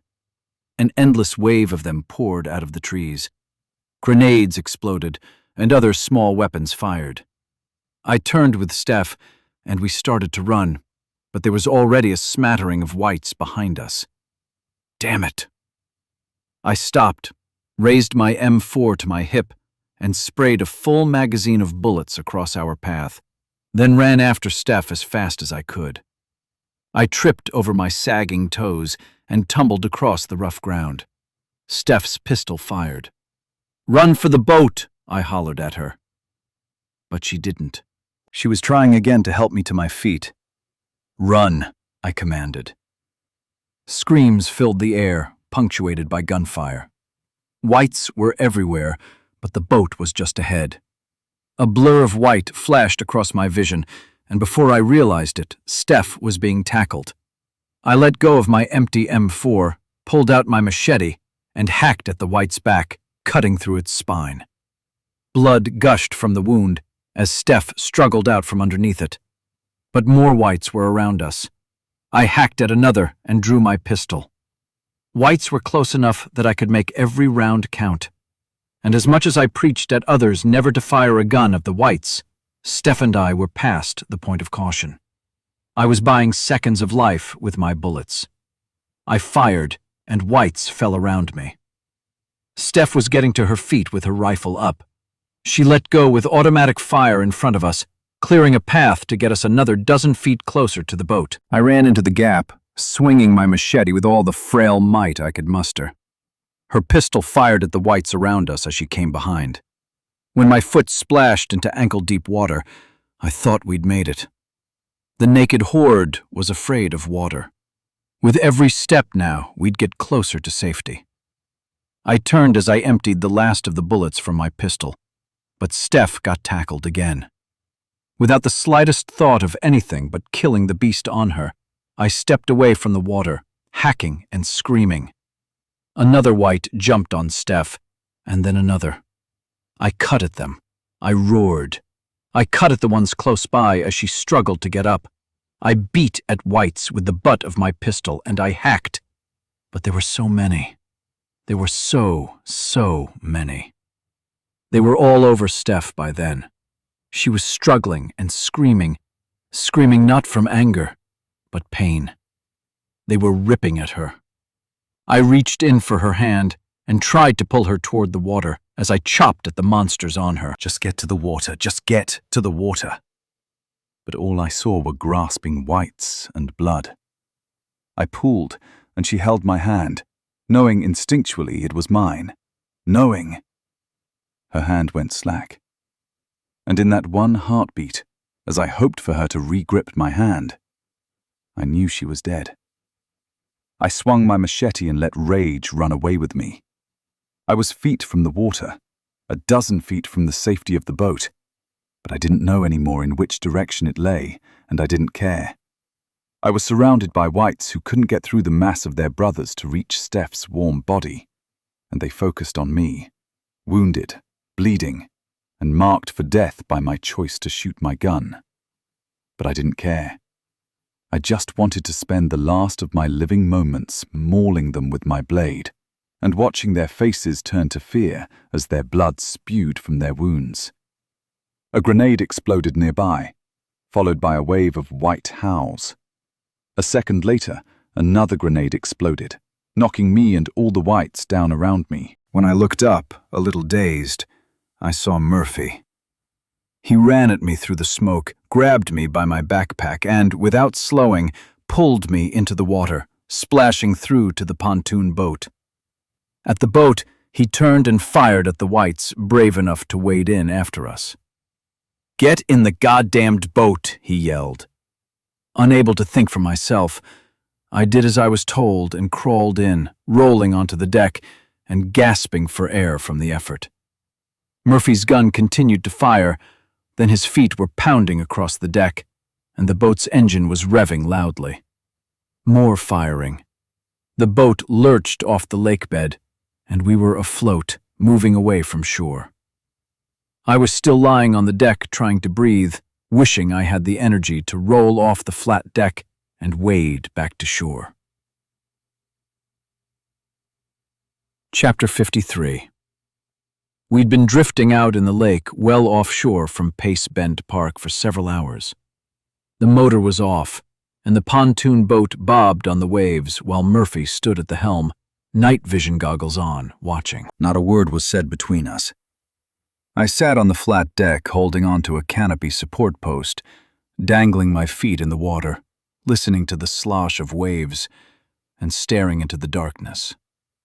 My gunshot wound had ripped open in the fight. It bled and didn't seem to have any interest in slowing down. I didn't care. I felt the blood soak into my pants. I felt it trickle down over my knee and down my shin to mix with the cold lake water. My life was never meant to have a happy ending. Of that, I was certain. Looking back, it was a surprise to me that the bits of happiness that tumbled serendipitously down even managed to stick to me long enough to ever make me smile. And though the intellectual parts of my brain told me that I should remember Steph's smile, the smell of her hair, and the angelic way she looked wearing Sarah Mansfield's jeans and t-shirt that day in her living room when she was caring for me after another losing round with a white, I couldn't. I was drowning in numbness, and when I came up for air, all I felt was hurt. Murphy said, "I see him." I looked up into the darkness. In the night, I could barely make out the squat white cliffs standing over the lake's edge. 1, 2, 3, Murphy counted. The truck and the trailer, they all made it. I didn't care. He said, "I don't see any whites anywhere." He started the engine and headed the boat across the lines of waves, splashing me each time our starboard pontoon hit a crest. "You'll be fine," he told me. "We'll all get to Balmorhea, and we'll all be fine." Weakly, I said, "I'm not going." "What?" Louder, I said, "I'm not going." "Don't be stupid." We splashed through the short waves for another 10 minutes or so. Then Murphy cut the engine and we drifted up to the tip of the long peninsula on which Pace Bend Park lay. As we got close, I saw Dahlhover, Rachel, Gretchen, and a few others coming down a wooden stairway built on the side of the cliff. Murphy came up to the front of the boat. The port side pontoon bounced against a wooden swim platform at the bottom of the stairs. He jumped out and tied us off on the railing. Feet were clomping down the stairs. Murphy came back onto the boat to help me up. I said, I was born to live in a world of whites. I just never knew it. You're low on blood. You're talking gibberish. I knew I wasn't. Murphy didn't want to hear what I was saying. I'm staying here, Murphy. You'll die if you don't get help. We need to go. Help? I asked. Help from who? Steph is dead. Nobody has any medical training. Murphy looked up at the stairs and back down at me. Murphy, I know you think I'm half stupid from loss of blood. Murphy looked down at my shirt and shorts, drenched with my blood. His face was solid with worry. He started to reach under me to pick me up. I pushed him away with more strength than I thought I still had. We're never going to fit in with them, I said, half pointing to the people on the stairs. Never. Maybe you can make a go of it. I can't. I'm staying here. Rachel was suddenly down in front of me, pleading with me to go, but I could only half pay attention. I needed most of my mental energy just to keep myself upright. Dahlhover said something. Gretchen's voice turned urgent. I was staying. Austin, Texas was my home. It was the place where I was born. It was where I had struggled to live. I was going to die in Austin, not out in some bumfuck West Texas desert where I'd be hated by everyone lucky enough to have immunity in their blood and pigment in their skin. Somewhere in a blur of voices, I leaned over against the support post. I could no longer keep myself upright without it. I gripped it with all my might. I wasn't getting off the boat. Chapter 54. Between the blood loss from the initial gunshot wound, along with all that bled away after reopening my wound while I was killing whites after Steph died, I was too weak to be of much use for anything. Murphy carried me to a house near the shore. He poured too much good vodka on my wound and not enough into my mouth. He sewed me up as best he could and put me into a bed upstairs. I slept fitfully on and off for a few days. I guess it was a few days. It could have been a week. I remember it turning light, then dark again several times. Murphy fed me. He brought me water to drink, and neither of us spoke. One morning arrived, and I woke. Light came into the room at an angle and cast a yellow glow around the shadows. I sat up in bed. I felt a little dizzy, but I was lucid. To my right, Murphy was sitting in a cushy chair, his M4 across his lap. He looked tired, but he was awake. He looked at me with no trace of a smile. All he had were hard eyes and a clenched jaw. I looked at him for a long time as I put the sequence of my memory's events in order. I said, "Thank you, Murphy." He nodded. "You okay?" I asked. "I am." I nodded. He looked fine, physically. "You okay?" he asked me. I rotated my left arm around my shoulder and felt it stretch at the stiff wound under my ribcage. I breathed deeply. "I'll need a couple of days, I think, but I'm okay." "You hungry?" he asked me. "Yeah, I am." "Can you walk?" I nodded, though I had no idea. "I can bring you something." I shook my head and threw my legs over the side of the bed. "I need to get up." I slid my feet down to the floor, careful to keep my hands on the bed. The effort was significant, and I had to pause to catch my breath. "It's the blood loss," said Murphy. "What little you have left isn't enough to do much at all. Do you remember passing out in the boat?" I nodded. "You were probably pretty close to kicking it. You're lucky I got you here and sewed you up." "Thanks. It might take a couple of weeks before you can get back to anything like normal activity levels." "Normal?" I smiled. "You know what I mean." "How do you know all this stuff?" I asked. "You lost a lot of blood that first night. Steph told me most of it after she fixed you up." I felt a stab of something in my heart. It was sharp and jagged. It tore, but fell away to bleak gray. I didn't want to think about Steph. Every memory of her was wrapped in a layer of bloody, broken-hearted death. I had to wash those memories in gray. I had to forget. With one hand on the bed, keeping my balance, I stood, or that's to say, I tried to stand. When I toppled over, Murphy jumped up to catch me. What started out as an effort to move my feet, to get away from a pain in my heart, turned into the humility of hanging from Murphy's arms. "If you need to do this," Murphy said, "I'll help you." I nodded. I need to. Feeling vulnerable and completely indebted to Murphy for his help, for being a friend that would do anything for me, I felt tears in my eyes and sniffled them back. I took a step. Murphy carried my weight forward. I took another step. It was a slow, tiring process, but we made it from the upstairs bedroom down to the kitchen. Murphy put me in a kitchen chair near windows that looked out over the lake. I leaned on the table and thought about what an effort it was just to stay upright. "I was planning on oatmeal," said Murphy. "They got some brown sugar and pecans. No butter, though."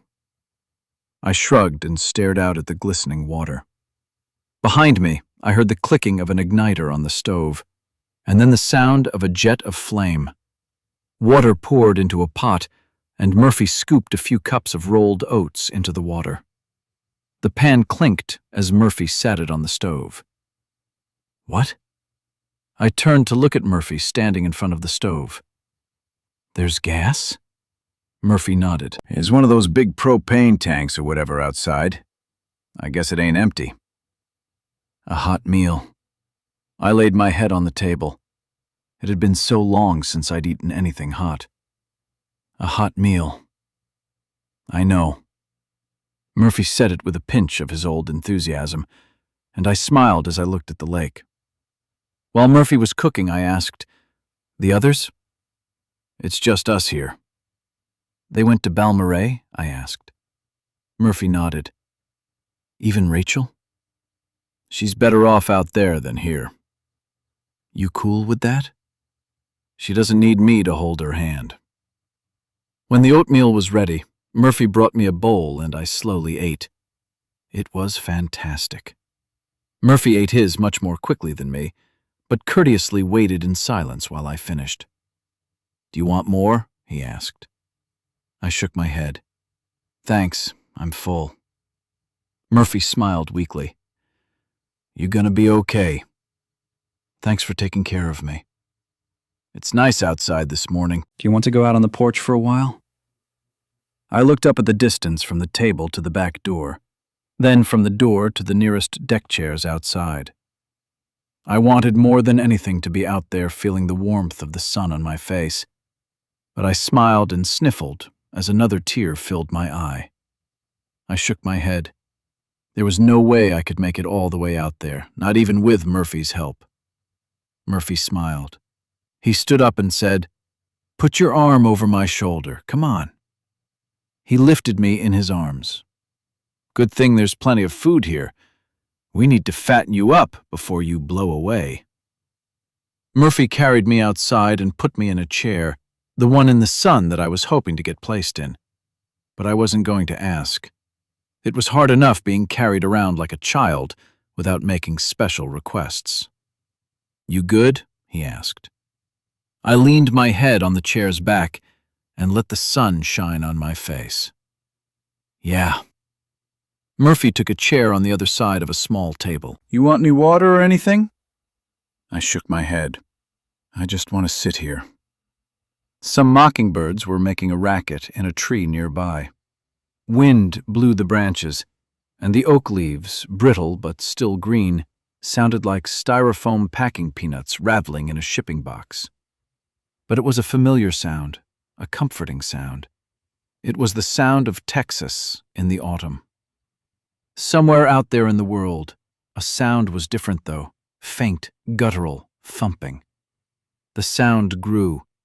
I sat up straight and looked out over the lake. Murphy was already sitting up looking. "I hear it too," he said. We continued to scan the sky. As the sound grew louder in the distance, we both knew what it was. It was distinct.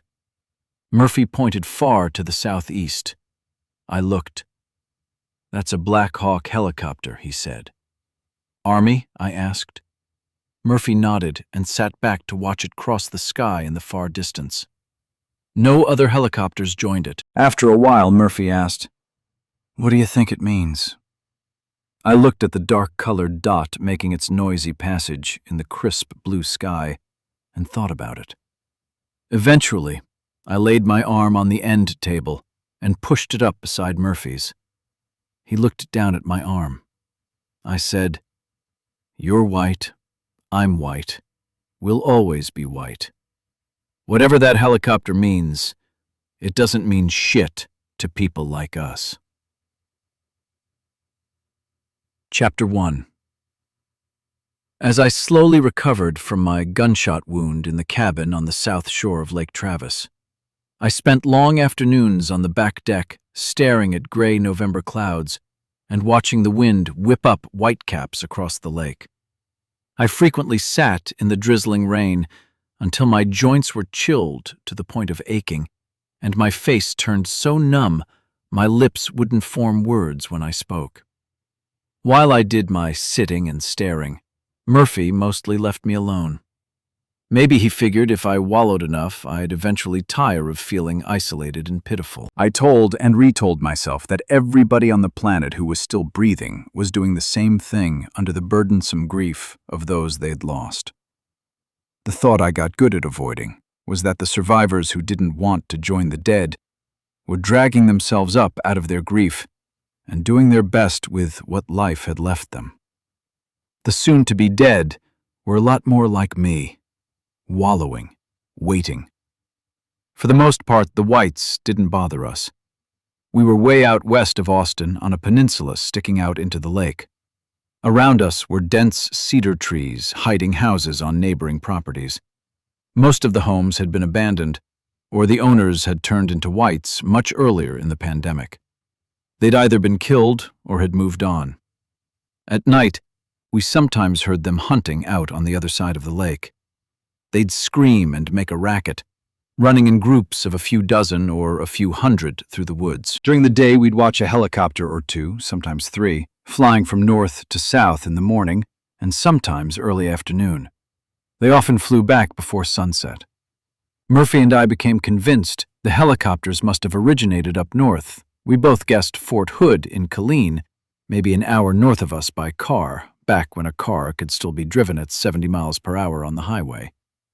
Now those same roads were ribbons of asphalt sprinkled with abandoned hulks, scattered with bones, and stained with blood. "Hey, man." I turned to look at the door, a question on my face. Murphy motioned toward the kitchen. "I cooked up that big-ass catfish I caught. Fried him up in a cornmeal batter like my mom used to make." I nodded and got out of my sulking chair. Murphy closed the door and went back inside. I reached my left arm up over my shoulder and leaned to my right. As the scars from my bullet wound stretched, the sensation of pain was barely there. Because it had healed completely, or whether the virus had numbed that part of my sensation away, I didn't know. I headed into the house. It smelled of home cooking. It smelled normal. What is normal? It's the simple things you never guess you're going to miss until they sneak back into your life, bringing with them a jumble of nostalgic feelings with the fucked up parts of the memories scraped off. On the kitchen table sat a big, picture-perfect platter of cornbread-coated catfish fillets and a bowl of misshapen hush puppies. Murphy placed a bowl of steaming pinto beans on the kitchen table and pulled a chair out to seat himself. I grabbed a chair and took a seat as well, popping a warm hush puppy into my mouth. "It's going to suck when we run out of propane." Murphy shook his head, betraying a moment of frustration before he smiled. "That white I killed a couple weeks back. At the neighbor's house?" I asked. The house on the neighboring parcel of land stood a couple of 100 yards distant through thick growths of cedars and live oaks. Murphy had come across the infected man while scavenging, but hadn't said much more about it. He was starting to get pretty ripe, Murphy threw in a shrug. Catfish are bottom feeders. They like stink bait. I figured since the white's skull was already open, I took a chunk of it and put it on the hook. Murphy nodded down at the catfish on the platter. 3 feet long. We could have had a fish fry and fed the whole block. Back before, I said, avoiding the thought of why the catfish in the lake seemed to be thriving. Nodding, Murphy agreed. Before. We won't eat all of that before it goes bad. I patted my belly, feeling the ripple of muscles beneath my shirt. I'll try, though. It won't hurt me to put on a few pounds. Murphy said, I'll bet you've put on 20 since we got here. You think? I asked. Am I getting fat? I smiled. Murphy shook his head. You should have seen yourself before. You were a skinny little fucker. I recalled looking in the mirror after I was finally able to keep myself on my feet. I'd lost a lot of weight through the course of everything that had happened, a lot more than I could afford. I remembered thinking at the time I looked like a tweaker who'd been hitting the meth too long. 20 pounds, or however many pounds I'd put back on, still left me pretty lean, but looking more normal than not. As for Murphy, I'd have guessed he'd lost well over 50 pounds since it all started, maybe a bit more. The difference was that he had the extra pounds to lose. Now he was thickly muscled with no fat at all.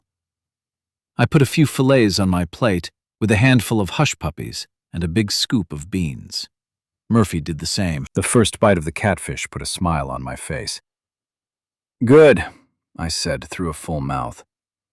It's good to see you smile. Whatever, I said as I chewed, swallowed, and stuffed in another bite. What's up with these hush puppies? Aren't they supposed to be round? Murphy ignored the dig. He looked out at the lake through the frilly curtains hanging partially closed. He took another big bite of fish. Not to pat myself on the back too hard, but this does taste like my mom's. I looked out the window to see what had Murphy's interest. What else is on your mind? What are you looking for out on the lake? Nothing, said Murphy. It's pretty. Yeah, whatever. I nodded toward the window. Spill it. What? You've been such a melancholy little bitch since we got here. It's nice to see you smiling. Murphy raised his big hands, palms facing me. I'm not trying to start anything. I know what happened as well as you. I was there, remember? It was something I tried hard to put out of my mind. I looked down at the floor as I thought about the feeling of Steph's hand going limp in mine. Her death still hurt. I tried to change the subject back to the food. Good thing you paid attention when your mom was in the kitchen. We ate in silence for a few minutes before Murphy said, Look, man, I know you got... Murphy made a vague gesture at his head. I don't know. You like to hold on to your painful shit, you know what I mean? I nodded and shrugged. I knew exactly what he meant. It still didn't change anything. You're not like me, I get that. Shaking my head, I said, Murphy, I know what you're going to say. We both went through it. We both lost. It was hard to see the memory in my mind. It was hard to say, physically hard, because I started to choke up over it. You watched Mandy die. I took a deep breath. We both did. And Russell, too. Fuck. And everybody. Murphy started to say something, but I raised a hand to keep him quiet. I said, I lost Steph, as helplessly as you lost Mandy. I don't know if that helpless part makes a difference. To me, it feels like it does. Pointless, painful shit, Murphy muttered. I know how much it hurt you, losing Mandy. Murphy nodded. You were angry and bitter about it for a while. I vaguely pointed across the table at him. Now, the Murphy philosophy has won out. If I didn't know better, I'd say you were back to normal. Happy fucking Murphy. Too many smiles. Too many jokes. I could get on my pulpit and try to sell you again on the Murphy plan, he said. I don't need to be sold, I told him. I know sometimes the burden of all the death gets to you. I see you out on the deck occasionally, staring at the water with that lost look in your eyes. Murphy shook his head vigorously. Just because No, I cut him off. I'm not saying I don't believe your ideas about life aren't working for you. I know you still feel the pain, that's normal. I also know by actively choosing not to wallow in it like me, you're moving on. You're going to live. Hell, you're keeping me alive too.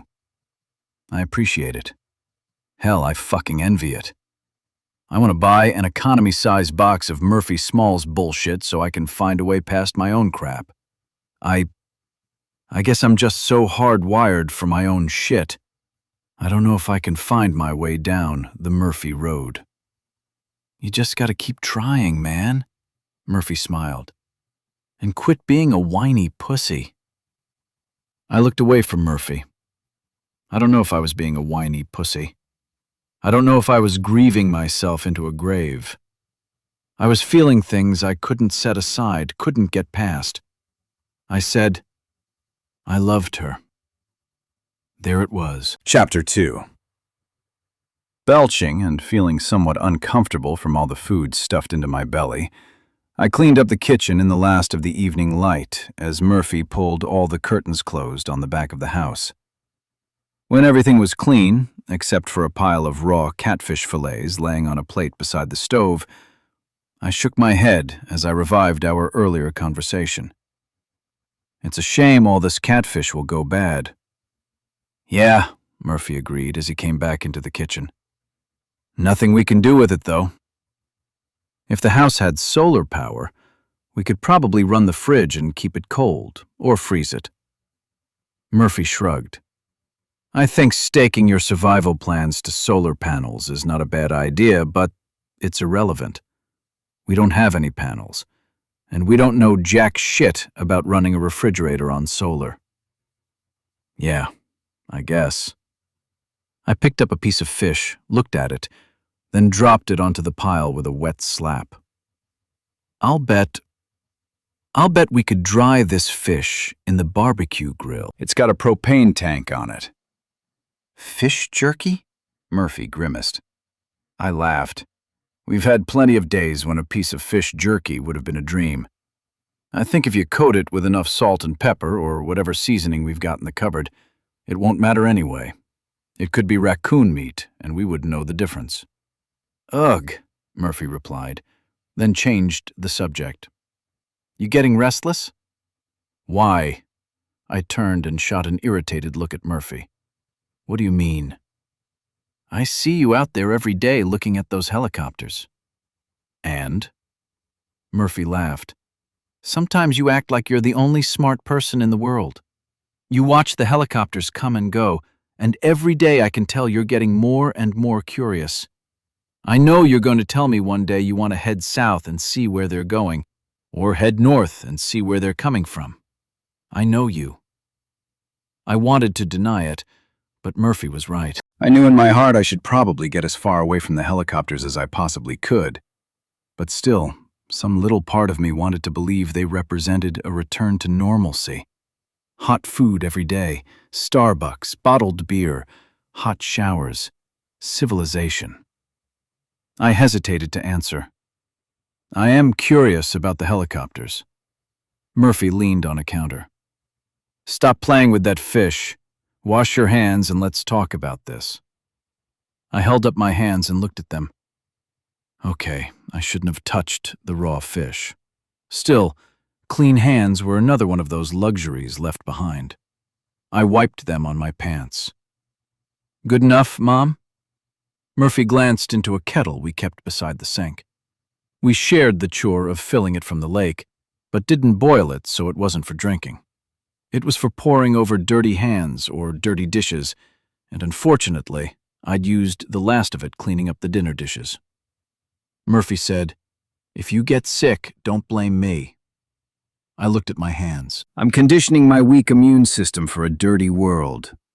Whatever, I smiled. So what did you want to say about the helicopters? Civilization is out there somewhere, Murphy pointed toward the lake. Wherever those helicopters are taking off from and landing. I'm with you so far. Every day I see those, he said. I wonder about Rachel. Do you worry whether she and the others made it out to Balmorhea? I asked. I don't know that answer, Murphy frowned. I can only guess, and guesses aren't worth shit. Yep. I took a moment before I asked. Do you think that by finding the folks with the helicopters, you can get in touch with Rachel and Dahlhover somehow? Yes, Murphy answered. I gotta believe these guys with the helicopters are setting up some kind of communication network at least. Maybe they're trying to reestablish order. If that's the case, at some point, they'll come into contact with Rachel and the others. Murphy, you're being unemotional about Rachel and kind of ignoring the underlying question. Which is? He asked. Whether you made a mistake in staying here with me. Whether I made a mistake in choosing to remain. Murphy shook his head in instant response. Rachel's tough. She's smart. She doesn't need me to protect her. Sure, I would have liked to stay with her, but... Murphy cut off his words for no apparent reason. But what? I asked, my curiosity piqued. He frowned again. What you said that night on the pontoon boat. That will always be different? I asked. Yeah, Murphy nodded. If we hadn't showed up that night and saved Rachel and her hillbilly friends, I think they would have made it out of that cove. Hell, I'm sure Rachel and Freitag would have made it out anyway. Everything that happened after happened because you and me are whites. Regular people are afraid of us. Murphy jumped up and sat on the counter. You think what happened was our fault? Yeah. He nodded again. Some of it. All of it. I don't know. Maybe eventually Jay and his crazy brother would have backstabbed everyone anyway. Those guys were nuts. That was a fact. They didn't behave rationally. Something inexplicable was wrong with them. Their behavior was too far outside the norm. How they'd been so crazy and not been locked up somewhere was an unanswered question that bothered me a lot. Murphy nodded an acknowledgement. You and me coming into the situation, we were like a powder keg. No, we were the sparks in a powder keg. We blew it all up. We didn't mean to. You were just null-spotting around, and I have to thank you for that. I would never have known my sister was alive if you hadn't dragged me down to help those people stranded in the cove. I'm glad it happened. I just wish it didn't go as far as it went. I wish all those people wouldn't have died. Do you think that was our fault then? I asked. Murphy shook his head. It was all Jay and his crazy brother. Without them, maybe we'd all be living happily ever after on Monk's Island. Or maybe we'd have moved in, and some of the other dipshits would have knifed us in our sleep. Jay was crazy, but plenty of those others hated us. A lot more of them, most of them, were afraid of us. That's why most of them didn't go out to Balmorhea, but instead back to Monk's Island. Nodding, I replied, I think you're right. Yep, Murphy grinned. So we're cool. I didn't think you were thinking straight that night they all left you and me here alone, but I think it was the right move. I'm a danger to Rachel just by being around her. She's better off out there with Dahlhover and the others. Okay. It felt good to have that behind us. I'd been afraid that Murphy was staying with me through resentful loyalty only. What about the helicopters then? I told you what I think about them, said Murphy. You tell me what you're thinking. I think they represent... I wasn't sure exactly. A threat, possibly. They could represent something good, but it's most likely a threat. Why do you want to go see then? Murphy asked. We need to know, I said. It's that simple. We just have to understand what all the threats are out there. Every time we go forward without all the information, we get in trouble. I don't know if that's something that can be fixed, but I know I'm going to mitigate that as much as possible. Really? Murphy laughed. Clearly, he didn't believe me. I huffed. You tell me what you think my reasons are. Oh, I'm not saying those aren't valid reasons, said Murphy. You like to overthink things, and you especially like to hide from your motivations. It's because you hate yourself most of the time. Okay, Sigmund Freud, I rolled my eyes dramatically. Why don't you tell me what I want out of the chasing down the helicopter question? In a way, said Murphy, you're like a cat sitting out on that deck every day, watching a mouse crawl back and forth across the floor. Not knowing where the helicopters are coming from or where they're going is driving you crazy. You can't help yourself. Now that the thought is in your mind, you don't have the impulse control to put it back out again. It's going to nag at you until you do something about it, no matter how dangerous it might be. Wow.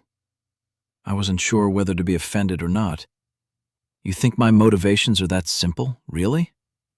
Nobody is as complicated as they think they are, Murphy shrugged. For the most part, we're all just a bunch of whites with a thin layer of rationalizations and morality keeping us civilized. Mostly, we just want to eat, fuck, and play. I laughed. Sometimes, Murphy. Sometimes.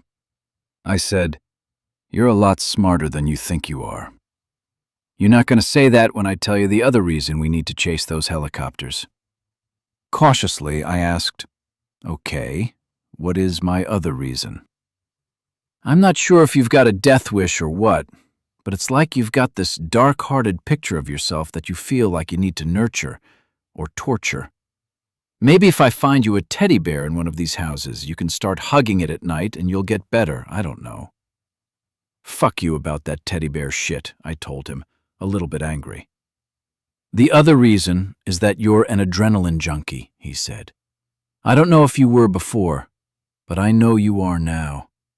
You get off on the crazy shit like nobody I ever saw. And you don't? I accused.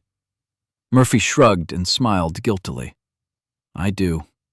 Hell, maybe that's the main reason we're both not dead. As hard as all this shit is to deal with, I mean, they're people. We kill sick people to survive. It's a rush when you're in the shit and you're fighting just to stay alive. There's nothing like it. I nodded. I agreed with all of that. And this is cool and all, relaxing and eating and getting fat, but you're going to get restless sitting around in quiet paradise. You need to go find some trouble.